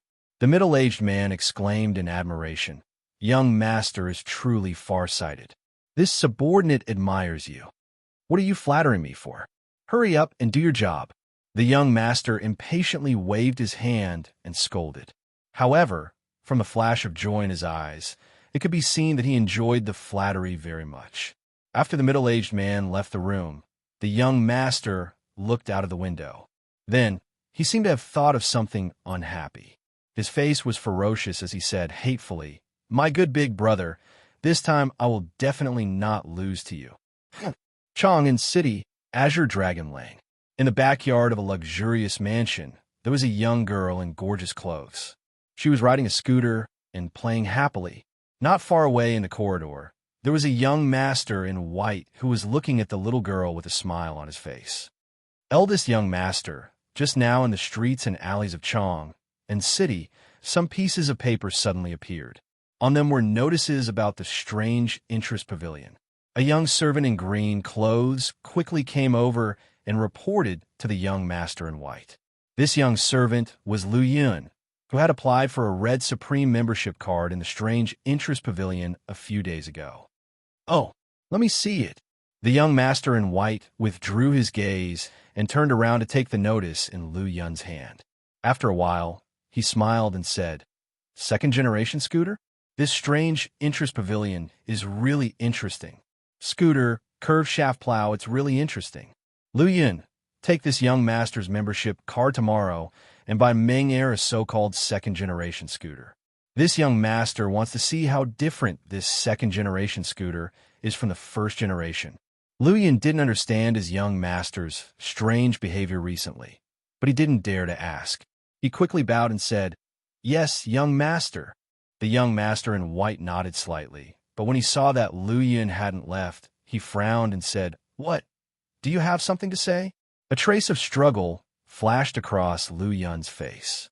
In the end, he gritted his teeth and said, "Reporting to young master, I have something to say, but I don't know if I should say it." The young master in white said unhappily, "If you have something to say it quickly. Don't dawdle." Seeing that the young master was unhappy, Lu Yun quickly said, "Young master, as far as I know, the second young master has taken a lot of measures recently to consolidate the position of the Yunshi house in Chong and City. Seeing that the Yunshi house is about to dominate Chong and City, eldest young master, why are you still? Still what? Still idle around and have nothing to do, right? Forgive me, young master. I didn't mean that. I'm just worried that if this goes on, young master will lose the family trial this time and lose the power." When Lu Yun heard what the young master in white said, he hurriedly bowed and explained in fear. The white-clothed man sighed, but he didn't blame Lu Yun. He said slowly, "You all think I haven't done anything? Okay, it seems that I haven't done anything yet." Lu Yun was almost choked to death by the young master in white's sudden change in topic. The young master in white was embarrassed for a while before he recovered and said, "I haven't done anything yet because the time isn't right yet. This second brother of mine has a very extreme personality. He has always liked to be brave and ruthless, and he is competitive. Some of the elders in the family even agree with his way of doing things. But you all don't understand. Now that the world is settled and the people are united, if we big families still can't see the situation clearly and put on a high and mighty posture and keep fighting with others, we will only make countless enemies. In the end, everyone will push the wall when it is down. At that time, the Li Tang royal family will definitely be happy to see it and hit us when we are down.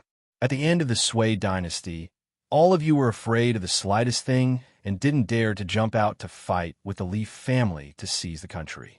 Now that the world is stable, all of you jump out one by one. Aren't you tired of not dying fast enough?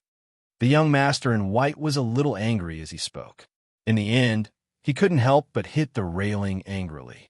Liu Yin saw that the young master in white lost his composure and hurriedly comforted, "Young master, please calm down."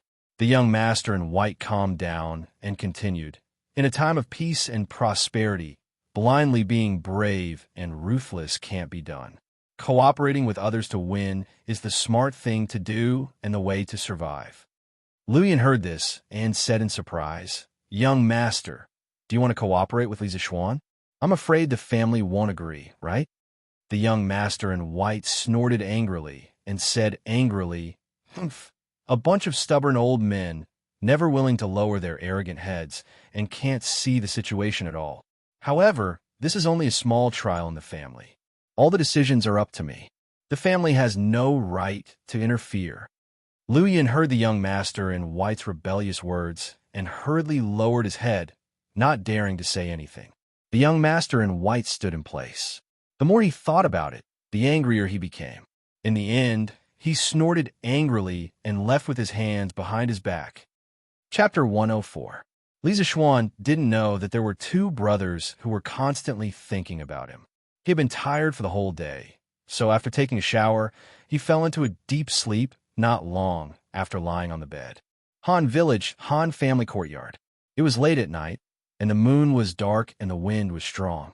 A black shadow floated over the wall and landed on the ground without making a sound.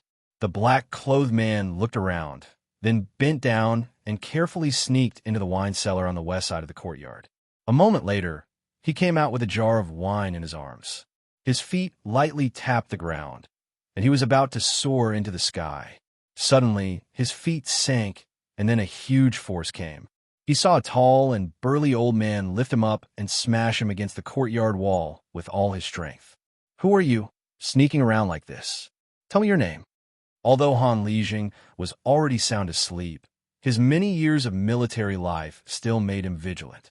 At night, he suddenly felt that something was wrong. He immediately turned over and saw a black shadow in the courtyard about to leave. He quickly went forward and grabbed the person's ankle and threw him against the courtyard wall. When the black-clothed man was about to hit the wall, he pulled out the soft sword at his waist and poured his internal energy into it. The soft sword made a sound and instantly straightened. The black-clothed man hurriedly pressed the soft sword against the wall to cushion the impact. The soft sword suffered a huge impact and was quickly pressed into an arc. The black-clothed man took advantage of the momentum to do a beautiful somersault in the air and landed steadily. "Oh, I didn't think that there would be an expert in this remote village." After the black-clothed man landed, he looked at Han Lijing and said in a neutral tone. His voice was feminine and ear-piercing. The most disgusting thing was that when he spoke, he even raised his thumb and middle finger. Han Lijing listened to his voice and looked at his actions. Instantly, his hair stood on end and goosebumps appeared all over his body. "Who are you? What do you want in my house in the middle of the night?" Han Lijing trembled and shouted. He. The black-clothed man laughed. This made Han Lijing so disgusted that he almost threw up his dinner.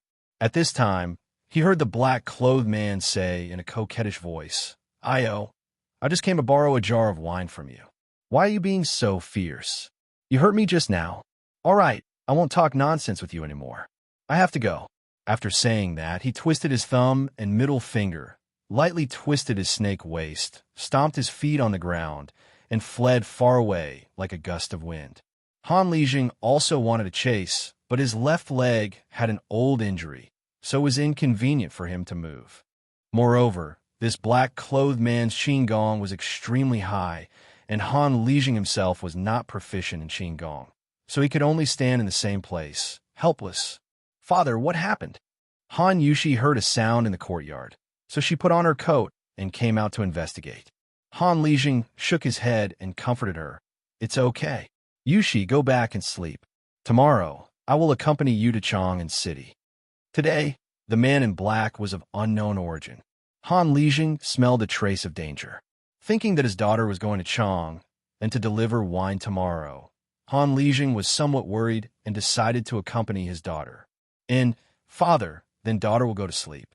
Father should also rest early. Han Yushi did not see anything unusual, so after she finished speaking, she directly turned around and went back to her room to rest. The next morning, after Li Zishuan finished his breakfast, he asked Faubert to bring people to buy various kinds of wine, and then he went to the west courtyard to practice.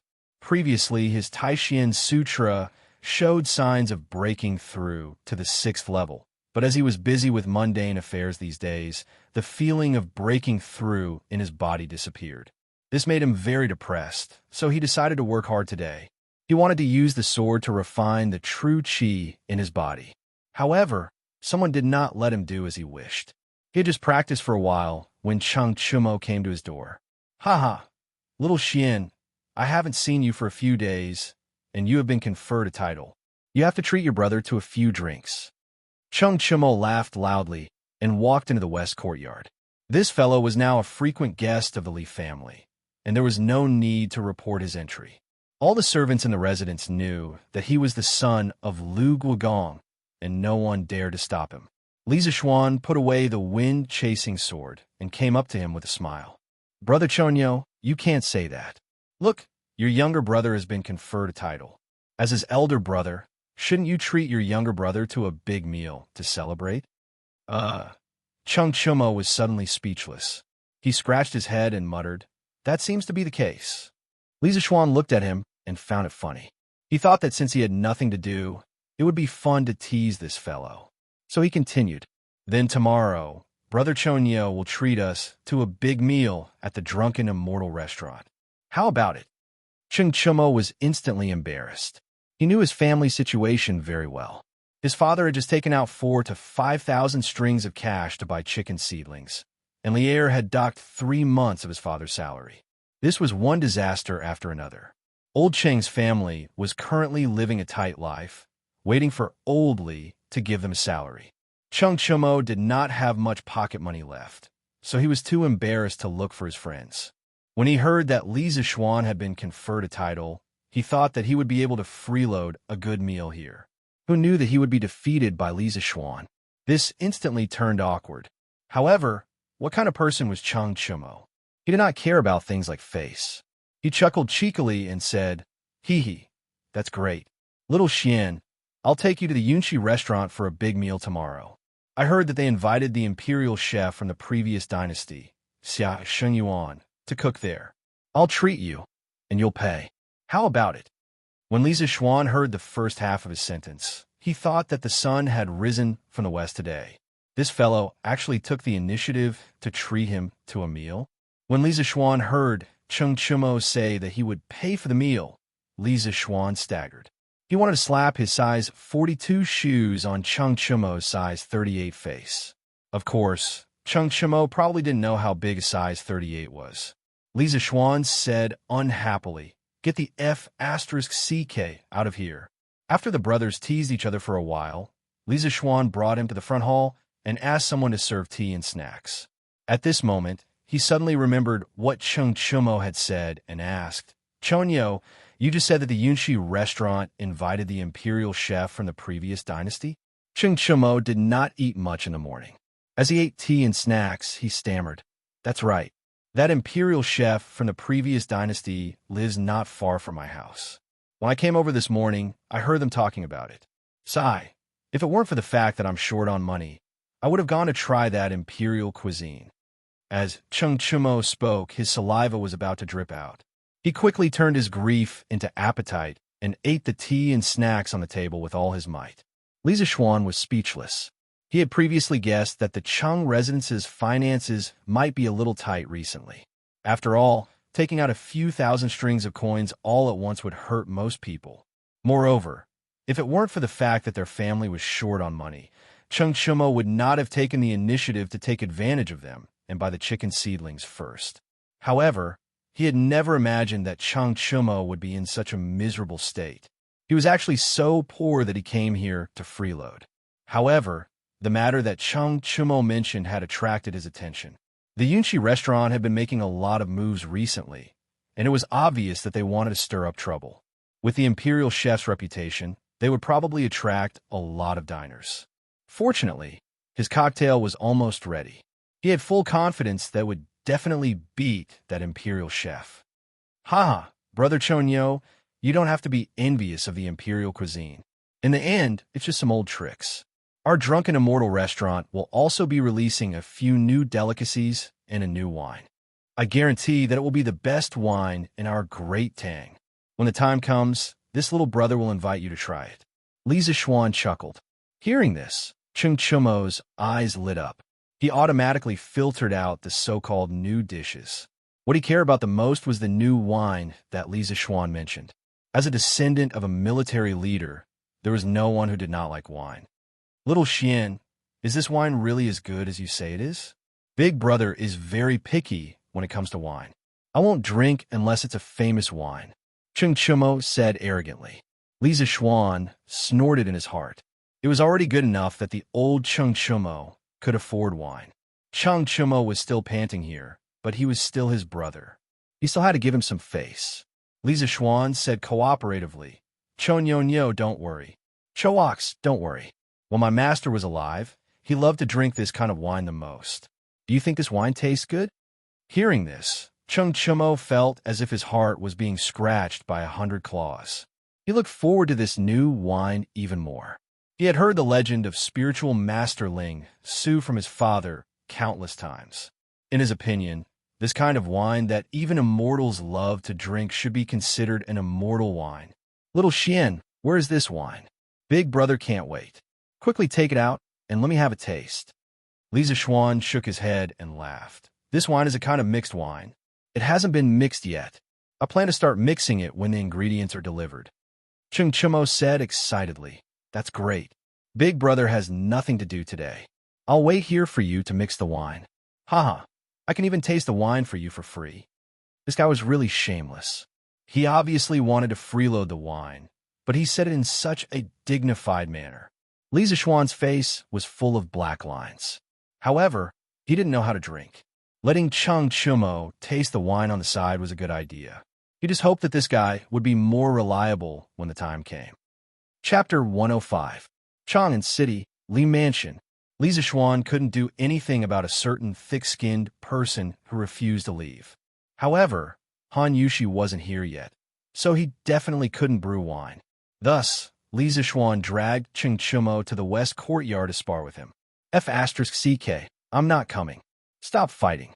You're F***king abusing your position to avenge your personal grudge. How can this be? We agreed to spar. How can we give up halfway? Then you have to suppress your skills to the same level as mine. Otherwise, we won't fight. That makes sense. Then I'll suppress my skills to the peak of the body forging realm, just like you. 15 minutes later, F***CK,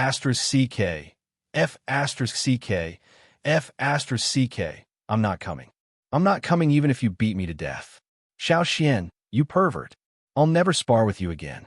Hey, Choax, I haven't seen you for a few days. Your skills have improved. Get up quickly. I'll suppress it to the middle stage of the body forging realm. Let go again. I'm not coming. I'm not coming today. Although Li Zixuan suppressed his skills, his swordsmanship was too advanced. Chung Chumo tried his best, but he could only be abused. In less than 15 minutes, Chung Chumo was beaten to a pulp. He lay on the ground and refused to get up no matter what. Oh wow, Brother Choax is a mangy dog. How embarrassing. Lan came to the west courtyard to play with her brother. She saw Chung Chumo lying on the ground with a bloody nose and a swollen face. The little girl didn't mind the commotion and ran over to mock Chung Chumo. Chung Chumo was embarrassed. He quickly got up from the ground and pointed at Li Zixuan. Lan, look at how overboard your brother is. He's bullying the weak just because he's skilled in martial arts. Don't you feel ashamed to have such a brother? Of course not. Brother Chonyo, on the other hand, you can't even defeat my brother. How embarrassing. Lan jumped to Li Zishuan's side and happily pulled on Li Zishuan's arm. She playfully made a face at Cheng Chumo. Cheng Chumo instantly received 100,000 critical hits. Alone in the wind, he was in a mess. What do you mean by even your brother can't beat me? Cheng Chumo really wanted to carry the little girl over and teach her the general knowledge of Jianghu. He wanted her to understand that there were not many people among the younger generation in Jianghu who could defeat Li Zishuan. At this time, Wang Zhong walked in. After nodding at Cheng Chumo, he said to Li Zishuan, "Young master, I bought all the baijiu and put it in the cellar at home. Previously, Manager Fu sent someone to deliver some equipment. This old servant saw that young master and young master Cheng were sparring, so this old servant didn't come to disturb you." Faubert was now in charge of the Strange Taste Pavilion workshop. The people in the residence usually called him Manager Fu. Li Zishuan nodded and said, "Thank you, Uncle Wang." At this time, Xiaohe ran over and bowed. "Young master, Han Lijing and Miss Han are here." Li Zishuan's spirit was lifted. He quickly turned around and said to Cheng Chumo, "Brother Chonyo, you go in and tidy up. I'll go to the front yard to receive them. Now that all the ingredients for the new baijiu have been gathered, we can make the new baijiu soon." Cheng Chumo couldn't wait and waved his hand. "Go, go." When Li Zishuan arrived at the front yard, he found his father chatting enthusiastically with Han Lijing. Previously, he had heard from his father that when he was young, he had encountered a group of bandits in the Qinling Mountains. Fortunately, he had received Han Lijing's help and was able to avert the danger. After that, his friendship with Han Lijing had never broken. Madame Li was holding Han Yushi's hand and chatting happily. Li Zishuan really wanted to go over and listen to what they were talking about. They were actually chatting so happily. "Master." Iron Egg came over and greeted him. Li Zishuan nodded and walked over to Han Lijing.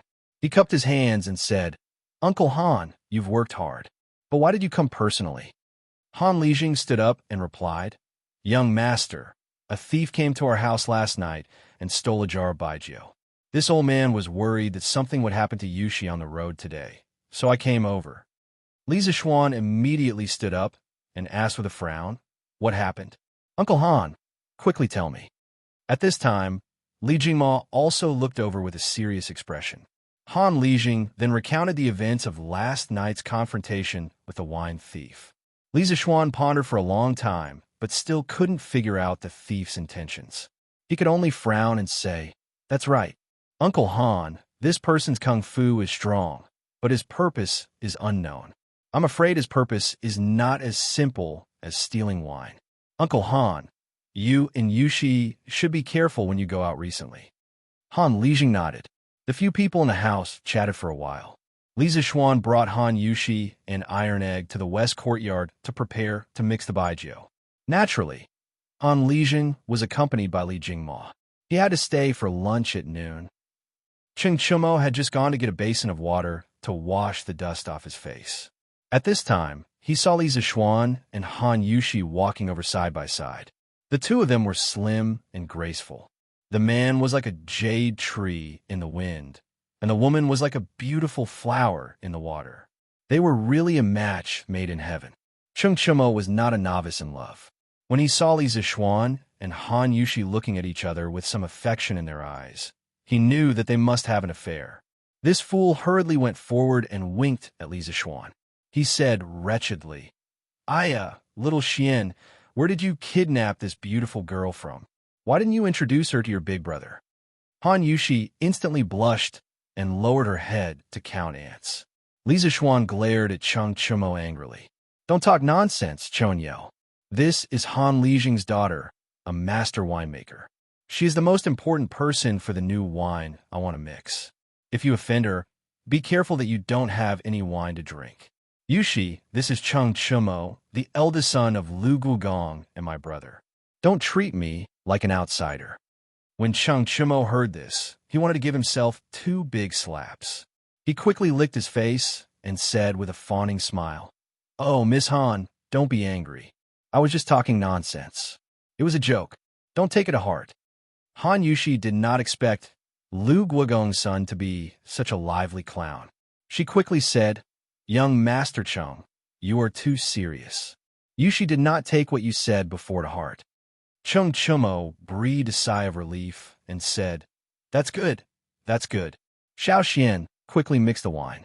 "I can't wait any longer." Li Zixuan nodded and led Han Yushi and Chung Chumo to a side room in the west courtyard. Li Zixuan handed the cocktail recipe to Han Yushi and said, "Yushi, these are the various ingredients needed for the cocktail. As for the ratio between the various ingredients, you can estimate it. First, make a cocktail with a mild temperament. Tai Dan and I will purify the liquor with a higher concentration. Then, you can use the liquor to make some strong cocktails." One must know that the most prominent feature of cocktails was that there were many varieties and different concoctions. There were mild cocktails suitable for women, such as Angel's Kiss, Summer Night's Tenderness, Pink Beauty, and so on. There were also strong cocktails suitable for men, such as Killer, Tequila, Scorpio Palace, and so on. Currently, the materials he had were only enough to make some mild cocktails. Therefore, Li Zixuan planned to obtain some strong alcohol through distillation and use it to make strong cocktails. Han Yushi held the cocktail recipe and nodded. Then, she sat down and began to meditate on how to make it. Li Zixuan brought Iron Egg to a room inside. This room used to be a kitchen. Li Zixuan had it transformed into a brewery. The brewing equipment sent by Faubert was also in place at this time. Now, everything was ready. All that was left was the east wind. Chapter 106. Li Residence, West Courtyard. In a makeshift workshop, Iron Egg was making a fire. Li Zixuan was pouring white wine into the distillation pot and paying attention to the temperature in the pot. "Master, can we get stronger wine if we heat it up?" Iron Egg asked curiously. Li Zixuan saw that he had time now, so he decided to teach his cheap disciple some scientific knowledge. "Of course we can't get stronger wine just by heating it." "Iron Egg, have you boiled water before?" "Yes, of course I have." "Then have you noticed that after boiling water, if you continue to boil it, the water in the pot will become less and less?" "Yes, master, it's true." Li Zixuan nodded and continued. "Actually, the reason why the wine we are drinking is not strong is because there is too much water and too little alcohol." "Oh, master calls the intoxicating thing in the wine alcohol. What master needs to do now is to steam out the water in the wine to make the wine more concentrated. Do you understand?" Iron Egg nodded thoughtfully and then asked doubtfully, "Then master, will you steam out the alcohol as well?" Li Zixuan praised. "Iron Egg, you asked a good question. This is the most important part of distilling wine. In fact, compared to water, alcohol is more volatile at a lower temperature. Well, in other words, if we steam them together, the alcohol will be the first to come out. Then we add a pipe with cold water to the back. The alcohol will become liquid when it is cold. Do you understand? The boiling point of alcohol is around 75 degrees. It can only be liquefied when the temperature drops below 75 degrees. At around 50 degrees, the evaporation rate is very fast. Therefore, the condensed alcohol must be cooled to below 50 degrees in the condensing pipe. Generally, it will only flow out when it is cooled to around 30 degrees. Of course, there are also ways to cool it at a lower temperature." Iron Egg shook his head in confusion and said, "Master, Iron Egg understands what you said, but when you said that the evaporated alcohol will turn into liquid when it enters the pipe, this Iron Egg doesn't quite understand." Li Zixuan patted his forehead and helplessly explained to Iron Egg that the solution vaporizes when it is hot and the steam liquefies when it is cold. Iron Egg finally understood. "Okay, don't be distracted. You still have a lot to learn in the future. Now focus on the fire and pay attention to the temperature." "Yes, master." Half an hour later, the condenser's thin pipe finally began to slowly flow of concentrated liquor. Suddenly, a strong aroma filled the entire room. "Wow, it smells so good. Master, this wine smells much better than the wine my father usually drinks." Iron Egg sniffed to the side and said excitedly. Li Zixuan smiled faintly, not denying it. "Little Xian, what kind of liquor is this? It smells so good." Chung Chumo, who was outside the room, smelled the strong aroma of the liquor and immediately rushed in. This guy didn't know how to write the word polite. As he spoke, he came up to take away the wine jar under the condenser. Li Zishuan hurriedly stopped him. Stop! This first distilled liquor is poisonous. You can't drink it, ugly ox. This guy really didn't care about his life. Although the first distilled liquor had a high alcohol concentration and smelled very good, it contained a large amount of aldehydes, esters, ketones, and other substances with low boiling points. Drinking these substances could cause blindness or even death. Chung Chumo said in disbelief. How can there be poison in the liquor? Don't lie to me. Hurry up and let me taste it. Don't be so stingy. Li Zishuan was too lazy to pay attention to this guy who didn't care about his life. He saw that more than 2 caddies of the first liquor had flowed out, so he replaced it with an empty jar. He took the jar with the first liquor and prepared to pour out. Chung Chumo saw through his intention and was anxious. If it wasn't for the fact that he couldn't beat Li Zishuan, he would have definitely snatched it. Li Zishuan poured the first liquor in the courtyard. Chung Chumo stood there reluctantly and sniffed the remaining liquor aroma in the air. He muttered with a look of pity, "Wastrel, wastrel." Li Zishuan ignored him and turned back to the room. 2 hours later, Li Zishuan came out with a jar of high alcohol concentration and placed it on the table next to Han Yushi. He looked at Han Yushi and asked, "Yushi, how is it? Have you figured out the ratio of the ingredients?" Han Yushi nodded and pushed a glass of red wine over. She said, "Young master, after many attempts, I found that the wine with this combination is easier to drink. Try it." Li Zishuan looked at the wine and hesitated. Han Yushi smiled and said, "Young master, don't worry. This wine won't get you drunk." Li Zishuan then picked up the wine glass and took a sip. There was the sourness and sweetness of the mountain fruit in his mouth. After tasting it carefully, there was a faint wine fragrance, mellow and sweet. Li Zishuan nodded with satisfaction. Han Yushi was indeed a genius in the field of winemaking. He only gave her a list of ingredients, but she actually figured out the ratio of various ingredients by herself. She was really amazing. Well, not bad, not bad. Yushi, you are really amazing. Just mix according to this ratio. When Han Yushi heard Li Zishuan's praise, she immediately felt that her hard work was worth it. She quickly agreed in a low voice and continued to mix the wine. At this time, Chung Chumo walked in and looked at Li Zishuan bitterly. Then he suddenly caught a glimpse of the cocktail that Han Yushi had made. He immediately became spirited and shouted, "Miss Han, is this the new wine you made? Quickly let me, a wine taster, taste it for you." Han Yushi couldn't help but laugh. Li Zishuan couldn't do anything about this thick-skinned person. Chung Chumo poured himself a glass of cocktail, then held it in his hand and praised, "Well, just by looking at the appearance, I can tell that it's not bad. Miss Han, Shaoxian is really lucky to be able to find you." These words were a little ambiguous. Han Yushi's pretty face blushed. Li Zishuan glared at him and said angrily, "Hurry up and drink. Even good wine can't stop your mouth." Chung Chumo laughed, picked up the wine, took a sip, smacked his lips, and then drank it all in one gulp. Chung Chumo sighed and said, "Miss Han, the taste of your wine is very novel. I have never drunk such wine before. Well, anyway, it's very delicious, but it's a little boring.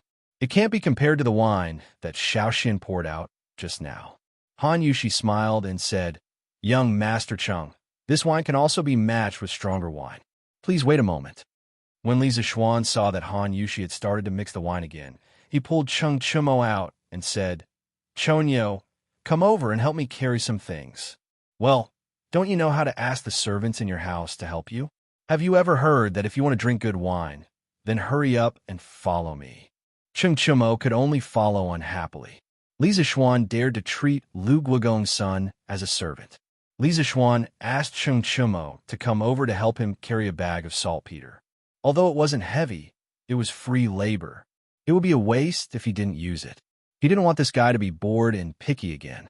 Last night, Li Zishuan asked his father to help him purchase a few saltpeter mines. He didn't know how his father was doing. Li Zishuan wanted to get some ice cubes.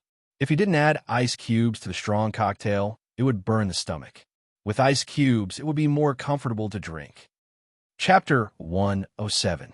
By the time Li Zixuan and Cheng Chumo returned, Han Yushi had already prepared a pot of strong cocktail.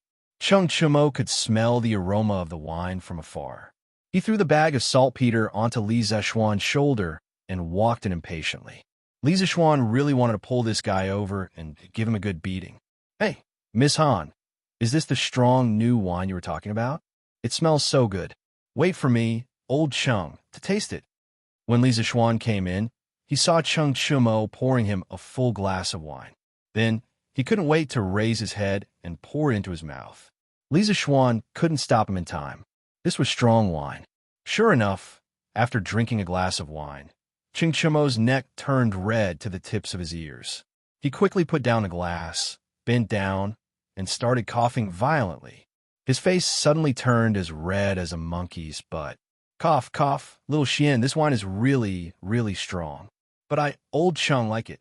Ha ha, cough, cough." Li Zixuan and Han Yushi looked at each other, speechless at this joker. Inside a room in Yunchi restaurant. "Young master, this is the wine that Flying Snake took from Han Tianhu's house. This subordinate has seen it, and it's exactly the same as the one they sold to our restaurant." The young master seemed to be in a good mood today. After hearing the middle-aged man's report, he turned around and opened the wine jar. He sniffed the fruit wine inside and said, "This wine tastes good. The taste is not bad. But if Li Zixuan wants to make a comeback with just this mountain fruit wine, isn't it a little too whimsical?" The middle-aged man respectfully said, "Young master, you're right. You're right, young master. Now that our Yunchi restaurant has invited Xia Xingyuan to cook, our business has become even more booming.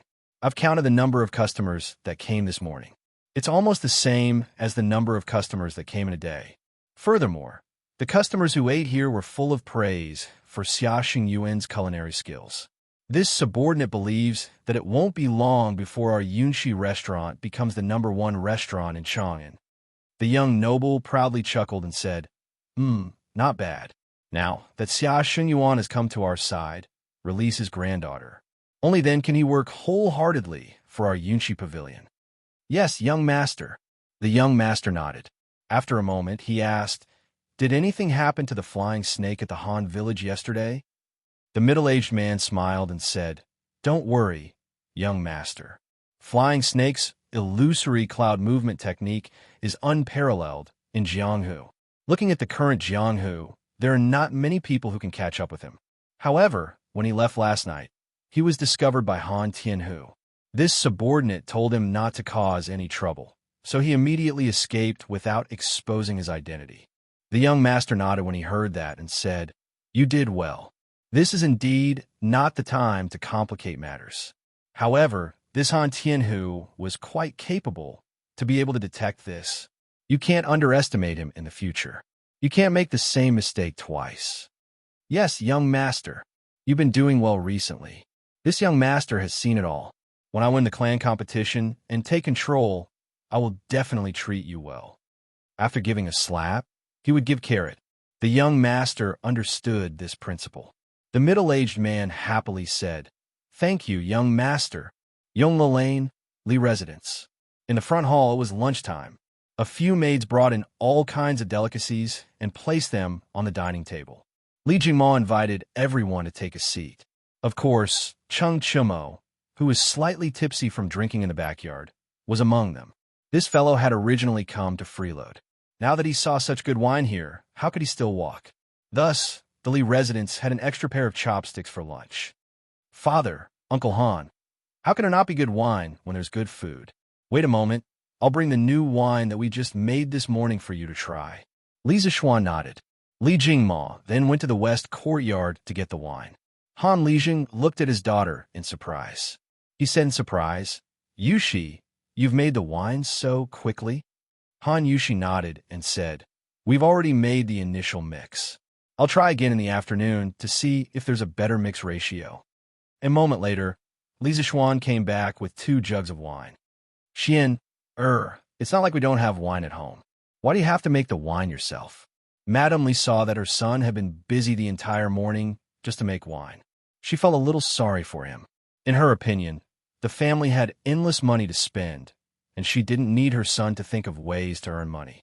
Now that her son had been conferred a title and had status, he only needed to enjoy life at home. There was no need to do all this. Li Zishuan knew that his mother felt sorry for him. She wanted him to be a second-generation rich kid who just ate and waited for death.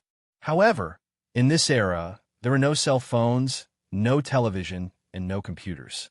Idling every day would probably make him sick. He had no choice but to find something for himself to do. "Mother, the wine that I made is not available on the market. You like it once you try it." Madame Li hurriedly waved her hand and said with a smile, "Xian, I don't drink wine." "Mother, don't worry. This wine won't make you drunk. The wine that I poured for you is specially made for people who don't know how to drink," Li Zishuan said as he brought over a glass cup. After filling it to the brim, he brought it to his mother. In this era, although the glass-making process was not mature, it was still possible to buy some glass-making products from merchants at high price. The Li family was a wealthy family, so it was natural for them to have such luxury goods. Madame Li was originally wondering why there would be wine specially made for people who didn't know how to drink wine. However, when she saw the bright red mixed wine in the glass cup in front of her, her gaze was instantly attracted by the beautiful color. "Xianer, what wine is this? The color is really beautiful." "Mother, try it first. I'll tell you later." "This child," Madame Li smiled helplessly. She picked up the wine cup, opened her red lips, and tried to take a sip. She slowly swallowed, then closed her eyes and savored it carefully. After a while, she opened her eyes and praised, "Shin, this wine is really good. It's soft and mellow, and it leaves a fragrance in the mouth. It has the sweetness of the mountain fruit and a hint of the fragrance of white wine, but it's not as spicy as white wine. It's very suitable for women to drink." "Xian, quickly tell me the name of this wine." Li Zishuan smiled and said, "Haha, Mother, I named this wine Gentle Village. What do you think, Mother?" Madame Li nodded in agreement and said, "Not bad. This name is very appropriate." "Mother, Lana wants to drink it too." When Lana saw the brightly colored wine and heard her mother praising it, the little girl immediately begged with her eyes wide open. "No, Lana, you're still young. You should drink the mountain fruit wine." Li Zishuan was the first to object. Although the alcohol content of this cocktail was very low, it was still wine. Lana was still young, and drinking alcohol was not good for her body. Stinky brother." Lana pouted and looked unhappy. Madame Li rubbed her little head, feeling a little funny. "Father, Uncle Han, this is another type of wine. It's specially prepared for you. It might be a little stronger, so you should drink it slowly." She was still a child, and her temper came and went quickly. Li Zishuan ignored the spoiled Lana and picked up the other pot of wine, pouring a cup for his father and Han Lijing. What kind of strong wine have I not drunk before?" "Xian, you making it sound so serious." Father Li did not take his son's words to heart. Han Lijing saw that the top of the cup was emitting traces of cold air, and there were a few pieces of ice in the cup. He instantly exclaimed, "Young master, why are there ice cubes in the cup?" At this time, Li Jingma also noticed the abnormality in the cup. He was also a little surprised. "Xian, we don't have an ice cellar in the residence, right? Where did you get these ice cubes?" Cheng Chumo calmly ate and drank on the side, not finding it strange at all. He secretly despised the two of them for making a fuss over nothing.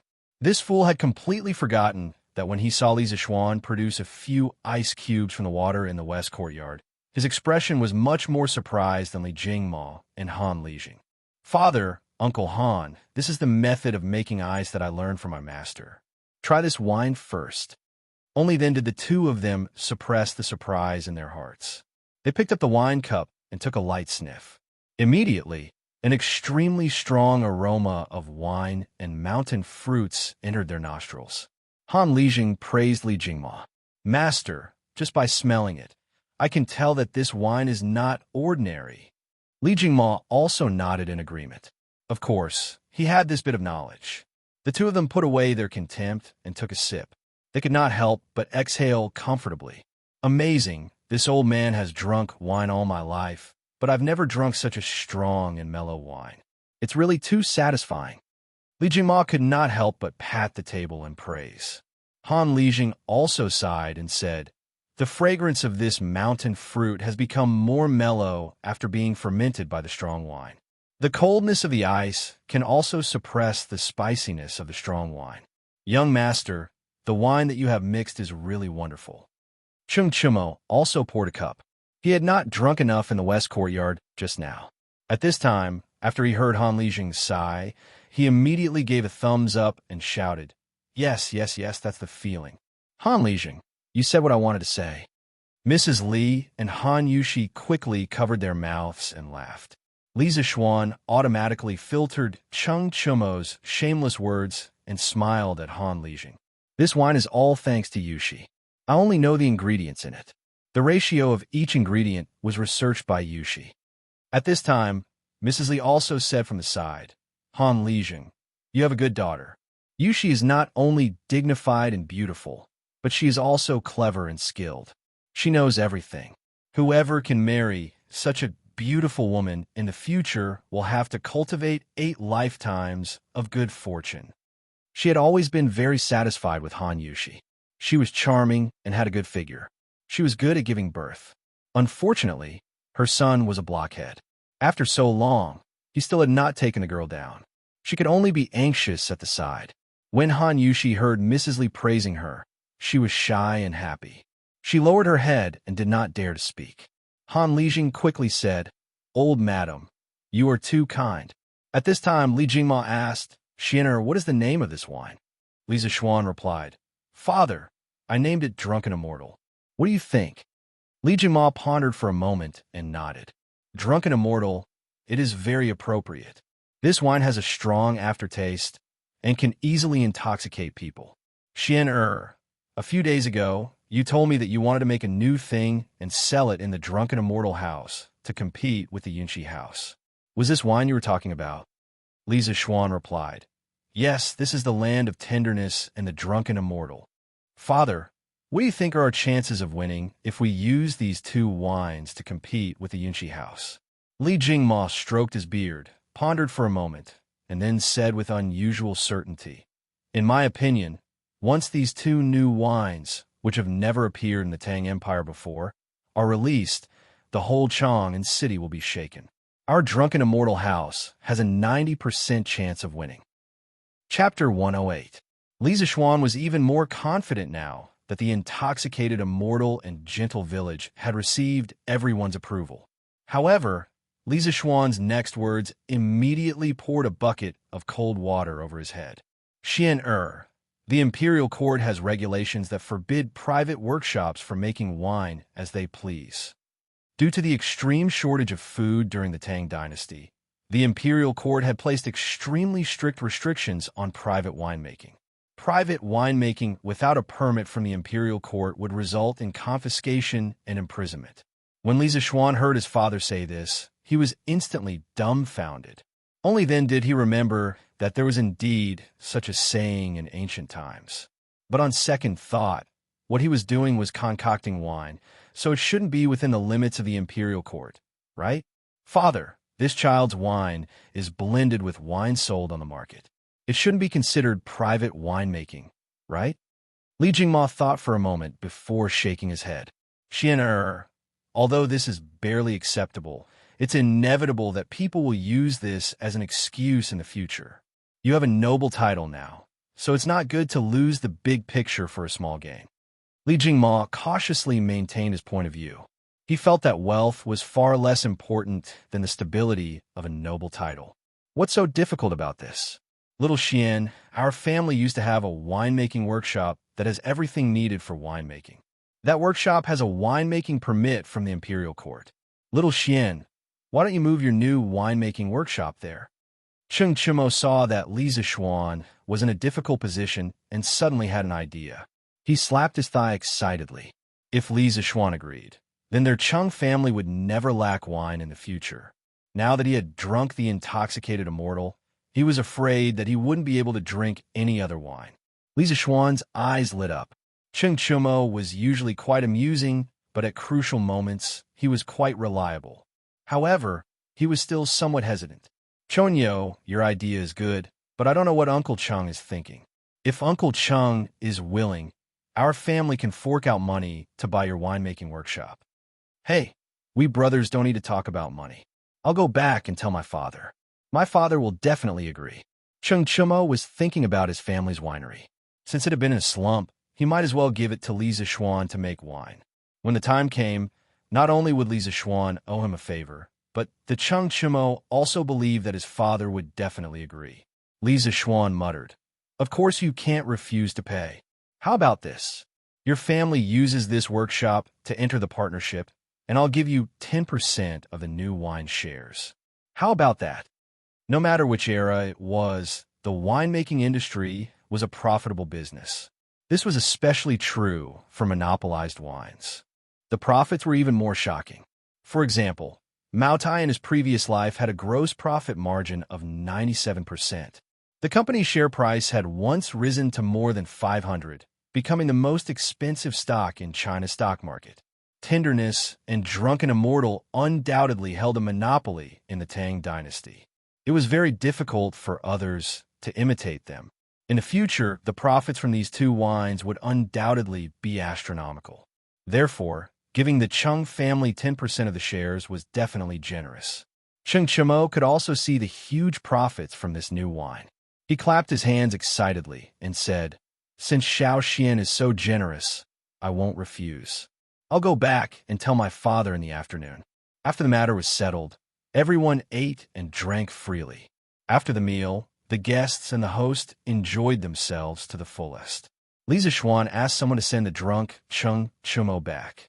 He, Han Yushi, and Iron Egg returned to the west courtyard to continue mixing wine. "Io, young master, where did you drink so much?" In Duke Lu's residence, housekeeper Liang saw Chung Chumo staggering back with two servants. He hurriedly went up to support Chung Chumo. The two servants said goodbye to housekeeper Liang and left.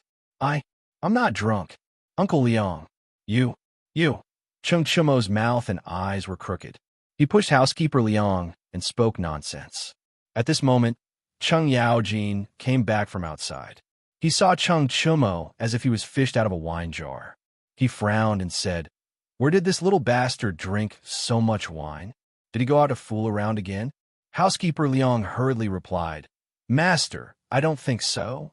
Just now I saw the two servants who sent the young master back. They seem to be from Li Zixuan's residence."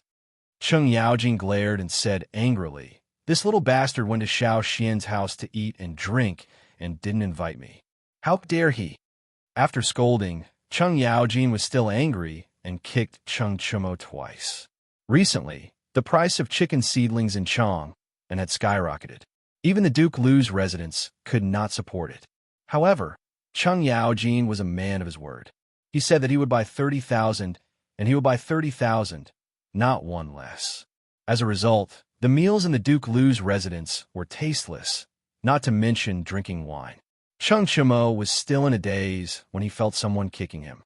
He immediately cursed, which little bastard dares to kick this young master. I will beat you to death, you little tramp.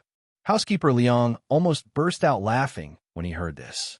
However, when he saw Chung Yaojin raise his hand to beat Chung Chumo, he hurriedly stopped him. Master, the young master is drunk and talking nonsense. Please don't bother with him. Oof. Help this little bastard back to his room. When he sobers up, I'll deal with him." Chung Yaojin snorted angrily and left hatefully. Today, the Curious Pavilion was a different scene. Yesterday, Sun Huayuan asked someone to copy a few hundred copies of the second-generation scooter's promotional tabloids. Then, he sent a servant to deliver these tabloids to the members of the Curious Pavilion. At that time, when those people applied for membership cards, they all left their addresses. It had to be said that Sun Huayuan's move was somewhat immoral. Those who could afford a scooter were generally from well-off families. Their children were more or less literate. When these children saw the tabloids of the second-generation scooter, they thought that the scooters they bought before were already very fun. Wouldn't the second-generation scooter be even more amazing? Moreover, if their children all played with the second-generation scooter in the future, how embarrassing would it be if they played with the first-generation scooter? Therefore, many parents are disturbed by their children early in the morning. They were all cursing the curious pavilion in their hearts. They were a professional scammer. One scam after another. However, complaining was useless. The children at home didn't want to listen. They could only obediently go to the curious pavilion to buy the second-generation scooter for their children. However, this time, the curious pavilion was more humane. They actually arranged 8 channels for members. Those who had membership cards quickly bought them. When they saw the long line for non-members, those who bought the scooter inexplicably felt a sense of superiority. In their hearts, they felt that the membership card was worth it. This was like the difference between RMB players and civilian players in a game. RMB players used money to buy time, while civilian players could only spend a lot of time grinding for equipment. Of course, the Curious Pavilion's unreasonable system, where the rich were the bosses, also caused some people to protest. However, most people also chose to get a membership card. It wasn't expensive anyway. In a short period of time, the number of members of the Curious Pavilion increased dramatically. Chapter 109. Evening, Duke Lu's mansion. In the side hall. Father, that's all. I've told you everything I need to say. Chung Chumo rubbed his buttocks and said with a thin face. He recalled that when he had just woken up, his father looked at him as if he wanted to eat him. He was a little scared. He still didn't understand why his father wanted to kick him as soon as he saw him wake up. If it wasn't for housekeeper Liang stopping him from behind, his buttocks would have been kicked to mush. Could it be that he went out to drink and didn't bring his father along, so his father was angry? Chung Chumo, who really couldn't find a reason, could only curse in his heart. Of course, this guy didn't remember that when he was drunk, he called his father a little bastard and a little tramp. If he knew, he definitely wouldn't dare to stay at home. Chung Yaojin sat on the stool carelessly, looking at Chung Chumo with a bit of killing intent. After listening to his son talk about the Chung family's workshop being given to Li Zishuan to brew new wine, he asked, "Is a land of warmth and drunken immortal brewed by little Xian really that delicious?" As soon as he heard about the drunken immortal, Chung Chumo's buttocks immediately stopped hurting. He excitedly slapped his thigh and shouted, "Father, you don't know, but the drunken immortal is strong and mellow. It's really too strong. I've never drunk such strong wine before. Moreover, there are ice cubes in it. The cold air of the ice cubes is just enough to suppress the spiciness of the wine. It's really too damn refreshing to drink. Father, what's wrong with you?" As Chung Chumo spoke, he felt that the surrounding air was a little cold. He looked carefully and found that his father was looking at him with a somewhat unfriendly gaze. Chung Yaojin stood up and slapped the back of Chung Chumo's head. "You little bastard, you secretly drank good wine without thinking about your father. You're not allowed to eat tonight. You'll reflect on your mistakes behind closed doors." Chung Yaojin said hatefully and was about to leave. When he heard Chung Chumo describe the wine to the heavens, he almost drooled. But the more he wanted to taste it, the angrier he was. This stupid son of his was too unfilial.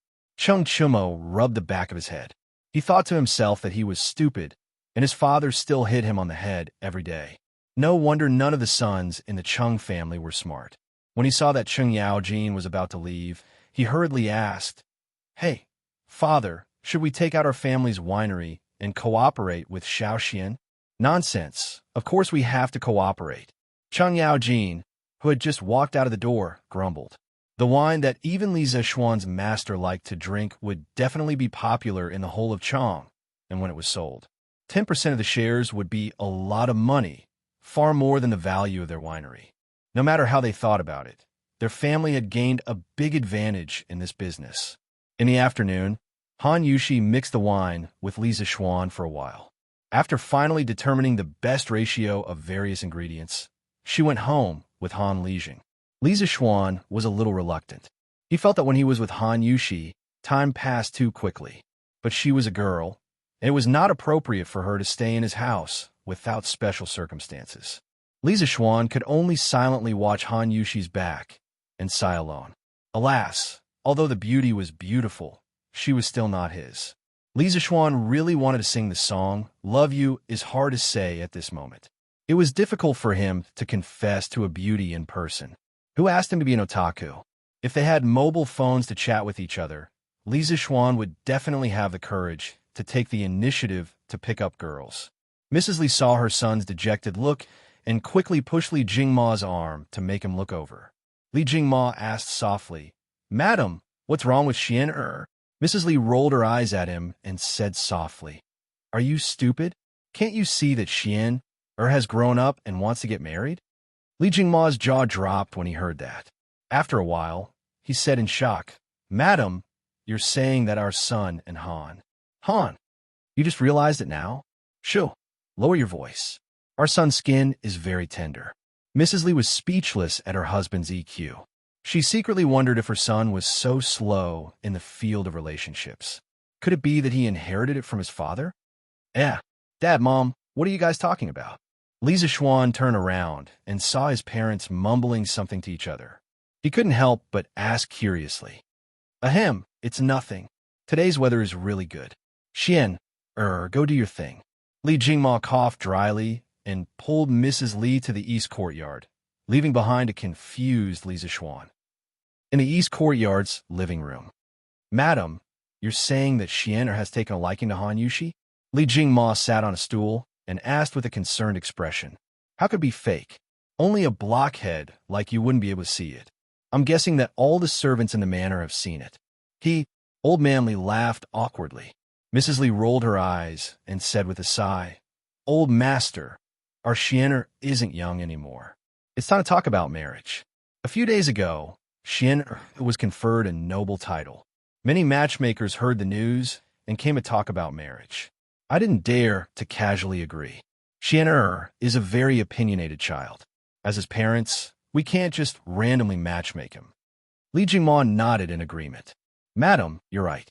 According to what you said, you're planning to help Xian go to Han Lijing's house to talk about marriage?" Mrs. Li said angrily, "Xian takes after you in this aspect. If he continues to dawdle like this, when will we be able to hold a fat grandson? Seeing that other children are already married at this age, how can I not be anxious as a mother?" Li Jingma said awkwardly, "What does this have to do with me?" Mrs. Li said angrily, "How is it none of your business? Back then, how long did you make me wait before you married me? If it wasn't for my mother asking someone to remind your father, were you planning to wait until I'm old before marrying me?" Li Jingma immediately felt ashamed and hurriedly interrupted, "Ahem, madam, we're talking about Xian. Don't stray from the topic. Let's continue talking about Xian." Mrs. Li snorted in dissatisfaction and continued, "So, I'm planning to ask a matchmaker to ask Han Lijing's opinion in a few days. I see that Miss Han doesn't hate our Xian, so this marriage is more or less possible." Li Jingma said hesitantly, "Madam, is this Miss Han really suitable for Xian? After all, she's just..." Mrs. Li didn't wait for old man Li to finish and slammed the table. Her phoenix eyes were filled with anger. "Just what? Just a peasant girl? You just become a baron's father and you're already having prejudice against family backgrounds? Then one day, will you chase me out of the house and marry a rich family's daughter?" Li Jingma's face was covered in sweat. He was flustered and hurriedly said, "Madam, your husband definitely didn't mean that. Definitely not. Your husband also thinks that Han Lijing's daughter is quite good. Madam is really wise to let you make all the decisions." That's more like it." Mrs. Li sat down in satisfaction, but the corner of her mouth raised into an almost undetectable smile. This book was very difficult to write because swordsmen aren't full-time workers and are very busy every day. But even under these busy circumstances, swordsmen still manage to never stop updating. While others are sleeping, I'm writing. Swordsmen are using their health in exchange for a wonderful story. It's going to be published tomorrow. I hope that you can subscribe 2 chapters to support it. If there aren't many people reading the original version, it's easy for it to be unpublished. Piracy is the main reason why there are so many unpublished books. I hope that everyone can come to QQ or Qidian to support Yiha.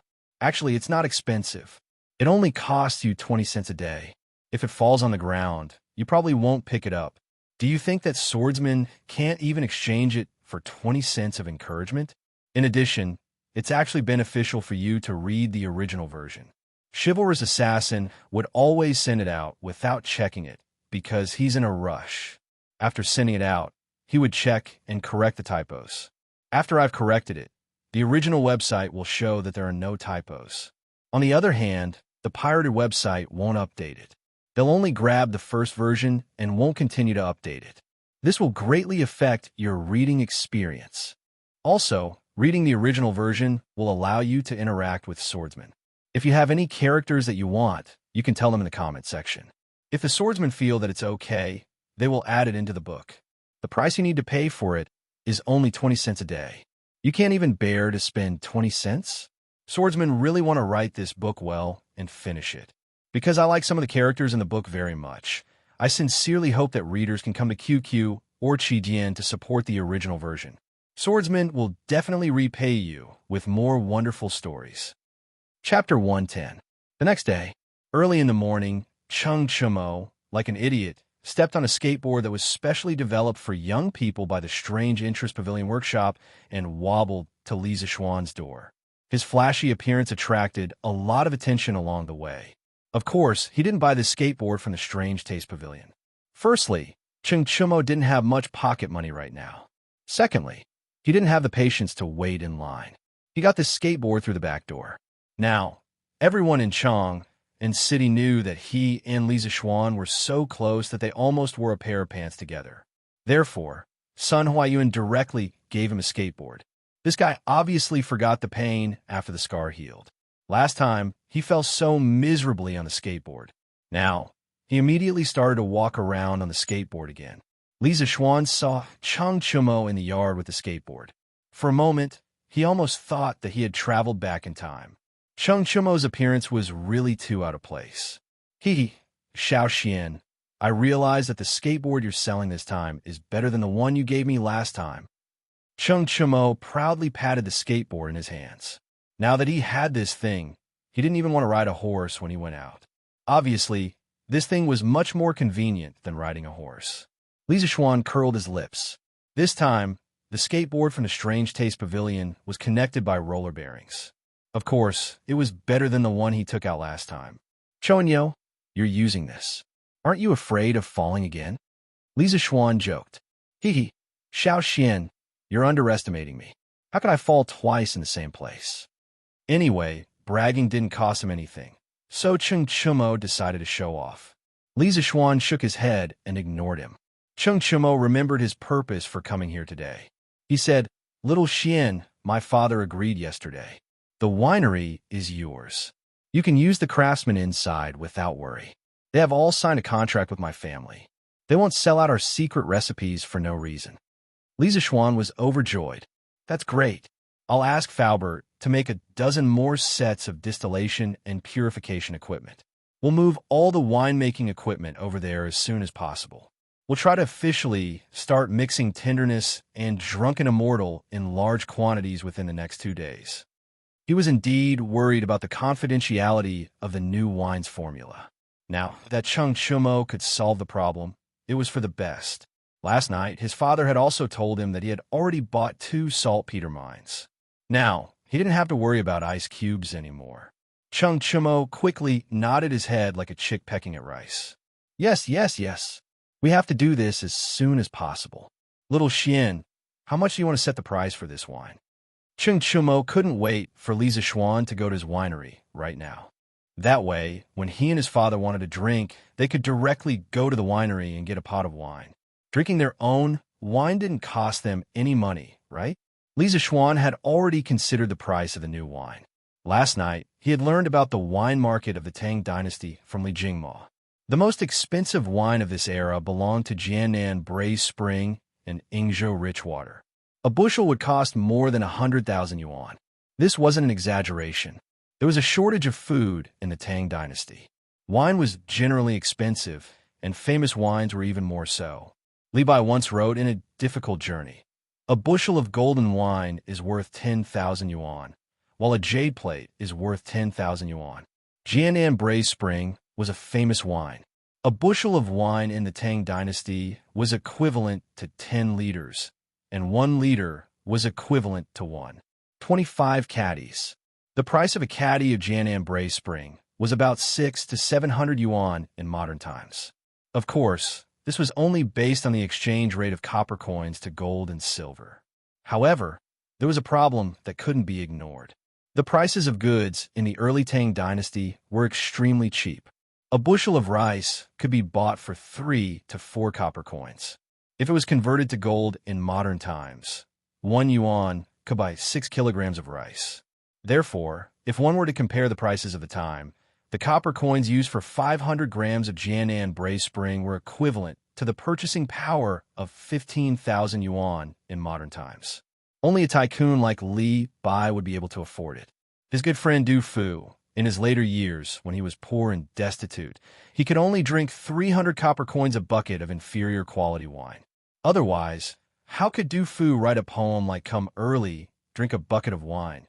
Have 300 copper coins? Li Zishuan pondered for a moment and said, "Chonyo, I plan to set the price at 2 strings per liter for our tender village. I plan to set the price at 5 strings per liter for the immortal drunken wine. What do you think?" The alcohol concentration in the tender village was lower, so it could be sold at a cheaper price. However, the immortal drunken wine used distilled and concentrated alcohol. Just the cost alone was much higher, so the price couldn't be cheap. These words were earth-shattering.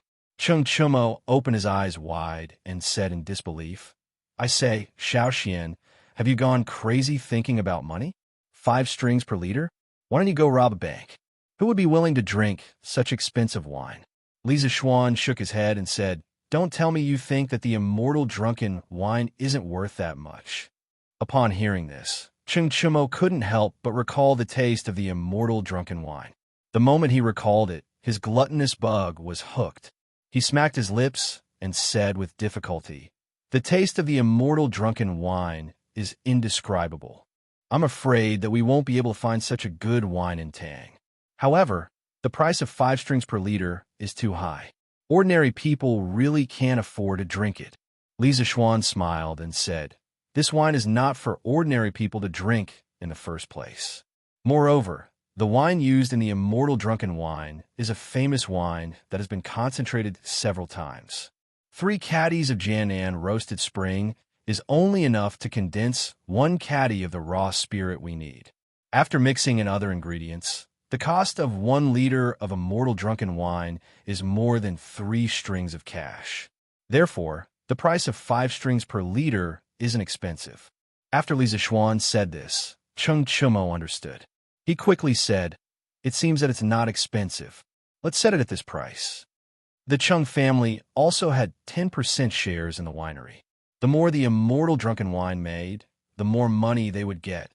After agreeing on the price of the new wine with Cheng Chumo, Li Zishuan sent someone to inform Fauber to the workshop to get another 20 sets of distillation equipment. Then, he brought Cheng Chumo to the Drunken Immortal Inn. The conditions to launch the new wine were ripe. He needed to inform Manager Liu. Cheng Chumo followed Li Zishuan because he wanted to have a free meal at the Drunken Immortal Inn. "Uncle Liu, why is it so quiet here today?"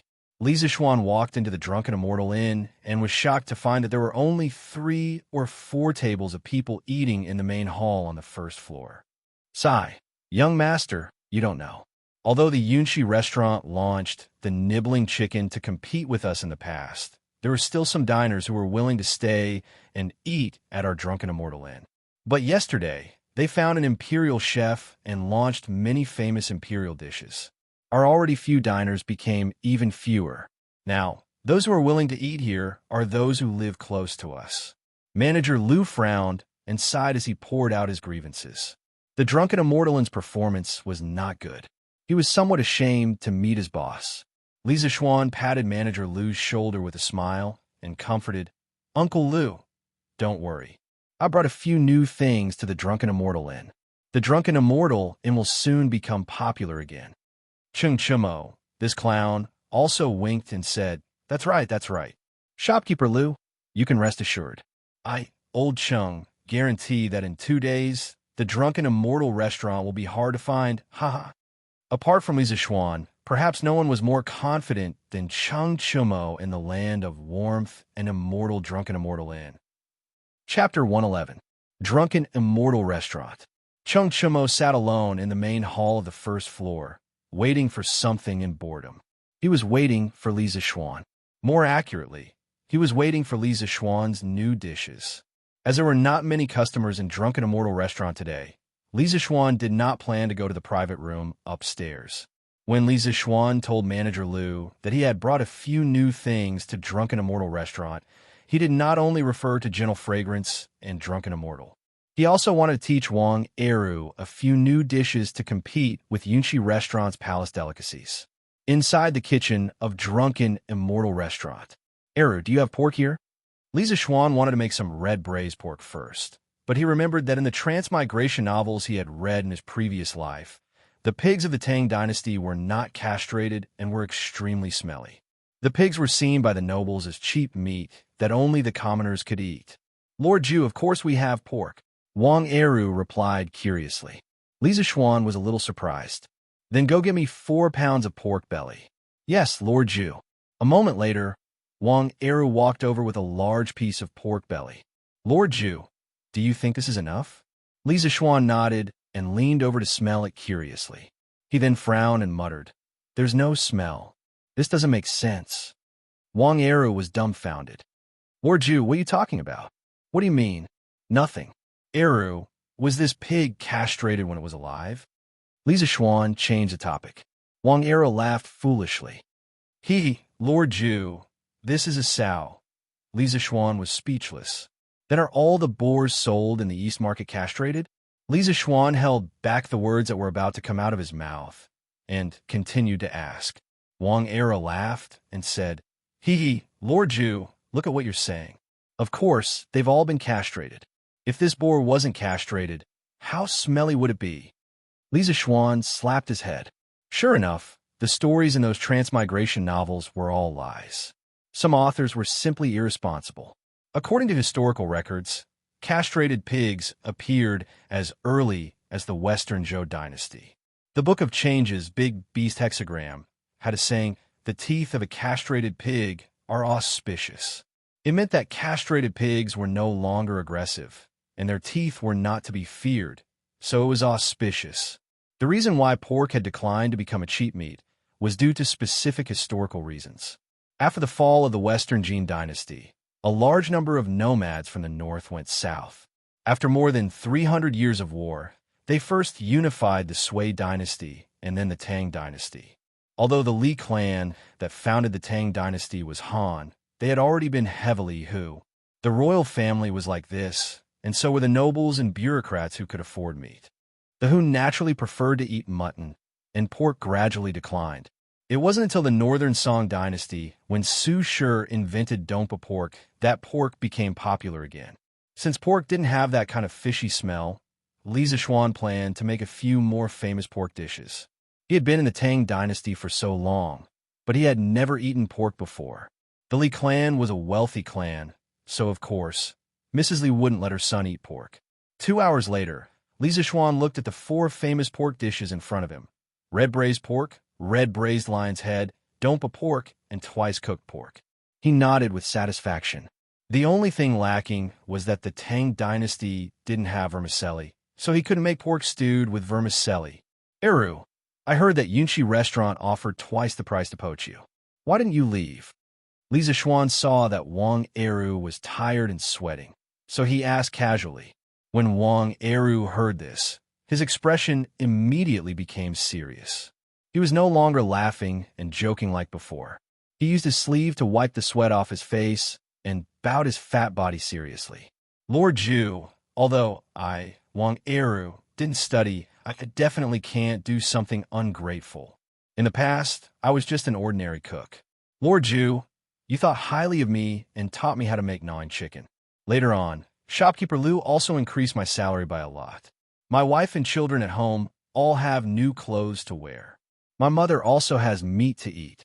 All of this was brought to me by Lord Ju. If I were to do something ungrateful, would I, Wang Eru, still be human? Not only me, but there are so many chefs in Drunken Immortal restaurant. If one of them dares to betray Lord Ju, I, Wang Eru, will be the first to fight him to the death. Wang Eru became a little emotional as he spoke. Every word he said was powerful and resonant. Lisa Schwan was also a little touched by this simple man. He quickly patted Wang Eru on the shoulder to calm his emotions and said, "Don't worry about it. Eru, you're a good man. Don't worry. You won't suffer if you follow this Lord Ju. Your family's days will only get better and better." Wang Eru nodded heavily and said, "Lord Ju, Eru understands." Lisa Xuan brought a few servants and brought out the 4 pork dishes. Of course, there's also a pot of iced drunken immortal wine. This was something that Cheng Chumo took from his house. According to him, how could there be no good wine in Drunken Immortal Restaurant? "Little Xian, what meat is this? Why is it so fragrant?" Cheng Chumo was like a shameless dog. He used his nose to sniff around the plate. Lisa Xuan quickly pushed him away. He was afraid that this idiot's saliva would fall into the plate. If that happened, how could he eat? "This is all pork." "Cho Ox, you don't eat pork, right?" "Ah, this is pork? How can pork be so fragrant?" Cheng Chumo said in disbelief. "That's right, this is all pork. Our Lord Ju's eldest son definitely wouldn't eat this cheap meat, right?" Lisa Xuan ridiculed. Cheng Chumo immediately shouted, "Bullshit! I don't care what kind of meat this is. This is such fragrant meat. Even if it was rat meat, I would still eat it. F***CK. Will this bastard die if he doesn't spoil my appetite when eating?" Lisa Xuan really wanted to kick him out. "Uncle Lu, come and try this meat and this wine. In 2 days, our Drunken Immortal Restaurant will release this." Lisa Xuan called out to Shopkeeper Lu. Shopkeeper Lu was already drooling from the side. When he heard this, he immediately thanked him excitedly. "Thank you, young master." The 3 of them sat down. Shopkeeper Lu tactfully poured a cup of wine for Cheng Chumo and himself. He knew that Lisa Xuan didn't drink, so he didn't pour it. As soon as this drunken immortal was exposed to the air, an extremely rich wine fragrance immediately filled the entire hall on the first floor. The fragrance was so strong that it even overshadowed the dompa pork and other famous pork dishes on the table. The few diners sitting next to him were already craving after smelling the aroma of the pork when it was served. At this time, they smelled the rich aroma of the wine. They put down their chopsticks one by one and looked over, swallowing their saliva. They wanted to come over and ask for something to eat, but they all knew Lisa Xuan. He was a Lord Jew. They really didn't dare to offend him, so they could only look on enviously from the side. The hall suddenly fell into a strange silence. At this time, the sound of the diners swallowing their saliva was particularly ear-piercing. Lisa Xuan looked up and saw the desire and fear in the diner's eyes. Only then did he understand. He said to Shopkeeper Lu, "Uncle Lu, there are still some dishes in the kitchen that haven't been filled. Go and ask someone to share some with these diners. Also, give each of them a cup of our wine. These are the most loyal customers of our Drunken Immortal Restaurant. This meal is my treat." Lisa Xuan's words were very loud.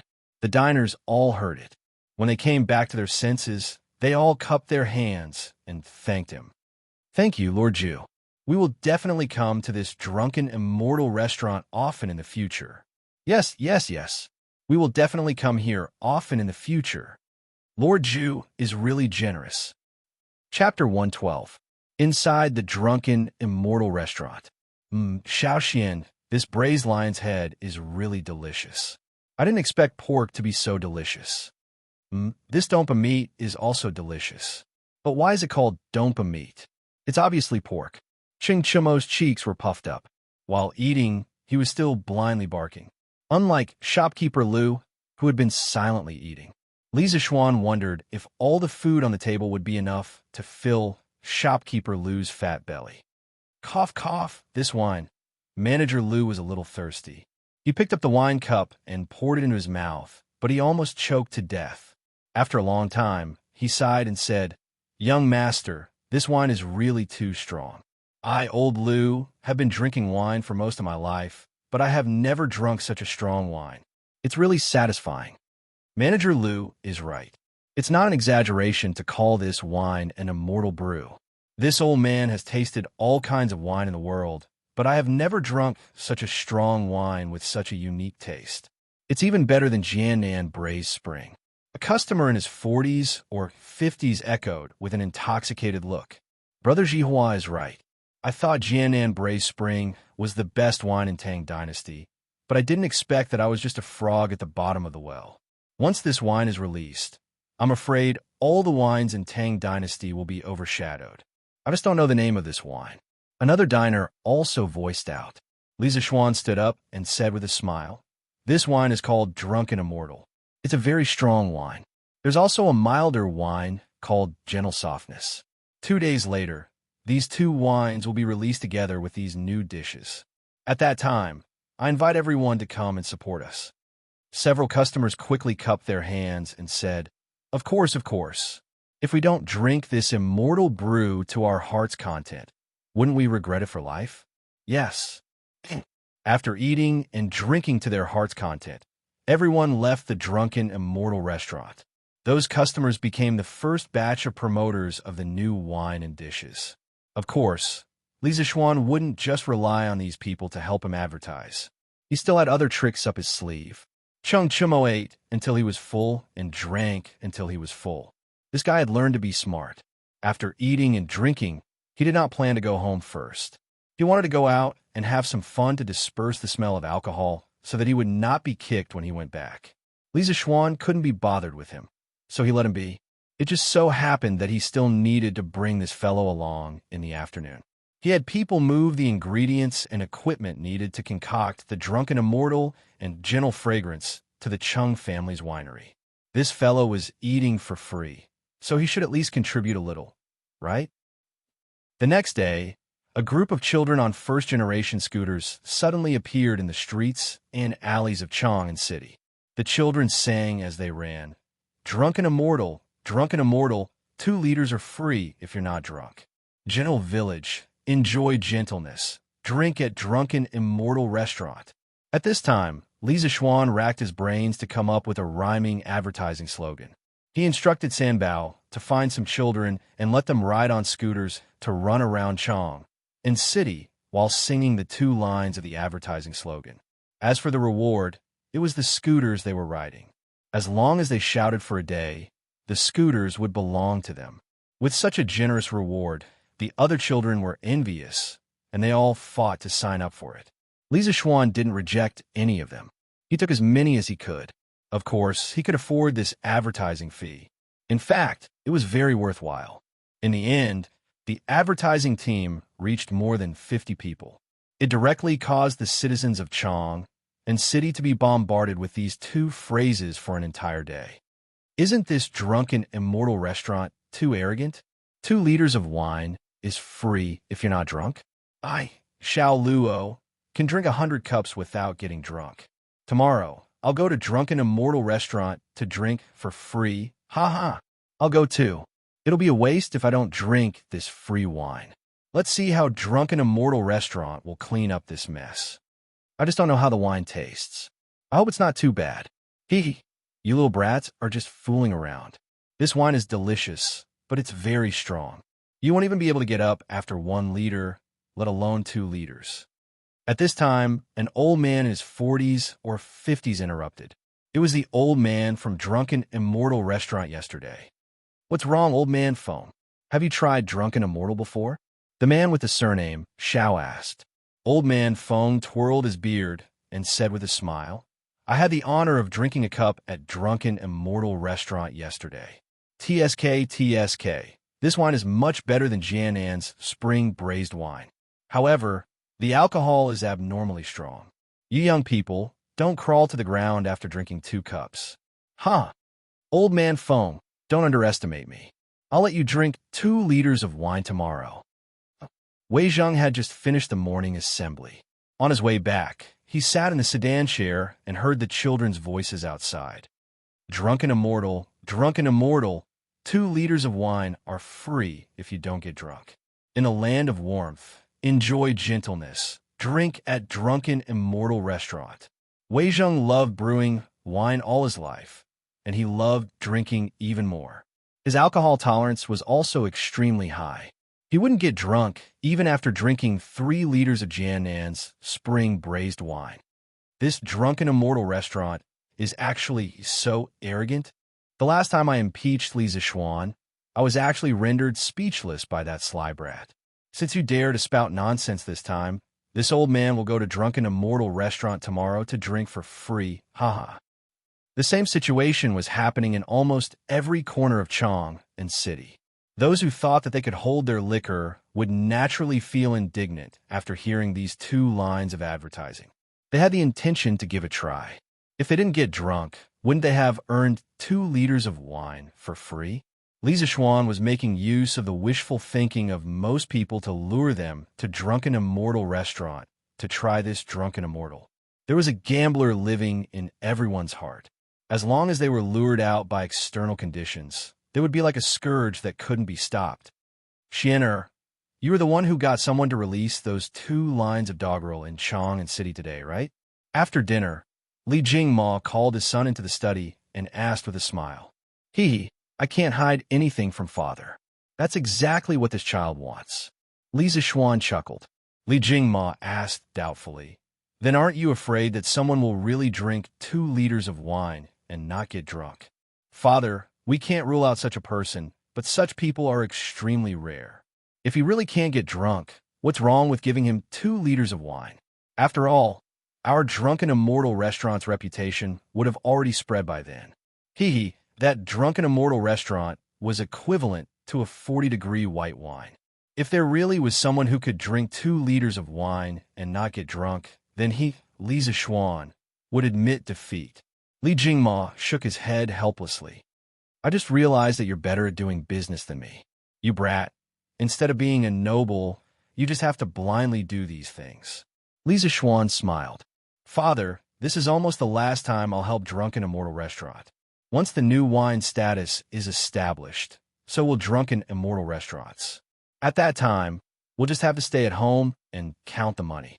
To tell the truth, Li Zixuan himself didn't want to be so tired. It was all forced by the circumstances. Li Jingma was speechless. Chapter 113. On this day, before the door of Drunken Immortal opened, there was already a circle of people outside. "Hey, Jiang Weiyun, are you here to drink the free wine?" "Haha, that's right, Brother Xiao. Wouldn't it be great to drink the free wine of Drunken Immortal and order 2 portions of their nibbled chicken? That makes sense. Brother, you're so thoughtful. Ha ha ha." After the crowd was lively for a while, the waiter of Drunken Immortal came out to open the door. Shopkeeper Lu also came out. He looked at the crowd in front of him and smiled like a Methriya Buddha. "Dear customers, today the Drunken Immortal is releasing new wine and dishes. Anyone who can drink 2 liters of Drunken Immortal without getting drunk will be served free of charge. But in order to prevent people from forgetting to pay the bill after getting drunk, all customers will have to pay first before eating. If anyone can drink 2 liters of wine without getting drunk, we'll refund the money to you in full." "Great!" Everyone cheered loudly. The burly man surnamed Xiao couldn't help but shout. Shopkeeper Lu, open the door quickly. "I, old Xiao, am waiting to drink your wine for free, haha." "That's right, we want to drink the free wine." These people treated the Drunken Immortals event as free wine for them. Shopkeeper Lu laughed in his heart. "You'll be crying later."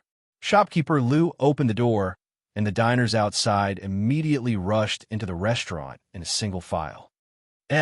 Shopkeeper Lu, you're serving a new dish? What's this dompa meat? What's this braised lion's head? Don't tell me you're selling lion's meat?" Shopkeeper Lu was about to explain when he heard someone interrupt. "Young man, if you're not buying, let this old man buy first. Waiter, give this old man a portion of braised lion's head, a portion of braised meat, and half a liter of Drunken Immortal." The speaker was the old man who talked to Li Zixuan that day. His name was Feng Zhihua, and he was also a rich businessman. "That's right, if you're not ordering, let us order first." Another diner who had eaten the new dish and drank the new wine with Feng Zhihua last time chimed in. These people were not lacking in money. They had said that they would come to support, and now they were all here. "All right, sir, that's a total of $4,400. Please pay the bill first," the waiter said respectfully. Feng Zhihua pointed at the waiter and said with a smile, "You're looking down on this old man. How could this old man get drunk with just half a liter of wine?" Despite saying that, Feng Zhihua still took out a golden biscuit and handed it to the waiter. The surrounding people who didn't know what was going on gasped. Someone couldn't help but ask, "Waiter, this person only ordered so little, and he wants 5 strings of cash?" The waiter didn't show the slightest bit of impatience. While receiving the golden biscuit from Feng Jihua, he politely explained the rest. Replying to the esteemed guest, "Our store's God's nectar is 1 liter for 5 strings of bones. Twice-cooked pork, braised lion's head and soy sauce, dompa pork, and braised pork and soy sauce are all priced at the same price. 5 strings of cash per liter?" The rest of the people were frightened by the high price, and some of the people who wanted to come to the drunken immortal restaurant to take a gamble began to retreat. "Waiter, just give me a portion of gnawed chicken."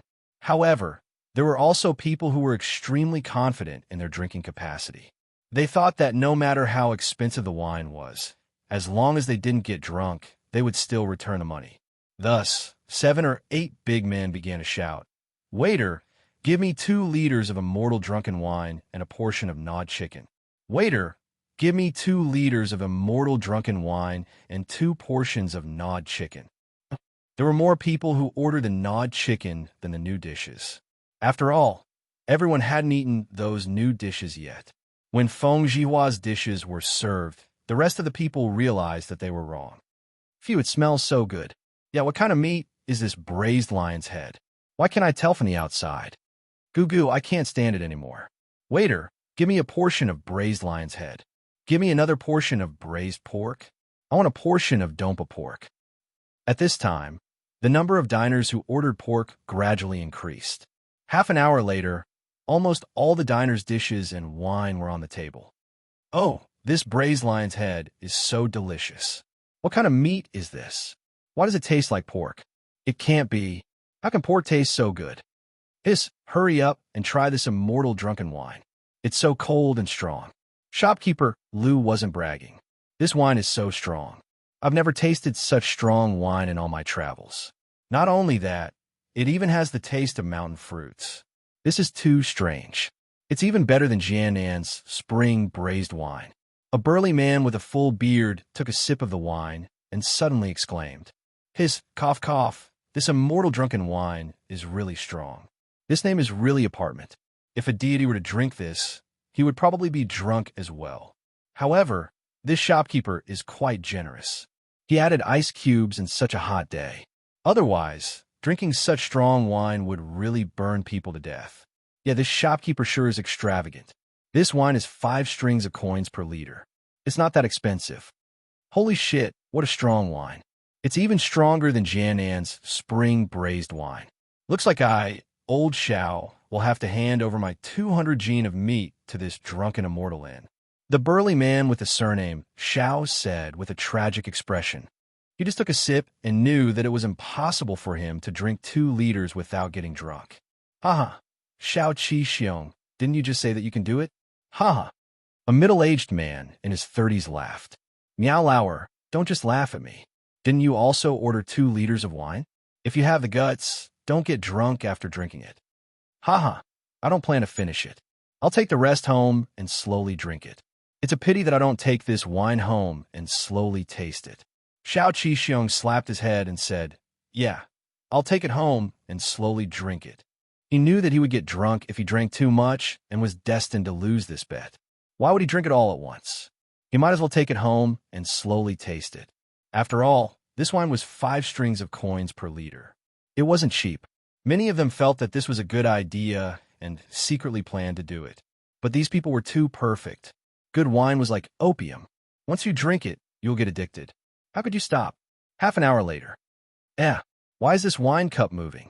Don't pull me. I'm not drunk. Help me up. I want to drink more. Ugh, who hit me? I'll hit your mother. When Wei Zheng finished the morning court, it was close to noon. He remembered that he was going to the drunken immortal restaurant to drink free wine today, so he quickly asked the old servant to drive the carriage to the drunken immortal restaurant. Outside the drunken immortal restaurant, there were still 2 lines of doggerel hanging on the door. Drunken immortal, 2 liters are free if you don't get drunk. In a land of tenderness, enjoy tenderness, drink at the drunken immortal restaurant. Wei Zheng smiled disdainfully and walked into the drunken immortal restaurant with his hands behind his back. As soon as he came in, he saw a floor full of drunkards. Wei Jing immediately understood that this group of people probably came with the same idea as him to drink free wine. It was just that their skills were a little worse. Wei Jing looked at the floor full of useless people, and his heart was filled with pride. He thought, young people nowadays really have no fighting power. Today, this old man will let you all see what is called an immortal in wine. Waiter, give me 2 liters of drunken immortal and a portion of nibbled chicken. Wei Jing shouted heroically. Okay, this guest, please pay first. It's a total of 10 strings of coins. Why does your restaurant have to pay first today? What? You said a total of 10 strings of coins. Wei Jing stamped his feet and said, Yes, guest. Today, our Drunken Immortal restaurant is having a promotion. Those who can drink 2 liters of Drunken Immortal without getting drunk can get a refund. In order to prevent some people from forgetting to pay the bill when they get drunk, we have to pay first. Our Drunken Immortal costs 5 strings of coins per liter. Do you still need it? Wei Jing instantly lost his pride. This was 11 strings of coins, which was almost equivalent to his monthly salary.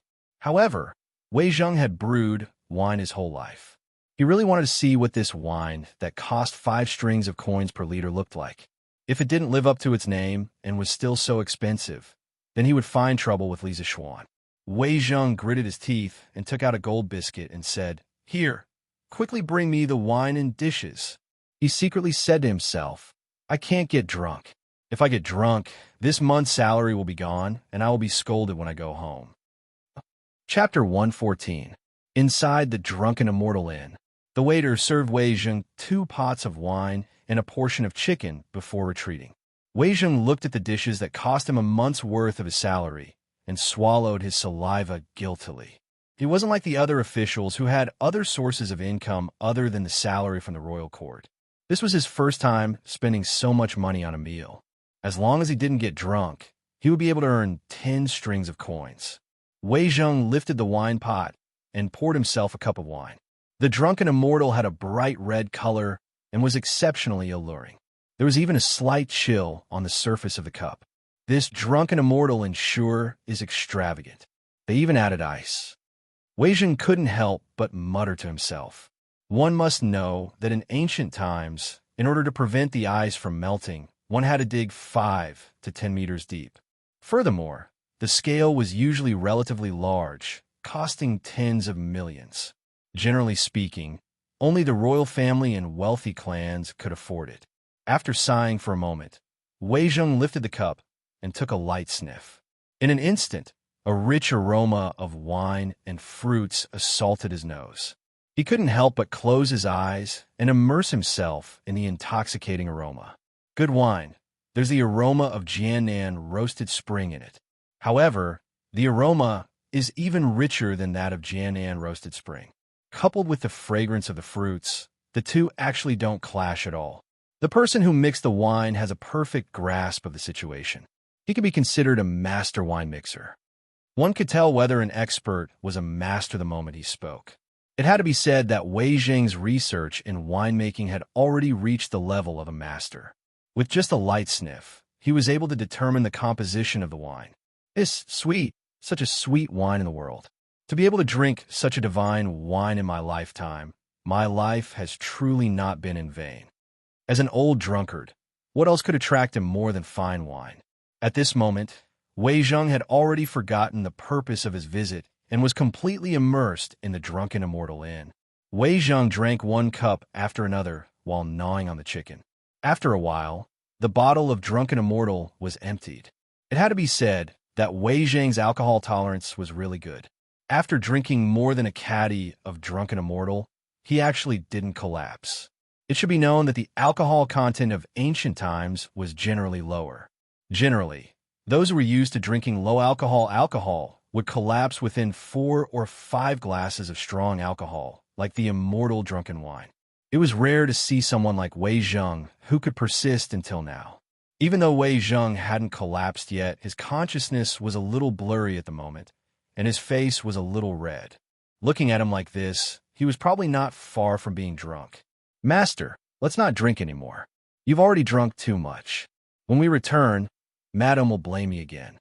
The coachman who came with Wei Zheng saw that Wei Zheng had drunk a little too much, so he quickly mustered up his courage and went forward to persuade him. Wei Zheng squinted his eyes and waved his hand unsteadily. This old man didn't drink too much. Quickly withdraw for this old man. With that, he lifted another jug of wine with his trembling right hand and continued to pour wine for himself. It was inevitable that a lot of wine would spill out in the process. The coachman was so anxious that his face turned red. He wanted to persuade Wei Zheng, but he didn't dare to. He could only come over and help Wei Zheng pour the wine. When the surrounding diners saw Wei Zheng like this, they secretly shook their heads. They thought that this was another challenger who didn't know his own strength. Before he drank half of the second jug of wine, Wei Zheng finally couldn't drink anymore. He looked up to the sky and laughed loudly. Good wine. Then he fell to the ground with a thud. The servant who drove the carriage quickly went forward to help him up. Master, are you okay? I'll send you home." As he spoke, he was about to pull Wei Zheng to the carriage outside. Unexpectedly, Wei Zheng suddenly straightened his body, opened his eyes, and shouted, "Bring me more wine. This old man can still drink." The servant was about to cry. He quickly said, "Master, there's no more wine. Let's go home quickly. Madam is waiting anxiously." Wei Zheng ignored him and suddenly pushed the servant away with his arm. He shouted, "Get out of the way, Lai Fu. How dare you not listen to this old man today?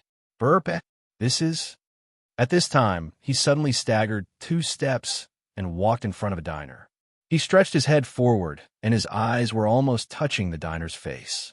The diner was shocked and quickly said, "Brother, what can I do for you?"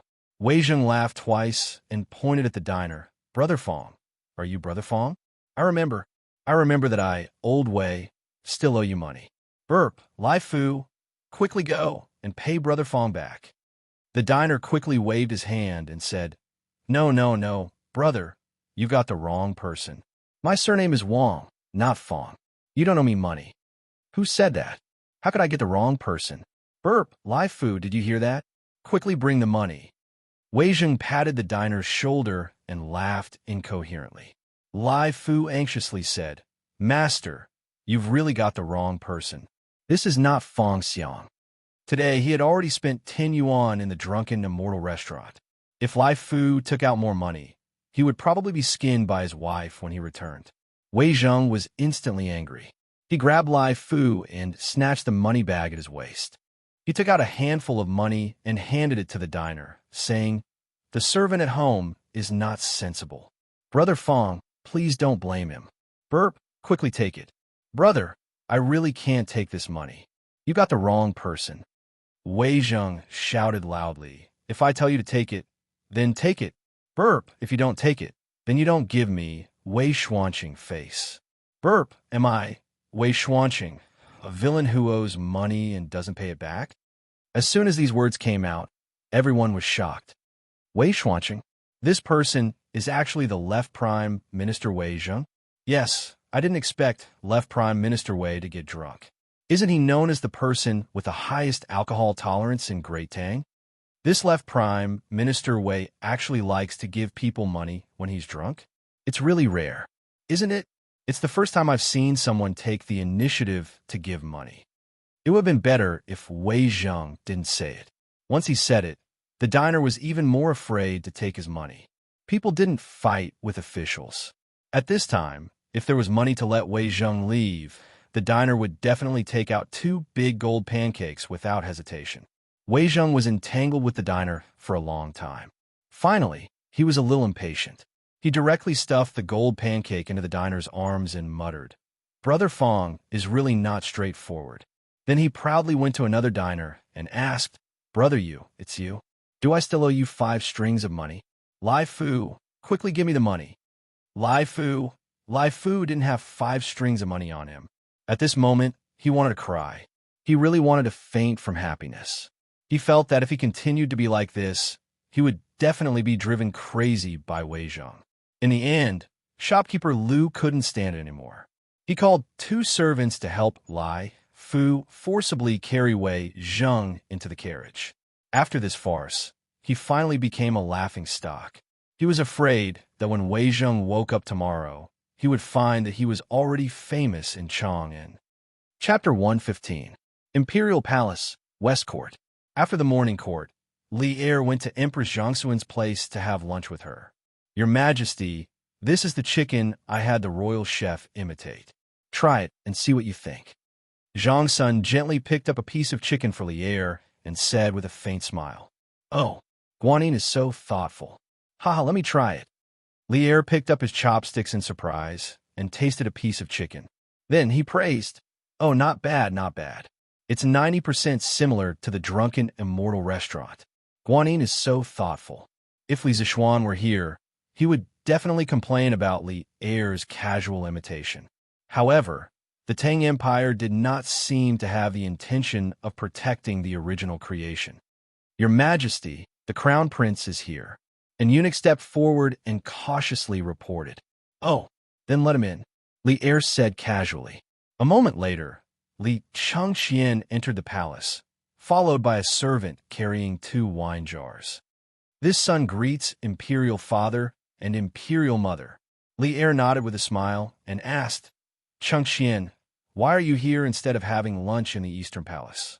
Li Changxian bowed and said, "Father, I just received 2 types of wine. They're popular in Chang'an.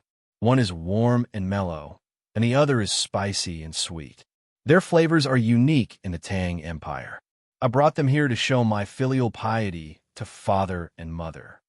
Yesterday, when the winery made the first batch of wine, Li Zishuan used ice to seal 4 jars of wine. Today, he had someone send them to Li Changxian. He had borrowed the name of the Chung family's winery to brew wine, but in the end, it was still a skirmish. If he really wanted to investigate further, it could be considered a violation of the law. Therefore, he gave a few jars of wine to Li Er as a sign of goodwill in advance. Lest Li Er continue to hold onto his little tail and refuse to let go. Li Er's interest was piqued by Li Changxian's extravagant description. He asked curiously, "This is new. There's wine in Chang, and that I haven't tried before? Changxian, bring it up for your mother and me to see." Li Changxian took the wine jars from the servant and personally poured a cup of Drunken Immortal for Li Er. The bright red liquid flowed down the sides of the cup, and the fragrance of the wine filled the entire palace. Zhang Sun said in shock, "Changxian, what wine is this? The aroma of the wine is actually so strong." Although she didn't know how to drink, this was the first time she had seen wine with such a strong fragrance, so she couldn't help but ask. A trace of astonishment flashed through Li Er's eyes, and he also cast an inquiring gaze towards Li Changxian. Li Changxian hurriedly replied, replying to Imperial Mother, "This wine is called Drunken Immortal. Using a special method, Jianan Braised Spring was condensed and mixed with mountain fruit wine according to a certain ratio. The alcohol is extremely strong. When Imperial Father drinks it, please enjoy it slowly." Zhang Sun couldn't help but chuckle and say, "Immortal Drunken. The person who named it sure talks big. I wonder if this wine can really make immortals drunk? Your Majesty, please have a taste. This is Changxian's filial piety." Li Er nodded, picked up the wine glass, and took a sip. He could not help but grin and praise, "Maid Guanyin, I'm afraid that this wine can really intoxicate an immortal. I have never drunk such a strong wine before. It's really delightful." Zhang Sun covered her mouth and laughed. "As long as your Majesty likes it." At this time, Li Changxian picked up another jar of wine and poured a glass for Zhang Sun. He smiled and said, "Imperial Mother, there's another type of wine here. The alcohol is mild and mellow. It's specially prepared for people who don't know how to drink. Imperial Mother, please have a taste. It won't make you drunk." The wine glasses used in the palace were colored glass cups offered as tribute by foreign countries. After the pink and soft wine was poured into the colored glass cup, it reflected the sunlight like a pink spring. Zhang Sun was somewhat moved just by looking at the beautiful color. She couldn't help but ask, "Just looking at the color of this wine, it's exceptionally enchanting and charming. Changxian, what wine is this?" Li Changxian replied, replying to Imperial Mother, "This wine is called gentle and soft wine. It's taken from the meaning of warmth and softness. It's not easy to get drunk. Lier couldn't help but clap his hands and laugh. Gentle and soft wine, this name is good. This wine is most suitable for a gentle and refined woman like Maid Guanyin to drink. Zhang Suin's pink face immediately reddened, and she glanced charmingly at Lier. How could Lier show off his love in front of his son like this? Li Chengqian was caught off guard and fed a mouthful of dog food by his parents. He hurriedly lowered his head and stood to the side, pretending that he hadn't heard anything. In order to hide her embarrassment, Empress Zhang's son hurriedly raised the wine cup and said, "Since Changqian says this wine is not intoxicating, then Imperial Mother will try it." Li Changqian hurriedly bowed and took his leave, saying, "Imperial Father, Imperial Mother, please take your time. I will leave first." He was afraid that if he stayed, Lier would drink too much and hear something he shouldn't hear. This drunken immortal wine made people drunk very quickly. Lier was also a bit embarrassed. Hearing this, he waved his hand and said, "Go." Li Changqian felt like he had been pardoned. He hurriedly bowed and left. 15 minutes later, in the main hall. "Oh, good wine. This reminds me of the wedding night with Maid Guanyin. So many years have passed. Maid Guanyin, you are still as beautiful as before, but I have grown old." Lier was clearly drunk. At this moment, he grabbed Zhang Suin's hand and said emotionally, "Your Majesty, you are in the prime of your life. How can you say you are old? You have drunk too much. I will help you to rest." Zhang Sun was a bit embarrassed by the first half of Lier's words. She hurriedly dismissed the palace maids and eunuchs in the hall and supported Lier, comforting him gently. Lier waved his hand stubbornly and leaned on Zhang Sun. He closed his eyes and recalled, "No, I wasn't drunk. Sigh, it was still the best back then. I was still very close with big brother and third brother, talking about everything. I even married a peerless beauty like you, Guanyin's servant. I felt that there was no one happier than me in the world. At that time, there were no endless memorials to read, and there were no brothers fighting against each other. Although I am the emperor now, I am not happy. Maid Guanyin, do you know? Every night in my dreams, I would wake up from my dreams in fright at the sight of big brother and third brother's bloody skulls and angry eyes. Is this heaven's punishment for killing my brothers and imprisoning my father? Do you want me to never have peace for the rest of my life? Maid Guanyin, did I really do something wrong?" The iron-blooded emperor of a generation had a line of tears at the corner of his eyes. Empress Zhang Sun held Lier in her arms with heartache. She knew that although Lier had won in the Xuanwu Gate incident in the end, the fact that he had killed his brothers and imprisoned his father was a pain that he could never get over. Lier was just using the effects of alcohol to vent the pain that had been suppressed in his heart for a long time. "Erlang, this is not your fault. It is not your fault. If you did not fight back then, our family would have suffered the same tragedy. No matter what happens, I and the Chengqian Green Sparrow will stand by Erlang's side." Zhang Sun gently stroked Lier's face as she spoke softly. Lier finally calmed down. A moment later, his breathing gradually evened out. Zhang Sun thought that he had fallen asleep and stood up to call the palace maids to carry Lier to the bed. Who knew that as soon as Zhang Sun stood up, Lier pressed her down forcefully. He rested his head in her arms and smelled her soft fragrance. Lier used the effects of alcohol to start misbehaving. "Erlang, don't. It is still daytime." "Oh, what are you afraid of?" "No. Erlang, you should go rest." "Hey, I can also rest with Maid Guanyin." 50,000 words omitted here. Please fill in the blanks yourself. The number of words in the novel will automatically increase by 50,000. Fortunately, Li Chengqian was smart enough to leave first. Otherwise, if he stayed here, it would not be as simple as being fed dog food. He would probably have to watch a live spring gong that he should not have seen. Li Zishuan had sent Li tenderness and immortal drunken wine with the intention of pleasing him. He did not expect things to develop like this. Did this count as doing bad things with good intentions? Chapter 116. The next day, at 5 o'clock, Zhang Sun Palace. "Your Majesty, I should help you dress and wash up. It's almost time for morning court." Zhang Suin's hair was messy and her cheeks were pink. She propped herself up and looked at Lier as she spoke softly. Lier happily stretched his waist and legs. then took Zhang's son in his arms and sighed with emotion. I haven't slept so deeply in a long time. I didn't expect the aftereffects of the drunken immortal to be so strong. I've been sleeping from yesterday afternoon until today. I really want to just lie here and not get up. Zhang's son lay on Li Er's body and laughed. Your Majesty, don't joke. Get up quickly, or else Wei Wuching will admonish you again. Li Er rubbed his head and said with a headache, even if I didn't go late today, I'm afraid I'll still be scolded by Wei Xuanqing. I haven't read yesterday's memorial yet. Zhang's son laughed lightly. Your Majesty has been working hard on state affairs and resting for half a day. I'm sure Wei Wuching won't say anything, right? Li Er sneered. Guanyin maid, you think too highly of that old fellow. He wants nothing more than for me to spend all 24 hours a day busy with state affairs. That's right. Where did Chengxian get the drunken immortal and the land of warmth from yesterday? He thought to himself that the names of these two wines were really good. When immortals get drunk, they can't help but lie down in the land of warmth. If Li Zishuan knew what Li Er was thinking, he would definitely spit out a mouthful of blood. That wasn't his original intention. Zhang's son replied, Your Majesty, after you fell asleep yesterday, I sent someone to inquire. It said that Li Zishuan borrowed Duke Lu's winery to make this wine. He already started selling it at the Drunken Immortal restaurant yesterday. Li Er glared and said angrily, It's this kid again. He's even more comfortable as a baron than I am as an emperor.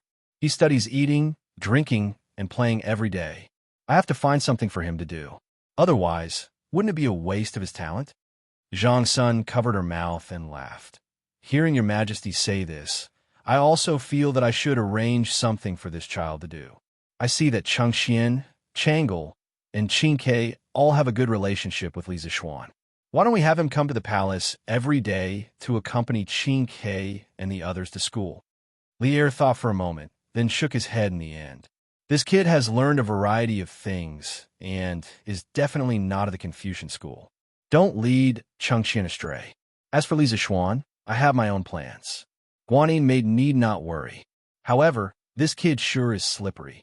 He used Cheng Jijia's family's winery to privately brew wine to avoid the laws of the court. We can't let him off so easily. Later, have Chengxian send a message to this kid. In the future, he will provide the tribute wine in the royal palace. As for the price, it will be half the market price.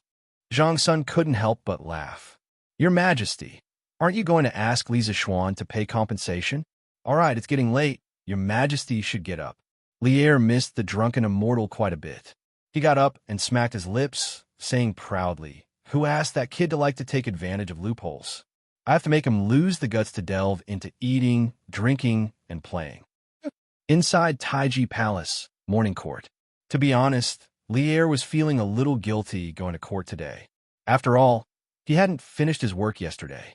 The other officials might give him some face, but if Wei Zheng knew that he was drunk and messed up state affairs, he would definitely point at his nose and call him a fatuous ruler.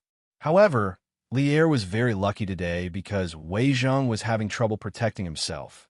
How could he have the time to care about Li Er? Minister Wei, why are there so many wounds on your face? Did someone dare to beat up an important official of the court? After going through the necessary etiquette of the morning court, Li Er glanced guiltily at Wei Zheng. It wouldn't have mattered if he didn't look, but what he saw shocked Li Er. He saw that there were 3 or 4 slender bloody wounds on Wei Zheng's face. One of them had almost reached the corner of his eye, so Li Er couldn't help but ask curiously. Wei Zheng's face was full of awkwardness. He was completely drunk yesterday, and after being dragged home by the servant, he couldn't remember anything. When he woke up, he felt a burning pain on his face. His wife was sitting to the side, her eyes red and swollen as she stared at him fiercely. Wei Zheng's wife, Pei Shi, was born in a noble family. After marrying Wei Zheng, she had been living with her husband in that old and broken house. Every day, she would spin and weave cloth, working hard without any complaints. The only thing that made her dissatisfied was that Wei Zheng loved wine. Although the Tang dynasty's inferior wine was only 20 to 30 copper coins per liter, Wei Zheng had tasted all kinds of wine. Furthermore, he knew how to make wine himself. His taste had long been picky, and he would only drink good wine. Yesterday, when Madame Pei saw Lai Fu supporting the drunk Wei Zheng back, she was a little unhappy in her heart. When she heard from Lai Fu that Wei Zheng's drink actually cost 10 yuan and that he even gave money to people after he got drunk, Madame Pei's anger could no longer be suppressed. She asked someone to send Wei Zheng back to his room, and then she followed in herself.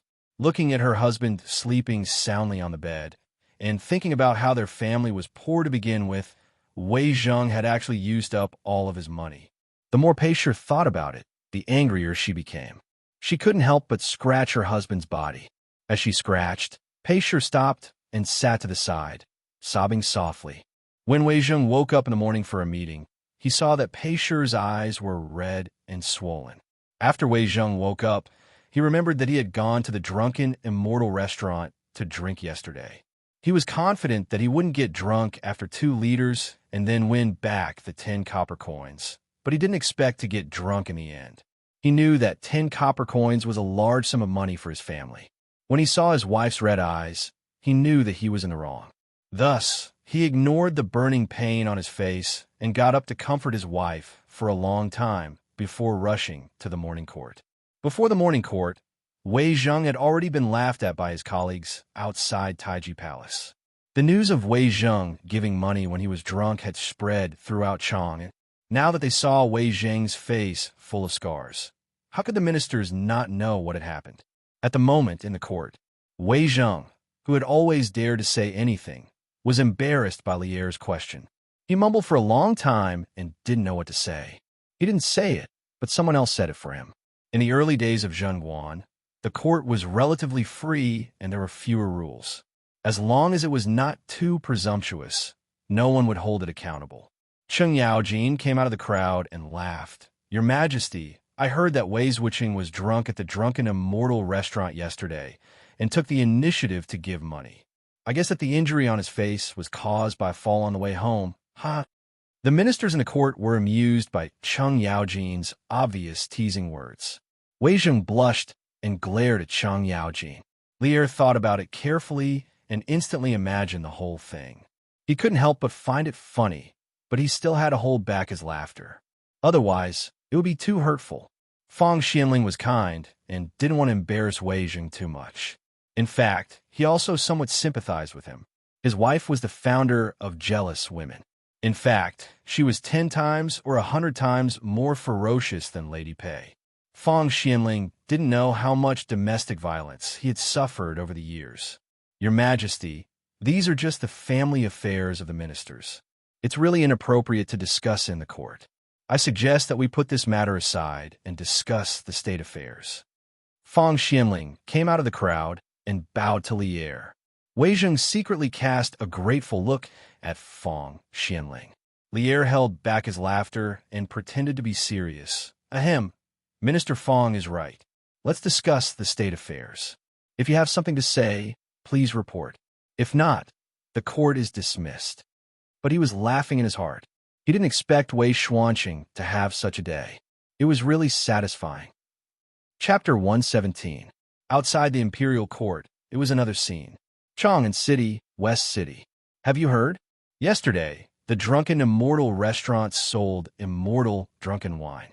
They said they would refund you if you didn't get drunk after 2 liters. "I have. What happened after that? Did the Drunken Immortal restaurant lose a lot of money yesterday?" "Nonsense. It is said that the people who went to challenge the Drunken Immortal restaurant yesterday were all defeated. Most of them got drunk before they finished 1 liter. One of them drank the most, but he only drank 1.5 liters before he couldn't hold on anymore." "Ah, this wine is so strong? Then who drank the most?" "Haha. It was Wei Xuanqing, the minister of the imperial court." "Ah, isn't Wei Xuanqing the master brewer of our imperial court? How could he get drunk?" "Hey, that's nothing. What's more interesting is that Wei Xuanqing held someone's hand after he got drunk and insisted on giving him money." "Hey, that's right, that's the man. Hey man, you're here today too?" "Yes, the Drunken Immortal restaurant's immortal drunken wine is really an immortal brew. The braised pork and braised meatballs are also rare delicacies in the world. I couldn't forget them after tasting them yesterday." Later, I heard that the Drunken Immortal restaurant also has a kind of wine called Gentle Village, which is specially brewed for people who can't drink. So I brought my wife here today to try it. This man was the middle-aged man whom Wei Zheng mistook for Fong Xianling yesterday and insisted on giving him money. Haha, you couple are really affectionate. But man, is the Drunken Immortal restaurant's immortal drunken wine really that good? The middle-aged man nodded without hesitation and said, "Of course, but this wine is very easy to get drunk and shouldn't be overdosed. Not only that, their new dishes are also unique delicacies in our Tang Empire. They are very delicious. Now that you mention it, I'm a little greedy. I have to go in and try it today. Hey man, why didn't you take the money that Wei Xuanqing gave you yesterday?" Another young man next to him teased. The middle-aged man, "Ha." The surrounding crowd suddenly burst into laughter. "Young master, the new wine and dishes are too popular." After deducting the cost, just the new wine and dishes alone made a profit of more than 400 strings of coins yesterday. It's really amazing. Within a private room in the Immortal Indulgence Inn, Manager Liu reported to Li Zexuan with extreme excitement. Now that the Drunken Immortal restaurant had come back from the dead and made a shocking reversal, apart from Li Zexuan, the most excited person was Manager Liu. Li Zexuan nodded his head calmly. The Drunken Immortal and the pork dishes were just released yesterday. Not many people knew about them yet. The profits would definitely get bigger and bigger later on. He casually agreed and said, "That's good. Uncle Liu, from now on, the affairs of the Drunken Immortal and will depend on you to manage. I will no longer interfere in the affairs of the Drunken Immortal Inn." Today he brought Lanner to try the new dishes. The little girl was eating until her mouth was full of oil and had no time to pay attention to him. When Manager Liu heard that Li Zexuan didn't intend to interfere in the affairs of the Drunken Immortal Inn, he was shocked. He had indeed become dependent on Li Zexuan. Whenever there was a problem in the Drunken Immortal Inn, the first person he thought of was Li Zexuan. "Young master, why is this?" Li Zexuan did have his reasons for doing this. First, he had other things to do. How could he stay in the Drunken Immortal Inn every day? Second, he found that Manager Liu and Wang Eru had become dependent on him. When they encountered problems, they didn't want to solve it themselves. Instead, they wanted him to help them. How could this be? A qualified leader would never do everything personally. "Uncle Liu, I still have other things to do. In the future, you should encourage Eru and the others to invent new dishes. You can't just sit there and do nothing. If the Drunken Immortal Inn wants to develop healthfully, it must constantly innovate. You can't just rely on me," Li Zexuan said solemnly. When Manager Liu heard this, he knew that Li Zexuan had made up his mind. He also felt that Li Zexuan's words were reasonable. It was indeed a bit outrageous for a lord to spend all his time in a restaurant researching food and drink. "Young master is right. Don't worry, young master. I, old Liu, will definitely take good care of the Drunken Immortal in according to your wishes." Li Zexuan nodded slightly and continued eating with Lan Azure Dragon Ward, within the courtyard of the mansion. TSK, this Drunken Immortal truly lives up to its reputation. It looks like we'll have to hurry up and discuss cooperation with Li Zexuan. The white-clothed young master held a cup of wine and carefully savored the taste. "Young master, the Drunken Immortal Inn's new wine and dishes are now hard to come by. I'm afraid that the second young master won't be able to sit still at House Yunshi any longer." The white-clothed young master couldn't help but smile. He said, "Yes, I'm afraid my second younger brother is in a hurry right now. We'll go meet this Li Zexuan tomorrow. It'll be best if we can cooperate." Lu Yin couldn't help but ask, "Young master, both the scooter and the Drunken Immortal are extremely popular in Chang'an right now. Why would Li Zexuan be willing to cooperate with us?" The white-clothed young master shook his head and said with a smile, "You don't understand. The Li family has risen too quickly. Their foundation naturally can't compare to our 1,000-year-old families. The scooter and the Drunken Immortal are only popular in Chang'an. They might not be popular in other places. If Li Zexuan cooperates with me, there will only be benefits for him. It's a win-win situation for both of us." Lu Yin suddenly understood and nodded. At this moment, A woman in white clothes suddenly floated down from behind Lu Yun. Yes, it was Liao. This woman's skin was whiter than snow, and her figure was slender. She suddenly appeared behind Lu Yun without making a sound. She directly placed her sword and its scabbard on Lu Yun's neck and coldly said, "Lu Yun, you're getting bolder now. Why does the young master need to explain to you what he wants to do?" Lu Yun's legs trembled from the cold scabbard and the bone-chilling voice. He quickly begged for mercy. "Miss Yao, please spare my life. This little one definitely didn't mean that." The white-clothed young master also smiled and said, "Lu Yun was just asking casually. Don't scare him, Yao." The woman named Yu Yao patted Lu Yun's shoulder with the scabbard when she heard this. She then put away her sword and coldly snorted, "Next time, just do whatever the young master asks you to do. If you talk so much nonsense again, be careful that I'll cut off your tongue." Scram! Lu Yun quickly bowed to the white-clothed young master, and then to Yu Yao as he apologized. "This little one won't dare to ask any more next time. This little one will take his leave now. This little one will take his leave now." Lu Yun wiped the cold sweat off his forehead and hurriedly retreated. "Yao, why are you here?" The white-clothed young master smiled and shook his head. When he saw that Lu Yun had already retreated, he asked. Yu Yao hurriedly replied respectfully. Replying to the young master, Yu Yao received news a few days ago that the second young master has recently recruited a group of Jianghu experts. Yu Yao is afraid that the second young master will harm the young master in this trial, so Yu Yao specially came to protect the young master's safety. The white-clothed young master smiled indifferently and said, "Yao, you're overthinking things. Although my second brother and I have our conflicts, it's far from the point of fighting each other. He probably has other uses for the Jianghu experts. You should return to the clan. Otherwise, the elders will blame you for leaving your post without permission." Yu Yao frowned and firmly shook her head. The second young master's current intentions are unclear. Yu Yao won't let the young master take the risk alone. Yu Yao will follow the young master wherever he goes and will never leave. After saying that, she directly went to the white-clothed young master's side and stood there like a sword without moving. Her delicate and pretty face was filled with determination and stubbornness. The white-clothed young master raised his head and looked at her. He knew that he couldn't persuade her anymore, so he stood up and gently stroked Yu Yao's beautiful face. He smiled helplessly and said, "It's been so many years. Why are you still so stubborn? Since you insist on following me, then follow me. I'll send a letter to my father later and tell him that I've transferred you over to do some errands." Yu Yao looked at the white-clothed young master's hand that was inches away from her, and a faint blush flashed across her cold face. When she heard that the young master had finally agreed to let her follow him, a smile finally appeared on her face. She said, "Thank you, young master." Her voice carried a trace of joy and was clearly not as cold as before. The white-clothed young master shook his head and smiled. This young master really doesn't know what to do with you. Since that's the case, Yao, you can stay here. Tomorrow, you can come with me to meet that Li Zixuan." Yao softly agreed and asked if the young master wants to cooperate with that Li Zixuan.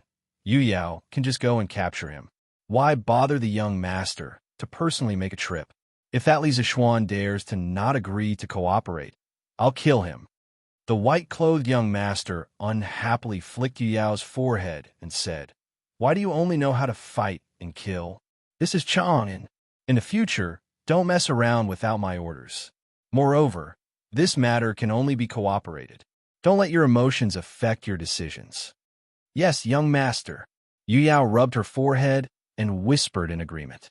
Chapter 118. In the afternoon, when Li Zixuan and Lan returned home, Wang Zhong told him something strange. "Young master, a chicken seedling merchant came to the Eastern market today. He wants to sell 80,000 chicken seedlings in one go, but his price is a little high. One chicken seedling costs 120 copper coins." This old servant thought about it and bought all 80,000 chicken seedlings. This way, the 150,000 chicken seedlings that young master wants to buy will all be gathered. The moment Li Zixuan entered the house, Wang Zhong came over and carefully reported to him. Li Zixuan let Lan go find Iron Egg, Xiao He, and the others to play. Then, he pondered for a moment and asked, Uncle Wang, what is the background of this merchant? Why does he have so many chicken seedlings? Wang Zhong replied, This old servant has also inquired about this. It is said that they transported a batch of chicken seedlings from the south through the Grand Canal. Li Zishuan nodded thoughtfully. Being able to solve the chicken seedling problem in one go could also be considered as solving a problem in his heart. Thus, he said, All right, then buy it. That merchant probably wants to resell the chicken seedlings from the south to make a fortune. Chong and chicken seedlings might be even more expensive in the future. Uncle Wang, quickly send these chicken seedlings to Plum Village and the Han Village. Instruct them to take good care of them. Yes, young master. This old servant will arrange it immediately. Wang Zhong heaved a sigh of relief. After all, spending so much money in one go had put a lot of pressure on him. Yunchi Pavilion. Young master, the 80,000 chicken seedlings from the south have all been bought by the Li family. This trip, excluding the cost of the journey, we can probably make a profit of 5,000 strings of cash. The young master in a green robe stood by the window and nodded. Yes, although 5,000 strings of cash is not a lot, it is better than nothing. Xiaoying, put your focus on Yunchi Pavilion. If Yunchi Pavilion is managed well, it is not impossible to make a profit of 1,000 strings of cash in a day. This young master has heard that the Drunken Immortal restaurant has released new wine and new dishes these past 2 days. Our customers are already showing signs of leaving. Xiaoying think of a way to make Xia Xingyuan imitate their new dishes.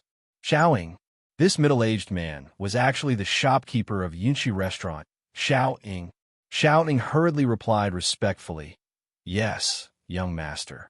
This subordinate will do it immediately. The next morning, the sky was still bright. Li family's west courtyard. Kunlun is vast and majestic. I think of its purity.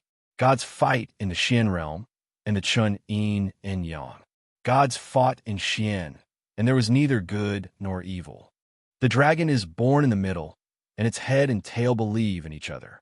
When a dragon emerges from the middle, one can see its creation. Nihility is the cause of great loss of life. No, whether it was empty or not, he couldn't accept it. When the sun is in the sky, it makes use of its time to make decisions. When the sun is high in the sky, it should be at its highest position. It is better to be enlightened in the west than to have the moon in its quaint state. When the moon is thin, the base begins to retreat. Qiu Qiu, Huaqi, Shui Baozhen. Prophecy, Chieftain's Bag, Rinchun is also there. Yellow is not yellow. Overturning autumn is everlasting. Huang is not Huang, it is lacking in virtue. The spiritual energy was inverted. When the spirit is turned upside down, time will not subdue it. Iron Egg held a book and sat cross-legged on the ground, reading word by word. After a while, he raised his head and asked Li Zishuan, who was sitting on a bench next to him and yawning. Master, Iron Egg knows all these words, but Iron Egg doesn't know what they mean? Li Zishuan yawned gloomily. This stupid disciple, he couldn't even understand this. This guy didn't realize that if he hadn't merged with his predecessor's memories, he wouldn't have been able to understand these scriptures either. That's right, Iron Egg was holding the first 5 volumes of the Taishan Sutra. Li Zishuan had copied them last night. After all, Iron Egg's original intention of becoming a disciple was to learn martial arts. It wouldn't be right if he didn't teach him martial arts. Moreover, this child was still young and had a good foundation. It was the best time to lay his foundation. The reason why he chose to practice martial arts in the early morning, according to his predecessor's memories, was mainly because the early morning was when nature intersected with heaven and earth. When the sun rose, people would feel more nourished by the energy of the universe. For people who practice martial arts at this time, the effect would be very obvious, and they would get twice the result with half the effort. Well, spiritual master Ling Su had explained it this way before. Anyway, Li Zishuan was an atheist who had received higher education and didn't really believe in this kind of nonsense. But he didn't have any experience in teaching disciples. He could only copy everything according to his memory. Iron Egg, you should be like me. Sit cross-legged and guard your origin. Imagine that Kunlun is the sky, Majestic is the earth, and seclusion is the hidden meaning. The sky is engulfed in the earth, and the earth is in the center. At this time, the gods are fighting in the heavens, and the yin and yang are fighting. The upper nine is the extreme, and the upper nine is the heaven. The lower nine is the metal and the soul. How can the soul ascend to the heaven? The upper and lower are in conflict, so it is called the opposite of qi. Lisa Schwann explained the true meaning of the first volume of the Supreme Mystery Sutra to Iron Egg. Then, he waited for Iron Egg to slowly comprehend it. The first volume of the Supreme Mystery Sutra focused on drawing qi, but it was different from other inner force mantras. It drew the primordial qi of chaos. Compared to ordinary true qi, it was a level higher in quality. As long as Iron Egg could completely comprehend the first volume, he would successfully draw qi into his body. From an ordinary person, he would step into the ranks of martial artists. His body would also be twice as strong as his peers. Lisa Schwann waited for a long time, but Iron Egg didn't open his eyes. So he asked anxiously, "How is it, Iron Egg? Do you have a feeling that there are a few tadpole-like qi running around in your body?" The feeling of drawing qi into the body through the Supreme Mystery Sutra was that there were a few tadpole-like true qi running around in the meridians. As one's power deepened, there would be more and more of these tadpole-like true qi.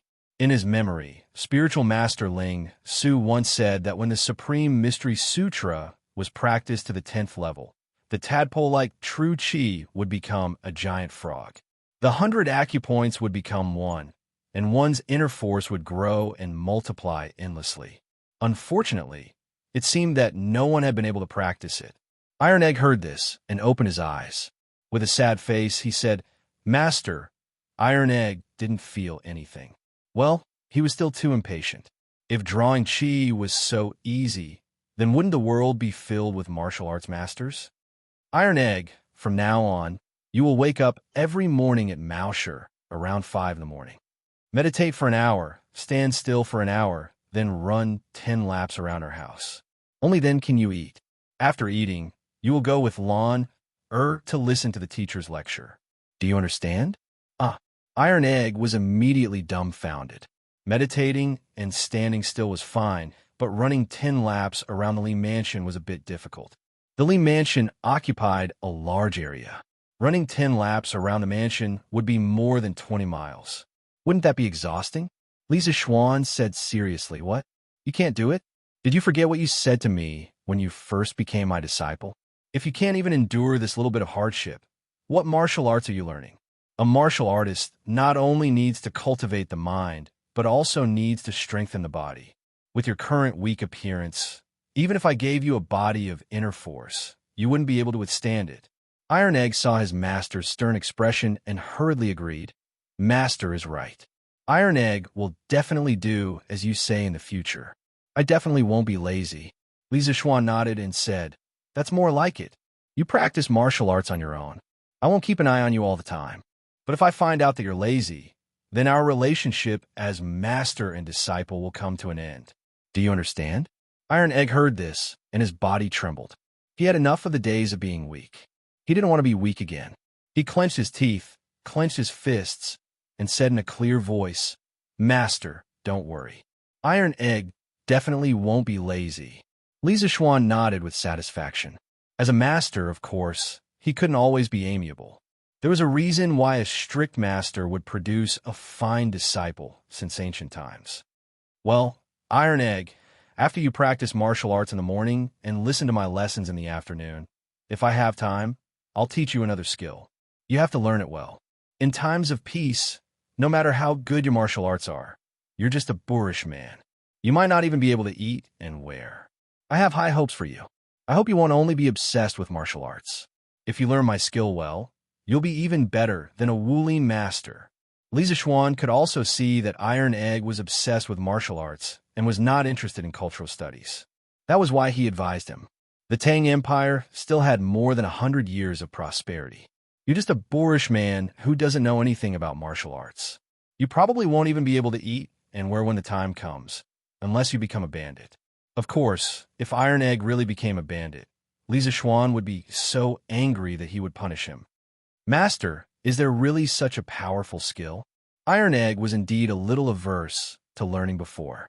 He just wanted to learn martial arts well, so that he and his sister would not be bullied. At this time, when he heard his master say that there was a skill that was even better than a Wuling master, Iron Egg suddenly felt a little incredulous.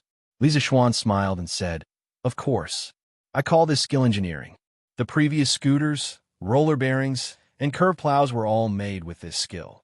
If this skill is studied deeply, an ordinary person can lift a 10,000-kilogram boulder by himself. Anyone can even fly above the ninth heaven. Don't you think this skill is amazing?" Iron Egg's eyes widened. He was deeply shocked by the scene described by Lisa Schwan. At this time, he quickly nodded and praised, "Amazing, of course it's amazing." Lisa Schwan laughed and said, "Then you have to learn it well. Don't embarrass me in the future. You practice first. I'm going back to sleep." After that, Lisa Schwan actually walked to the room. Iron Egg hurriedly said respectfully behind him, "Goodbye, master." Lisa Schwan waved his hand and laughed. He thought to himself, it's fun to be someone's master and teach his disciple when he has nothing to do. Iron Egg sat down cross-legged again, but wondered in his heart, why is master so lazy every day, but his skill is so good? Chapter 119. Lisa Schwan went to sleep, but Iron Egg was still sweating outside. He was only a 7-year-old child. It was difficult for him to run such a long distance, not to mention that he had to stand for an hour before running.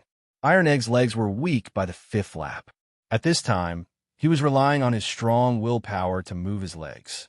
"Brother Iron Egg, what are you doing running here and there?"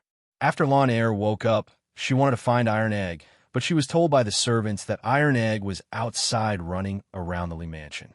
So she went out to guard the door. When Iron Egg ran over, she asked curiously. Iron Egg was panting and his face was pale. He was really tired and didn't want to talk at all. But thinking that Lawn Air usually took care of him, he simply explained, "Master, let me run." As he spoke, he slowed down his pace. After that, he continued to grit his teeth and continued to speed up. "Hey, don't run. Rest for a while." Lawn Air also saw that Iron Egg's face was not right.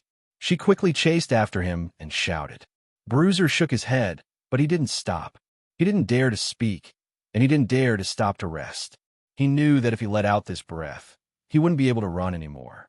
Lana followed him for a while and slowly began to feel tired. She saw that Tai Dan kept running with his head down and completely ignored her. The little girl stopped and angrily stomped her feet. She tenderly snorted and turned around to return to the courtyard, no longer caring about Tai Dan. After Lisa Schwan got out of bed and washed up, he went to the front yard and saw Bruiser slumped on a stool. Bruiser's face was pale, and his entire body was drenched. He was holding a big bowl of water and drinking it. Lon and his mother were sitting beside him. "Brother, what did Iron Egg do wrong? Why do you have to punish him like this?" "Brother, don't let Iron Egg run anymore, okay?" When Lon saw Lisa Schwan enter, she hurriedly went forward and pulled her brother's arm, acting coquettishly. "She and you're too much. Iron Egg is such a young child. How could he withstand such training?" Mrs. Lee also chimed in. She couldn't bear to see others suffer. Moreover, after being together for so long, she had already treated Iron Egg as half a son. Now, seeing Iron Egg like this, she also felt a little distressed. Lisa Schwan was a bit depressed that his little sister and mother treated him as a bad guy for no reason. He rubbed his nose and was about to explain when he saw Tai Dan hurriedly put down the bowl. He stood up and bowed to Mrs. Lee. "Sure, Granny, the two terms master's mother and master's father are still missing in Chinese. Let's use them for now. If anyone has a better term, please leave a comment in the book review section." Iron Egg wanted to run. "It's not master's fault." Iron Egg, thanks Sure Granny for your concern. Although Iron Egg had been running wild with the brats in the Han family village and acting lawlessly, after experiencing so many things and staying in the Lee family for so long, he was very clear about the fickleness of human nature and the good and the bad. The current Iron Egg was no longer the ignorant brat from before. To the elders who truly cared for him, he respected and appreciated them from the bottom of his heart. Lisa Schwan rubbed Lon, Er's head and continued Iron Egg's words. Mother, Iron Egg is learning martial arts. How can he not endure hardships? As the saying goes, a sword's edge is sharpened, and plum blossom's fragrance comes from the bitter cold. When I was practicing martial arts with Master, I was also like this. A sword's edge is sharpened, and plum blossom's fragrance comes from the bitter cold? Madame Lee murmured twice. Her eyes lit up, and she said in surprise, Shienna, you can't compose poems? Madame Lee was considered a lady of a respectable family when she was young. Naturally, she was educated. She could also tell that these 2 lines were of high quality, which was why she was so shocked. Ahem, I heard this from my master. I didn't do it. Li Zishuan quickly waved his hands awkwardly. He was only an engineering student and only remembered a few poems. If he was regarded as a talented poet, what if he couldn't compose a poem when others asked him to? Madame Lee looked at her son suspiciously. She said a few words of concern to Iron Egg and then turned to leave. 1-1 gets 1, 1-2 gets 2, 1-3 gets 3. In the afternoon, Li Zishuan found a room in the west courtyard and used it as a classroom to teach Iron Egg Elementary School mathematics. Lan also listened from aside. In his previous life, it was always others who taught him. Now, it was his turn to teach others. This feeling was quite refreshing, even though it was only 2 children who were listening to him. There was no blackboard or chalk. Li Zishuan was still not used to it. He could only use the 2 elementary school mathematics books that he copied in the morning and gave each of them one by one. Of course, this book only contained the most basic knowledge of addition, subtraction, multiplication, and division. In fact, as early as the spring and autumn period in the Warring States period, there was a multiplication table called the Jiu-Jiu-Ge. The original Jiu-Jiu-Ge started with 9981 and ended with 22 is 4. There were a total of 36 lines. However, in order to let Iron Egg better understand other mathematical knowledge in the future, Li Zishuan let him learn the modern multiplication table and Arabic numerals. Master, what are these words? Why do we need to use these words to count? This is the Arabic language. It is much more convenient to count with them in practical calculations. Once you get used to it, you will understand its benefits. Oh, at this moment, Xiaohe's voice came from outside the door.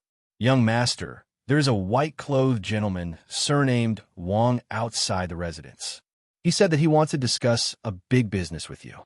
Li Zishuan was puzzled. Why would someone want to discuss business with him? However, now is not the time to think so much. He said to Lan and Iron Egg, You 2 memorize the multiplication table here and learn Arabic numerals. I will check it when I come back. Oh, Lan replied with a pout. She was still angry at Li Zishuan for what happened in the morning. Yes, master. Iron Egg was more obedient.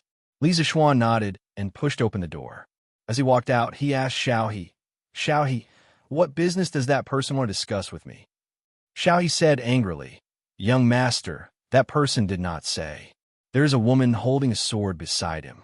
That woman's face is cold, as if she wants to kill someone. Young master, you must be careful. Li Zishuan was even more puzzled when he heard this. Among the people he knew, there was no such strange combination. Well, then let's go and meet them. This is the foot of the emperor, and your young master is a baron personally conferred by his majesty. Are you still worried that the woman will eat your young master? Since he could not figure it out, Li Zishuan did not think too much about it. He wanted to meet that person personally. Then he would know everything.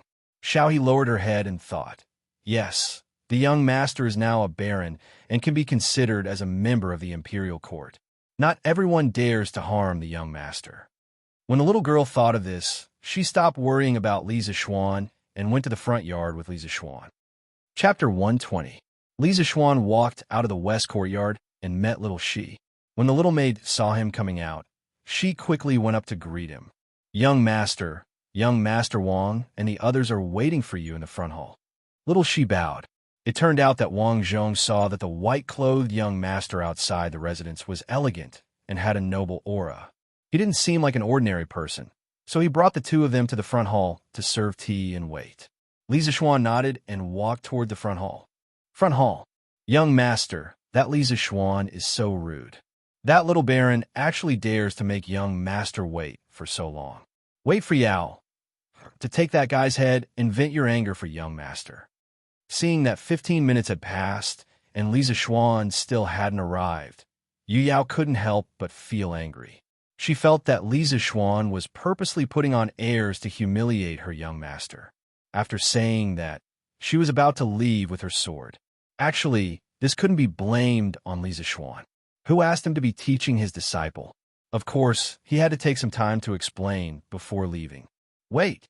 The white-clothed young master put down the teacup heavily. There was a trace of anger in his voice. Yu Yao's body trembled and stopped in place. This baron wants to see who has the guts to assassinate a baron personally conferred by His Majesty in broad daylight. Lisa Schwann's hearing was very good. When he was about 7 to 8 feet away from the front hall, he heard a woman speaking arrogantly. He couldn't help but shout angrily and quickly walked in. The atmosphere in the room suddenly became tense. Yu Yao was still feeling sad because of her young master's scolding. Now that she saw the person in front of her, she started to feel angry. She felt that it was all because of this person that she was in this situation. If it wasn't for the fact that she was afraid of angering her young master, she would have drawn her sword. As soon as Lisa Schwann entered the door, he saw a beautiful woman with snow-white skin, a slender figure, and an exuberant, heroic spirit. She was glaring at him angrily. If Lisa Schwann hadn't reacted quickly, he would have bumped into her. When he first saw this woman, he was indeed stunned by her beauty, but he wasn't the kind of person who couldn't move when he saw a beautiful woman. This woman had spoken rudely behind his back, and now that she was caught red-handed, she didn't feel the slightest bit ashamed. Instead, she glared at him angrily. His first impression of this woman was a trace of disgust towards her character. So what if you're pretty? This young master will not spoil you. Moreover, in terms of beauty, Han Yushi was definitely not inferior to this woman in front of him. More importantly, Han Yushi's gentle and graceful personality was very likable. If he had to choose, Lisa Schwann would choose Han Yushi without hesitation. Were you the one who said you wanted to kill me? Lisa Schwann looked at the woman and spoke coldly. Since the other party didn't give him a good face, why should he stick his warm face to the other party's cold butt? No matter how beautiful you are, you can't be so rude and casually kill people, right? The white-clothed young master quickly stood up and pulled Yu Yao away. He smiled at Lisa Schwann and cupped his hands. The maid of my house is rude. This one will strictly discipline her when I return. Lordly is a weak noble, so you must be magnanimous and won't bicker with an insignificant woman. Only then did Lisa Schwann notice the man in the room.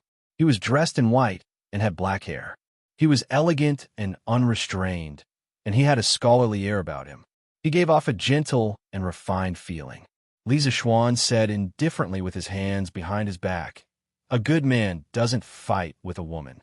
This baron naturally won't lower himself to the level of a little woman. May I ask who you are?" He deliberately emphasized the words little girl. Hearing this, Yu Yao's jade-like face froze. She snorted coldly and glared at Lisa Schwann with killing intent. The white-clothed young master also heard the displeasure in Lisa Schwann's tone. He felt helpless. Before he came, he had prepared many words to persuade Lisa Schwann to cooperate with him. But now, it seemed that all his plans had been disrupted by Yu Yao. He could only take one step at a time. This one is Wang Renbiao from Taiyuan Qi County. Greetings, Lord Zhu. My maid has offended you just now. Please forgive her. The white-clothed young master could only lower his posture and ease the stiff atmosphere. The Wang family of Taiyuan. Lisa Schwann raised his eyebrows. He paused his steps and asked in surprise. The white-clothed young master cupped his hands and smiled. Yes. Lisa Schwann was shocked. The Wang family of Taiyuan was a rich and powerful family. They were one of the 5 surnames and 7 hopes. Although he did not study liberal arts, he had heard of the name of the 5 surnames and 7 hopes.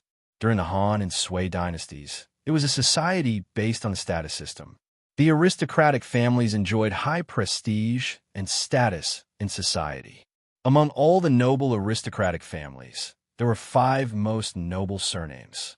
They were the Li family of Longxi, the Li family of Zhao County, the Chui family of Bowling, the Chui family of Qinghe, the Lu family of Fanyang, the Zheng family of Xinjiang, and the Wang family of Taiyuan.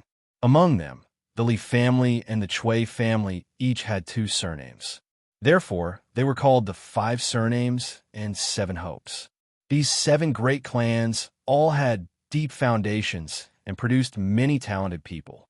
Moreover, the marriages between the great clans were intertwined. Often, a slight move in one part would affect the whole situation. Even Li, as the ruler of a country, was somewhat afraid of the other great clans. At that time, the people thought that marrying a girl of the 5 surnames was an honor. The prime minister of the Tang dynasty, Shui Yuanshao, once said that one of his 3 regrets was that he could not marry a girl of the 7 families. This showed the prestige of the 7 families. The Wang family of Taiyuan was from Zhaoxing County and Wangshu County. It was the first family to become a first-class aristocratic family. Between the 2 Han dynasties, Wang Yun at the end of the Eastern Han dynasty turned the tide of the country and pushed this family to become a famous family in the world. In the Northern Wei dynasty, the Wang family of Taiyuan was listed as a first-class aristocratic family by virtue of the contributions of their ancestors and their noble status. It prospered for 200 years. From then on, the reputation of the Wang family of the world comes from Taiyuan became popular. In the Tang dynasty, the Wang family of Taiyuan also produced many talents, nurturing a group of top poets such as Wang Bo, Wang Jihuan, Wang Chongling, and Wang Wei, forming a feast of poetry that was too much for the eyes to take in. Li Zishuan suppressed the shock in his heart and walked to the seat of honor. He said to Wang Renbiao, "Renbiao, please sit." Li Zishuan's voice was not as cold as before. On the one hand, the person in front of him was from a wealthy family and was modest and polite, not arrogant and domineering. This made Li Zishuan feel slightly better. On the other hand, his family had risen too quickly and its foundation was not stable. There was really no need to go against a giant like the Wang family of Taiyuan for such a small matter. Although he was a time traveler, knew a lot of black technology, and was very good at martial arts, he still had to think about his family. He could not kill the whole family because of a disagreement and make the world his enemy, right? Wang Renbiao could hear that Li Zishuan's tone had softened. He felt relieved and said politely, "Thank you, Lord Zhu." Although he was the eldest son of the first branch of the Wang family, he did not have the arrogance of the young masters of the other 5 families. He had always pursued the idea of putting down the arrogance of an aristocratic family, making allies and cooperating for a win-win situation. Therefore, he humbled himself in front of Li Zishuan. Li Zishuan nodded slightly and shouted to the outside, "Come, serve tea." A maidservant immediately walked in with a teapot in her hand. She poured a cup for the 2 of them and then retreated. "Please have tea." "Thank you." Wang Renbiao picked up the teacup, took a sip out of politeness, and put it down. Li Zishuan, of course, did not drink a sip. He was not interested in the tea made by the Tang dynasty. It was better not to try this strange taste. Li Zishuan saw Wang Renbiao put down the teacup, so he asked, "May I know why Renbiao is here today?" Since the rhythm was disrupted by Yu Yao, Wang Renbiao did not keep him in suspense. He said directly, "Lord Zhu, I'm here this time to cooperate with you in a business. Please think about it carefully." Chapter 121. In the front hall, Li Zishuan was slightly surprised when he heard Wang Renbiao's intention. He asked, "Which branch of the Wang family is Renbiao from?" Wang Renbiao replied curiously, "I'm from the first branch of the Wang family." "Why do you ask?" Li Zishuan said curiously, "That's strange. Why would the young master of the Wang family be involved in the business of merchants?" "Forgive my rudeness, but haven't you also been involved in the business of merchants?" Li Zishuan shook his head and said, "My family situation is special. Before His Majesty made me a baron, my family was a merchant's family. But your Wang family is a wealthy family. Why would they let you, the son of the first wife, go into business?" This was exactly what Li Zishuan found strange. The Wang family was a rich and powerful clan that had flourished for hundreds of years. The number of descendants in the family was probably in the tens of thousands. There was really no reason for Wang Renbiao, the legitimate son of the first branch, to come out and do business. Wang Renbiao pondered for a moment and smiled helplessly. I can't hide anything from you. To be honest, the reason why I'm doing business this time is because of a small test arranged by my family for the younger generation. I won't go into detail about the conflicts and disagreements between the family's children. I'm sure you can guess a little. Wang Renbiao couldn't help but sigh. Ordinary people envied the children of wealthy families, but they didn't know that they also had their own helplessness. Yu Yao, who was standing next to him, felt a trace of distress in her eyes. Li Zixuan nodded and said with a smile, Renbiao is straightforward. In that case, what business do you want to cooperate with me? How do you want to cooperate? Wang Renbiao pondered for a moment and said, I want the distribution channels of the scooter, the land of warmth, and the drunken immortal in your hands. Can you name a price? Li Zixuan was shocked. He didn't expect these aristocratic families to target his strange taste pavilion and the drunken immortal. He shook his head and said, that won't do. Renbiao seems to be a straightforward person, so I won't beat around the bush with you. You must be clear that the scooter, the Tinderland, and the drunken immortal are in short supply in Chang'an. Firstly, I don't have any extra stock to share with you. Secondly, I have no reason to cultivate a competitor for myself. Wang Renbiao was already prepared for Li Zixuan's rejection. He took out a red card with the words Strange Interest Pavilion written on it. Then he said, Lord Zhu, you're wrong. We're not competitors, but allies. To be honest, I also admire some of Lord Zhu's wonderful ideas. For example, if it weren't for the fact that I'm already a teenager, I'm afraid that I wouldn't be able to resist buying one to play with. A few days ago, I asked someone to buy a red membership card for Strange Interest Pavilion. It was also to buy a scooter to coax my little sister. Also, I tasted this immortal drunken wine yesterday. It is indeed a rare wine.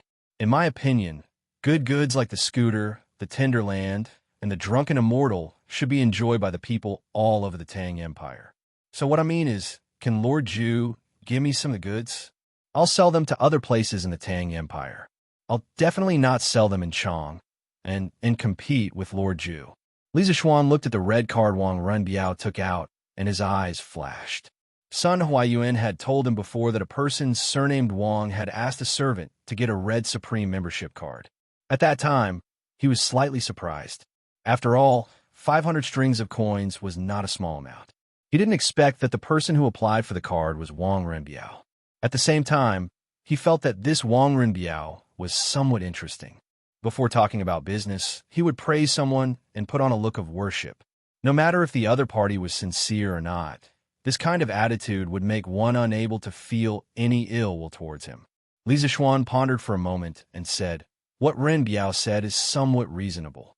But have you ever thought that if you want to distribute these goods to other places, my family can do it too? He really didn't think of expanding the market in other places before. Now that Wang Renbiao said this, he really had such thoughts. Wang Renbiao shook his head and said with a smile, Lord Zhu can do it, but it's not worth it. There's a saying that a strong dragon can't suppress a local snake. Every place has its own balance. If Lord Zhu brings these goods to other places, you'll have to pay a high price to open up many joints. It's not worth the loss. To be honest, your goods are all very profitable. As the saying goes, wealth moves people's hearts. It's inevitable that other aristocratic families will covet it. What I said is definitely not an alarmist or malicious threat. I'm just telling you with sincerity. I hope Lord Zhu can reconsider. Li Zixuan heard the sincerity in his words and acknowledged Wang Renbiao more in his heart. It had to be said that Wang Renbiao's words were very reasonable. The Li family's foundation couldn't be compared to the aristocratic families. If they wanted to forcefully expand the market in other places, they would have to pay a high price and cause a lot of trouble. Cooperating with Wang Renbiao was a good choice. Li Zixuan smiled and nodded.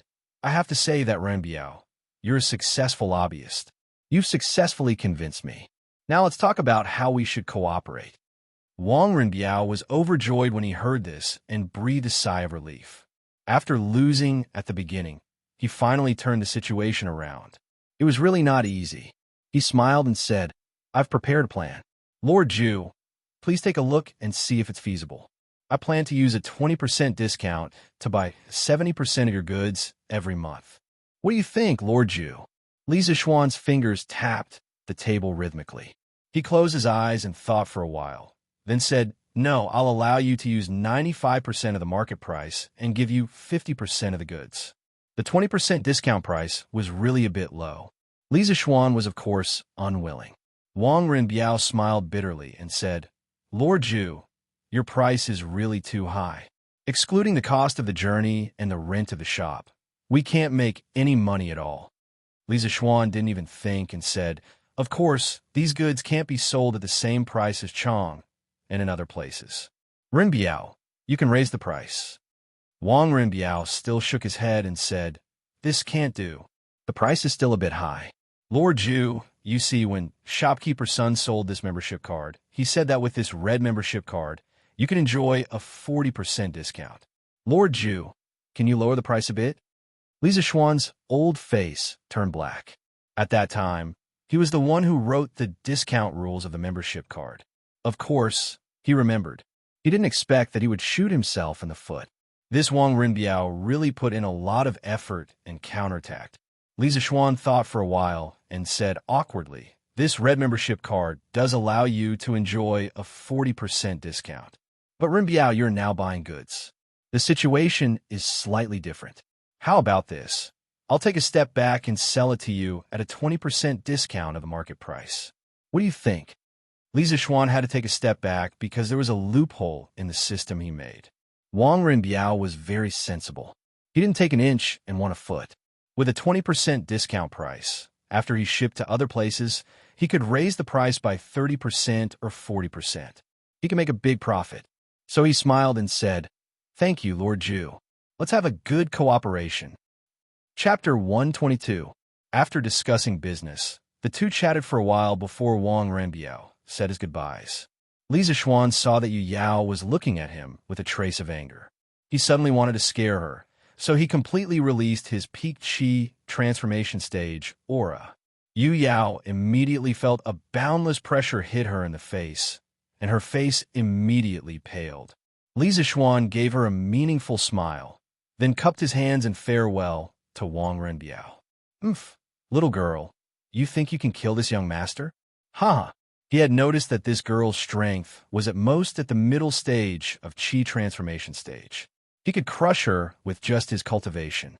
However, she was able to reach this stage at such a young age, and she was only Wang Renbiao's maid. This aristocratic family's foundation was indeed deep. If he had to face the 7 aristocratic families in the future, he had to be careful. "Yao, what's wrong?" After leaving the Li residence, Wang Renbiao noticed that Yu Yao's expression was not right, so he asked, "No, nothing. Young master, you have to be careful of Li Zixuan in the future. This person is not simple." Yu Yao's eyes flashed with a trace of panic. After thinking for a while, she still suggested, "Why? This young master feels that this person has a straightforward temperament. He is worth befriending." Wang Renbiao asked curiously. Yu Yao said anxiously, "Young master, this Li Zixuan's martial arts are extremely high. I'm afraid that he is far above me. If he turns hostile with young master one day, Yu Yao might not be able to protect young master."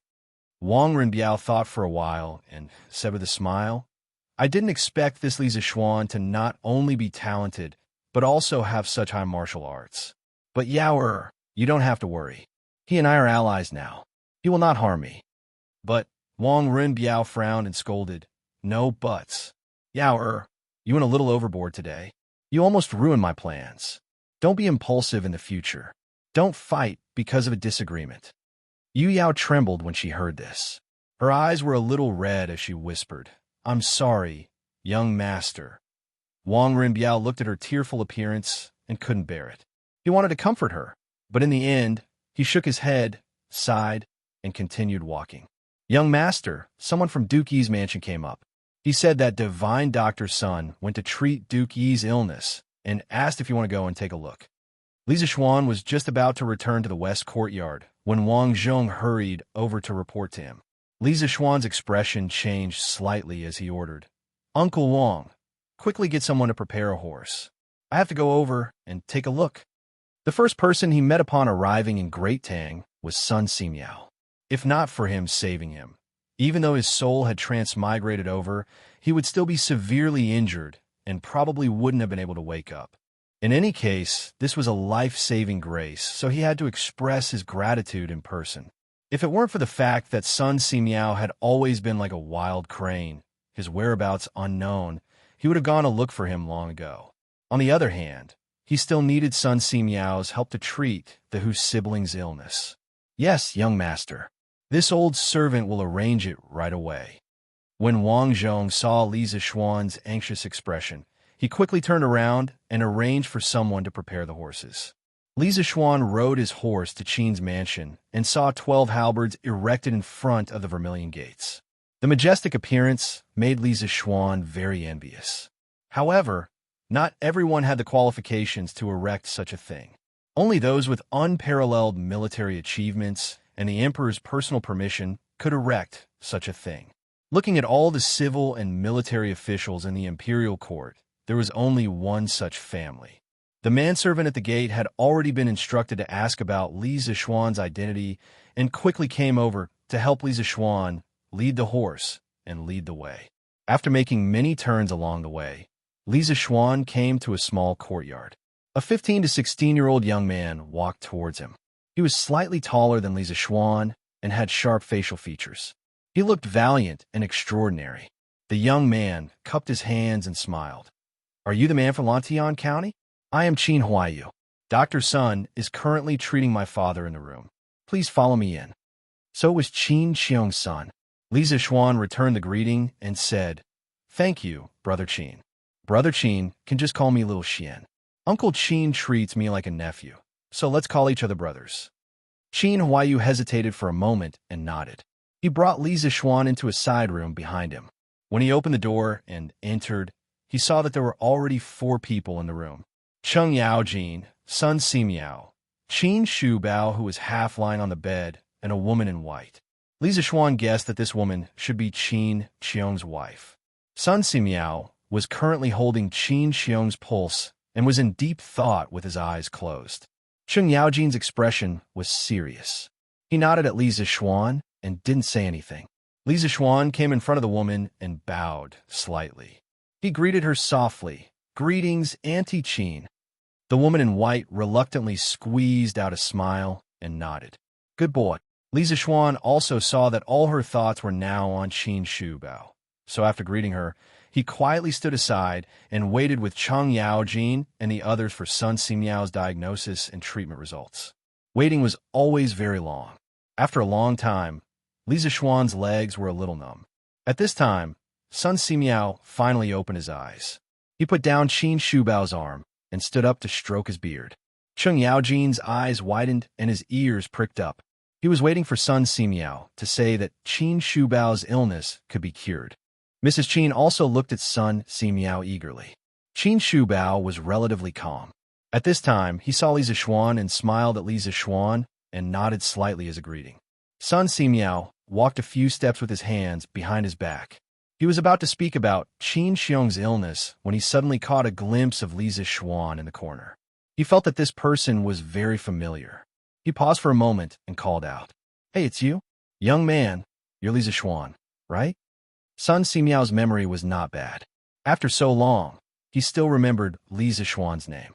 Li Zixuan was also waiting for Sun Simiao to speak about Qin Xiong's illness. He saw Sun Simiao suddenly look over and recognize him. Li Zixuan hurriedly took 2 steps forward, bowed deeply to Sun Simiao respectfully, and said, "It's me. 2 months ago, Taoist priest saved my life in Zhongnan Mountains. I've always remembered Taoist priest's kindness. Today, I heard that Taoist priest was here, so I came to pay my respects." Sun Simiao stroked his beard and smiled. "Ha, you don't have to be so polite. It's my duty to save the dying and heal the injured. I didn't expect that a little child that I accidentally saved back then would be so famous in Chang'an. Should I call you Baron Lantian now?" Sun Simiao's second half of the sentence was obviously joking. Li Zixuan hurriedly said, "Taoist priest, don't call me Little Xian. You can call me Little Xian." "Ha, then I'll call you Little Xian. I've saved countless people over the years with my medical skills. Little Xian, you've recently offered the Tsiyuan plow to the imperial court, so that countless people won't miss the spring plowing. It seems that I saved the right person when I painstakingly saved you. Ha! Doctors were benevolent. Sun Simiao was very happy to see that the person he saved later saved countless people of the Tang Empire. They were chatting happily, but Cheng Yaojin and Mrs. Qin were waiting anxiously. They were eager to know if Qin Shubao's illness could be cured. Li Zixuan also noticed Cheng Yaojin, who was anxiously staring at him. He hurriedly said, "Taoist priest, I'm flattered. Please tell me how Uncle Qin's illness is and whether it can be cured." Mrs. Qin looked at Li Zixuan gratefully and thought that this child was very sensible. Sun Simiao then remembered the important matter and apologized to Mrs. Qin. Then he said with a serious expression, "General Qin's illness is not easy to treat." Chapter 123. Qin Manor. In the room, Sun Simiao suddenly stopped halfway and glanced at Qin Xiong. He wanted to say something, but hesitated. Qin Shubao laughed and said, "I've been in the military for my entire life, so I'm not afraid of death. Dr. Sun, if you have something to say, please say it." Madame Qin's face was full of anxiety. She opened her mouth to say something, but in the end, she didn't say anything. Li Zixuan and Cheng Yaojin were also very nervous. Seeing this, Sun Simiao said, "Then I'll be frank. General Qin has been in countless battles in his life, and he has been seriously injured many times. Although these injuries were treated at the time, they still damaged his vitality. As time passed, these old injuries became old hidden injuries, and they often made General Qin feel so much pain that he wished he was dead. Also, I'm guessing that every time General Qin is injured, he will lose a lot of blood. After a lot of times, his body will naturally collapse. Therefore, General Qin's illness is caused by the pain caused by the old hidden injuries. On the other hand, it is because he lost too much blood in his early years, causing a severe lack of blood in his body." Sun Simiao didn't say anything mysterious to everyone. He tried to explain Qin Shubao's illness as straightforwardly as possible. In modern terms, Qin Shubao had lost too much blood, and the blood he lost couldn't be replenished by his body's ability to produce blood. On the other hand, there were many hidden injuries on his body, which often caused him to suffer from the pain. Actually, in history, Qin Xiong was sick in his later years because he had been injured in many battles. Every time he was sick, he would say to others, "When I was young, I was in the military for more than 200 battles, and I suffered from severe sores. I also lost a lot of blood, so how could I not be sick?"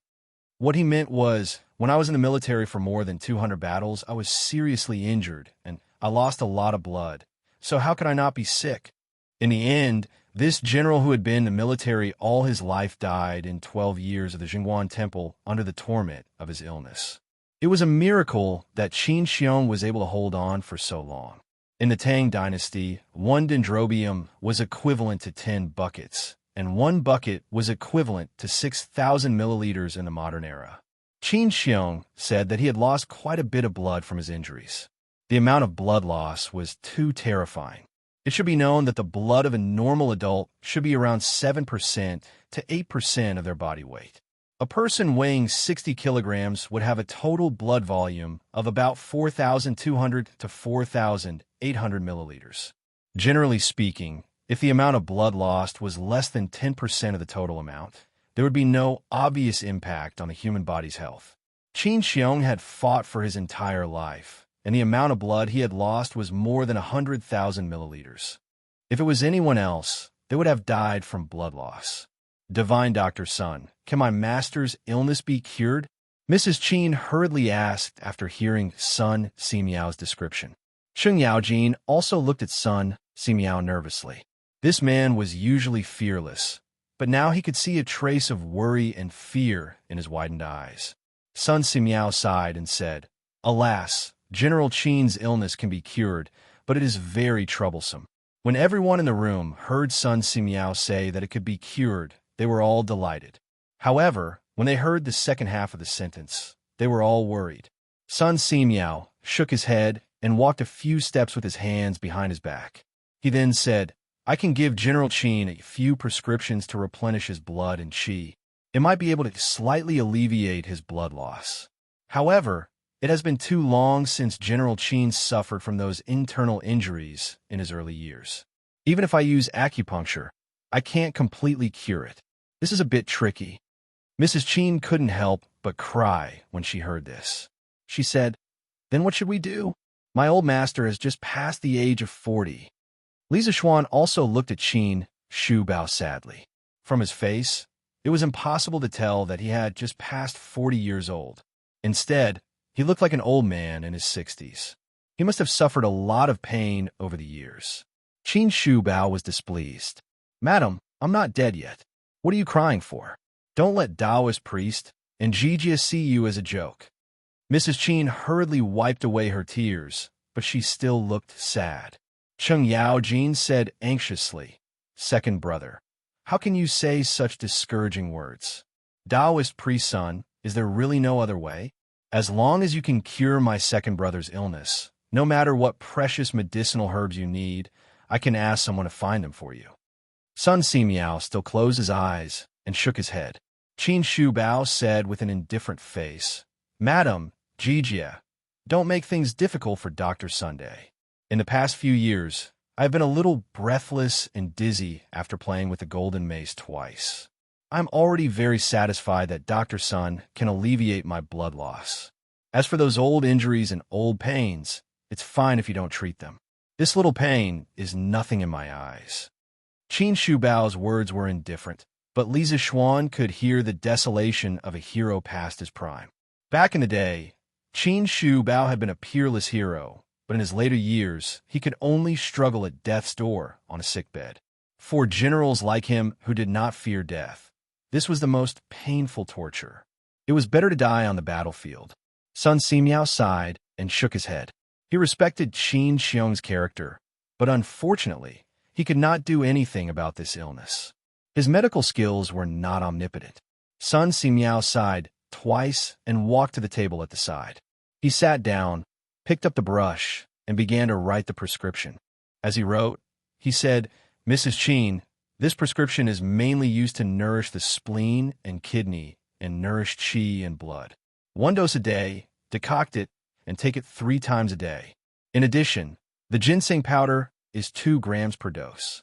Take it in the morning and at night. However, General Qin has lost too much blood these years. I'm not sure if this prescription can completely restore General Qin's lost qi and blood. I'll stay in Chong and for a month. After that, I'll come to see General Qin every few days. When the time comes, I'll change the prescription according to the situation." Madam Qin hurriedly took the prescription and said, "Thank you, Dr. Sunday. I will definitely follow your instructions."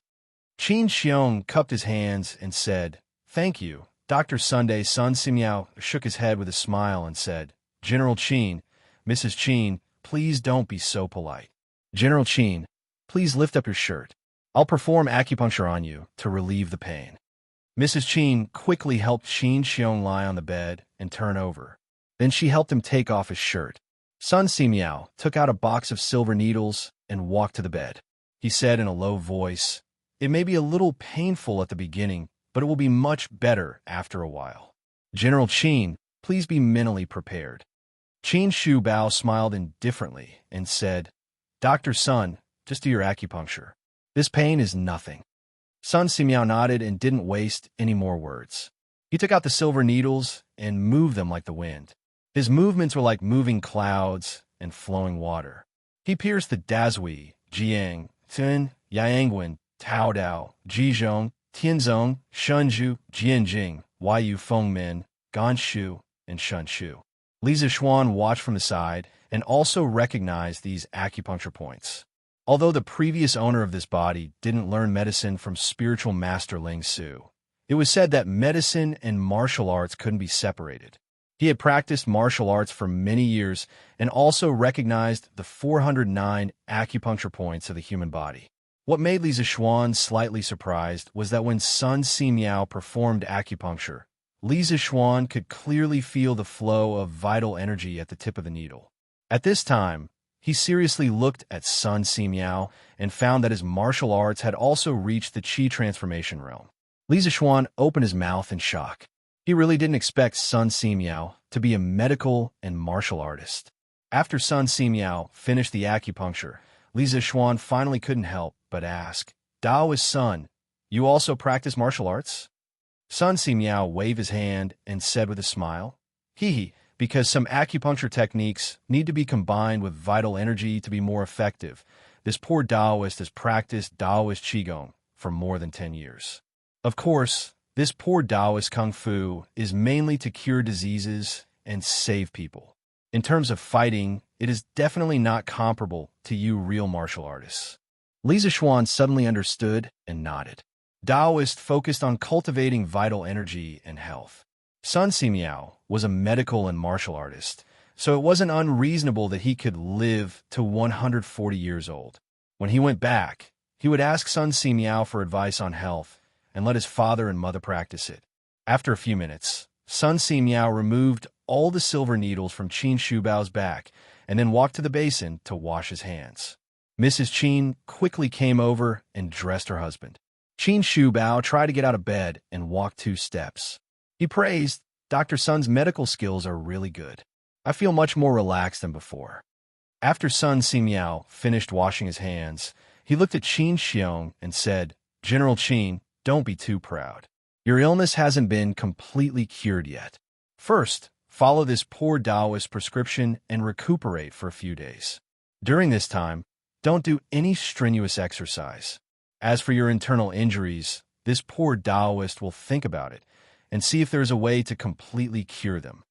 Qin Xiong cupped his hands and said, Dr. Sun, thank you for your trouble. Cheng Yaojin also respectfully bowed to Sun Simiao and said, Thank you, godly Dr. Sun, for treating my second brother. If godly doctor needs anything in the future, I, Cheng Yaojin, will definitely do it for you. Sun Simiao waved his hand and said that it was nothing. Then he walked to the table and packed his medicine box, ready to leave. Li Zixuan hesitated for a moment before finally saying, Taoist Sun, please wait. Perhaps I have a way to treat Uncle Qin's old injuries. I would like to ask Taoist Sun to help me see if this method is feasible. Chapter 124. In the side room. As soon as Li Zixuan spoke, everyone was shocked. Everyone in the room looked at him. Cheng Yaojin hurriedly ran over and grabbed Li Zixuan's shoulder. He said hurriedly, Why didn't you say you had a way earlier? Your Uncle Qin and I are like brothers. I usually treat you like a nephew. How can you bear to see your Uncle Qin suffer from injuries? Li Zixuan explained, Uncle Cheng, my method may not be easy to use. That's why I asked Priest Sun to study it together. Sun Simiao stopped what he was doing and turned to look at Li Zixuan. Oh, little Xian, you know medicine? Li Zixuan cupped his hands and said, I don't know medicine, but my master is very good at it. Sun Simiao asked curiously, May I ask who your master is? When they were in Mount Zhongnan, Li Zixuan only told Sun Simiao that he was weak and sickly when he was young. Later, he went to Mount Longhu to find a master. He didn't say who his master was. Cheng Yaojin said, His master is spiritual master Lingxiu. Dr. Sun must have heard of him. Sun Simiao said in surprise, It's actually Senior Lingxiu. I'm very impressed by his medical skills. Little Xian, did you learn his medical skills? Li Zixuan shook his head and said, Master only taught me martial arts when he was alive. He didn't teach me medicine. Master said that I was still young and shouldn't bite off more than I can chew. Sun Simiao shook his head with regret. That's a pity. Oh, little Xian, you said that you have a way to treat General Qin's illness. Tell me what it is. Li Zixuan saw everyone looking at him and said, Everyone must have heard of the immortal drunken wine that's been popular in Chong'an recently. Cheng Yaojin laughed and said, Of course we've heard of it, but now we're talking about treatment. Why are you talking about this? The rest of the people were also puzzled. Li Zixuan smiled and said, The method I'm talking about is to mix some herbs used to treat internal injuries with strong alcohol according to a certain ratio. Then, it will be used both internally and externally. I think it will have a very good effect on Uncle Qin's old injuries. Sun Simiao twirled his beard and smiled. Little Xian, aren't you talking about medicinal wine? I already have this thing, but I don't think this medicinal wine can cure General Qin's illness. The appearance of medicinal wine can be traced back to ancient times. In addition to wine, there was also wine. Black millet was used as the raw material for brewing wine, and tulip grass, also a type of Chinese medicine, was added to brew it. This was the earliest medicinal wine recorded in written records. However, it was worth emphasizing that most of the medicinal wines in ancient times were made from medicinal herbs. They were fermented together with the raw materials used to make wine. It was different from the soaking method that was commonly used in later generations. The main reason might be that the alcohol content of the wine in ancient times was relatively low. It was not easy to store, and the immersion method could easily lead to the deterioration of the wine. The use of wine decoction and wine immersion began at least in the Han Dynasty.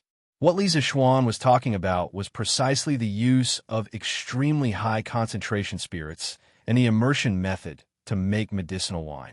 Hearing Sun Simiao's denial, Li Zixuan explained with a smile, "Daoist son, the medicinal wine this kid is talking about is brewed with extremely high concentration spirits. My master said before his death that the stronger the spirit used to brew medicinal wine, the better the final effect of the medicinal wine. Because the various active ingredients of medicinal herbs are easily dissolved in strong spirits. The medicinal wine uses the strength of the spirit and the spirit to fully display its efficacy and enhance its efficacy. Moreover, my master was troubled by his illness a few years ago. He left behind a medicinal wine prescription that can be taken orally and used externally. It can completely cure old injuries. As for whether it can cure Uncle Chin's illness, this kid is not too sure.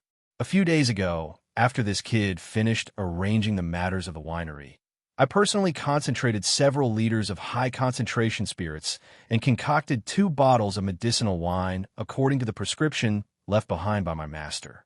This kid came in a hurry today and forgot to bring them. I'll have to trouble Uncle Chin to send a servant to my house to fetch them." What Li Zixuan said was not nonsense. In fact, the alcohol concentration needed to concoct medicinal wine should be above 50%. According to modern scientific knowledge, alcohol is a good semi-polar organic solvent. The various organic ingredients of medicinal herbs were easily dissolved in alcohol, but not in water. However, it was impossible to produce such strong alcohol in ancient times. Therefore, medicinal wine in ancient times was mainly nourishing. According to the theory of traditional Chinese medicine, prolonged illness would lead to a deficiency of vital energy and blockage of the meridians. Therefore, various chronic diseases often had different degrees of blockage of vital energy and blood and blockage of the meridians. Medicinal wine mainly nourished the vital energy and nourished the body. At the same time, the wine itself had the effect of refreshing and warming the body. As for the medicinal wine prescription that Li Zixuan mentioned, it was a prescription that his father often used in his previous life. When his father was young, he had a wild temperament. He had learned martial arts from several martial arts masters. Later on, after 2 years of learning, he began to wander around. His traveling expenses were all earned by his street acrobatics and magic tricks. At that time, Exionzhong had just been established for more than 10 years. Street acrobatics were still very common. Later on, after his father got married, his temperament gradually stabilized and he began to earn money to support the family. However, as he grew older, the internal injuries from his martial arts training and acrobatics when he was young began to flare up. His father found a prescription from somewhere and made his own medicinal wine. He found that it was quite effective, so he persevered until he was young.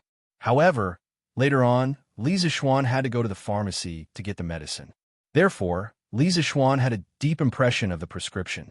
On the day that Han Yushi mixed the wine at his house, Li Zixuan successfully purified white wine for the first time. After Han Yushi left, he distilled a portion of the purified wine several times.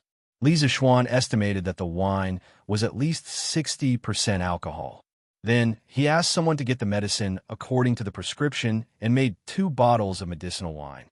He thought that if Sun Simiao couldn't cure Qin Shubao's illness, he would take it out and try it. It was a desperate attempt, wasn't it?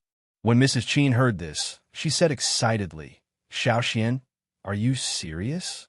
Qin Shubao's expression also changed slightly. He said it so indifferently before, just to comfort his wife.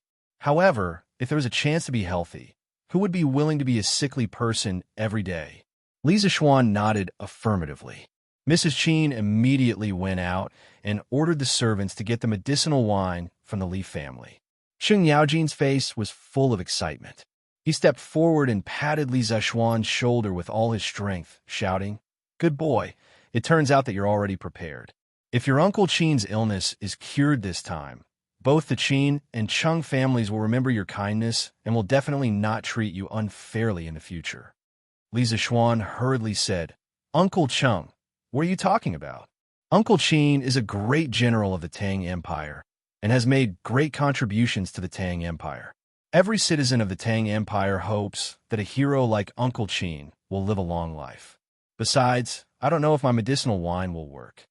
Sheng Yaojin laughed and said, "Since it's a prescription left by spiritual master Ling Su, I believe it will work." Li Zexuan secretly cursed. Sheng Yaojin was too excited. How could he praise another doctor in front of a doctor? Fortunately, Sun Simiao was not a narrow-minded person. He himself also admired spiritual master Ling Su's medical skills. At this time, Sun Simiao said, "Xiao Xian, since you haven't brought back the medicinal wine, can you write down the prescription for me?" He was also eager to find out. When he heard that the prescription was left by spiritual master Ling Su, he wanted to find out. Li Zexuan nodded and said, "I was just about to ask Taoist Sun to help me look at it in detail so that I don't remember wrongly and make mistakes." Chapter 125. It was a May afternoon, and there was already a trace of heat. Everyone in the room had some sweat on their faces, but no one said a word. They all watched Li Zexuan right on the table. After a while, Li Zexuan picked up the written prescription and handed it to Sun Simiao. "Daoist Sun, help me look at it in detail." Sun Simiao took the prescription and saw a few lines of crooked words. He immediately frowned. Didn't Taoist Ling Su teach Li Zexuan how to write? Li Zexuan also saw Sun Simiao's slightly furrowed brows, and he couldn't help but feel embarrassed. He secretly decided that he would have to practice his calligraphy in the future. Calligraphy was a person's face, and he couldn't not practice it well. He was also somewhat helpless. In the memory of the body he merged with, there was really no experience in writing. Perhaps his predecessor also didn't practice writing. After Sun Simiao sighed at Li Zexuan's dog-like handwriting, he looked at the contents of the prescription and saw that it was written, "Orally, 2 liters of white wine strong, raw Rehmannia, cooked Rehmannia, made fleece flour, angelica, asparagus, and ophiopagon, 3 taels each of ginseng and wolfberry, 4 taels of yellow angelica, 2 taels of porreacocos, 5 taels of jujube, 4 taels of schisandra, 4 taels of peach bark, 8 taels of cinnamon, and 6 taels of raw Rehmannia. External use, 2 liters of white wine, very strong, 2 taels of daishianki, blood, and leopa, 5 taels each of rhubarb, peach kernel, eupatorium, safflower, angelica, frankincense, myrrh, gentian, and chuan dieback, 3 taels each of ecamia, bone sabu, upper turtle worm, sumu, and wamingii, 3 taels each of ma jinzi, fried yellow hair removed, 3 taels each of chi, and 8 taels each. After Sun Simiao finished reading the prescription, he closed his eyes and muttered to himself intermittently. After a moment, he opened his eyes and said to Li Zexuan, "Little Xian, although this prescription seems to be a bit of a surprise move, in the end, it can only treat pain, promote blood circulation, and strengthen muscles and bones. If it's really used to treat internal injuries, I'm afraid that the medicinal effect is somewhat insufficient." Li Zexuan smiled and said, "What Taoist Sun said is reasonable, but this shows the key role of the strong wine. As the saying goes, medicine borrows the strength of the wine, and the wine helps the medicine. The two complement each other to maximize their effectiveness. Only in this way can Uncle Qin's internal injury be cured." Sun Simiao looked at Li Zexuan with some uncertainty and said, "Then let's wait until you bring out your medicinal wine to try." Qin's mansion and Li Zexuan's mansion were not far apart. In less than half an hour, a young servant knocked on the door and walked in, carrying 2 large porcelain vases. Li Zishuan took the porcelain bottle and handed it to Sun Simiao. Priest Sun, please take a look. Sun Simiao took the bottle of medicinal wine with the words external use written on it and opened the wooden cork. This was a strong wine with more than 60% alcohol. Immediately, the room was filled with the fragrance of wine and medicine. Cheng Yaojin took a deep breath and praised, "Good wine. This is even more satisfying than the immortal drunken wine. Little Xian, do you have any more of this wine? Can you give me a jar as well?" Damn, this old drunkard wanted to drink so much that he went crazy. If he drank such strong wine, wouldn't it burn him to death? Even if it didn't burn him to death, it would probably cause alcohol poisoning. Li Zishuan quickly shook his head and said, "Uncle Cheng, this wine can only be used externally. It can't be drunk. Besides, it's extremely difficult to brew this kind of strong wine. There's only a little left." Cheng Yaojin heard this and shook his head in disappointment. Sun Simiao put the medicinal wine under his nose and sniffed it for a while. Then, he said in surprise, "The wine is strong, and the medicine is also strong. It's true that the medicine borrows the strength of the wine, and the wine helps the medicine. Maybe it can really cure General Qin's injury." He opened another bottle of medicinal wine for oral consumption. After smelling it, he nodded and said to Qin Shubao, "General Qin, you can try this medicinal wine for a few days. After a few days, I'll come back to see how your internal injury has recovered." Qin Shubao cupped his hands and smiled. "Thank you, Dr. Sunday Little Xian. I'll remember your kindness this time." Li Zishuan quickly bowed and said, "Uncle Qin, you're too serious." He turned to look at Sun Simiao and said, "Priest Sun, my master once told me that the blood of a human body is generally less than 10% of the weight of a human body. The blood loss of Uncle Qin over the years is probably more than 3 times the total blood in his body. Moreover, Uncle Qin is now old, and his ability to produce blood is far less than that of a young man. I'm worried that your qi replenishing prescriptions won't be able to completely recover Uncle Qin's qi and blood." Sun Simiao nodded in agreement. "I also agree with your master's theory. General Qin has indeed lost too much qi and blood, but I can't think of any other way except to let General Qin recuperate slowly." Qin Shubao's eyes lit up at this time. He asked tentatively, "Little Xian, do you have any way to make me recover quickly?" He had really had enough of the days when he couldn't carry anything. If there was a way to make him recover quickly, Qin Shubao felt that he was willing to live a few years less. Cheng Yaojin and Mrs. Qin also looked at Li Zishuan eagerly. Li Zishuan pondered for a moment and chose his words carefully. He said, "Uncle Qin, although my method can make up for your loss of qi and blood in a short period of time, it can only treat the symptoms and not the root cause. It will make people dependent on it. Don't use it unless you have no other choice. You should slowly recuperate according to Priest Sun's prescription for a few days and see the effect. It is more reliable." Blood transfusion was indeed the fastest and most effective way, but now Qin Shubao's ability to produce blood was declining. Blood transfusion could only treat the symptoms and not the root cause. After one blood transfusion, there would be a second and third blood transfusion. Moreover, he didn't have any tools for blood transfusion. Qin Xiong waved his hand and smiled. "As long as it can make me feel good for a while, anything is fine. Little Xian, tell me quickly." Sun Simiao also asked curiously, "Little Xian, what method do you have? Tell me first, and I'll help you think about it in detail." Li Zishuan hesitated for a moment and said, "I don't know if Priest Sun has heard of the blood-stealing technique to prolong life." Hearing this, Sun Simiao's expression suddenly changed, and he sternly scolded, "Little Xian, as a disciple of the Spirit Void sect, how dare you mention this kind of sorcery?" When Sun Simiao heard the words blood-stealing technique to prolong life, he instantly thought of some evil Jianghu cultivators. He had been practicing medicine all his life. How could he watch Li Zishuan go astray? That was why he sternly stopped him. Li Zishuan saw Sun Simiao's extreme reaction and knew that he had misunderstood.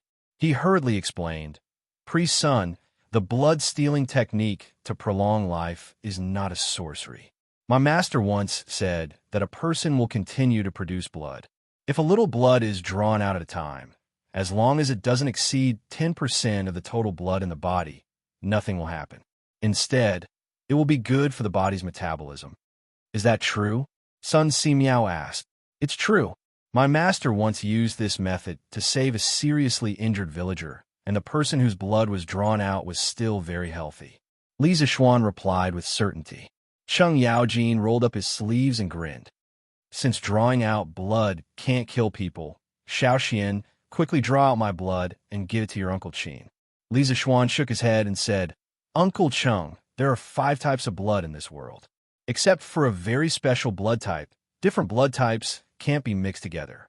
Moreover, when I went down a mountain, I didn't bring back the blood transfusion tools left by my master. Therefore, Uncle Qin's weak blood and qi are best treated with medicine. If the effect isn't ideal, I'll find a way to make a set of blood transfusion tools for Uncle Qin. Qin Shu Bao could only nod and say, Then I'll do as Xiaoxian said. I'll recuperate for a while. Cheng Yaojin slapped Li Zishuan twice and said, You wastrel, your master's things are so precious. Why didn't you bring them back? Li Zishuan quickly jumped away and rubbed his head gloomily. Sun Si Miao, on the other hand, was very interested in the blood type theory that Li Zishuan had just mentioned. He said as if he had discovered a new treasure. Xiaoxian, do you have any evidence for the blood type theory that you just mentioned? Li Zishuan said with certainty, Of course I do. When I finish making the blood transfusion tools, Dao's son will come over and watch me do a little experiment. Sun Simiao nodded with satisfaction and said, Okay, I've been temporarily working in the Imperial Medical Department. Remember to send someone to call me when the time comes.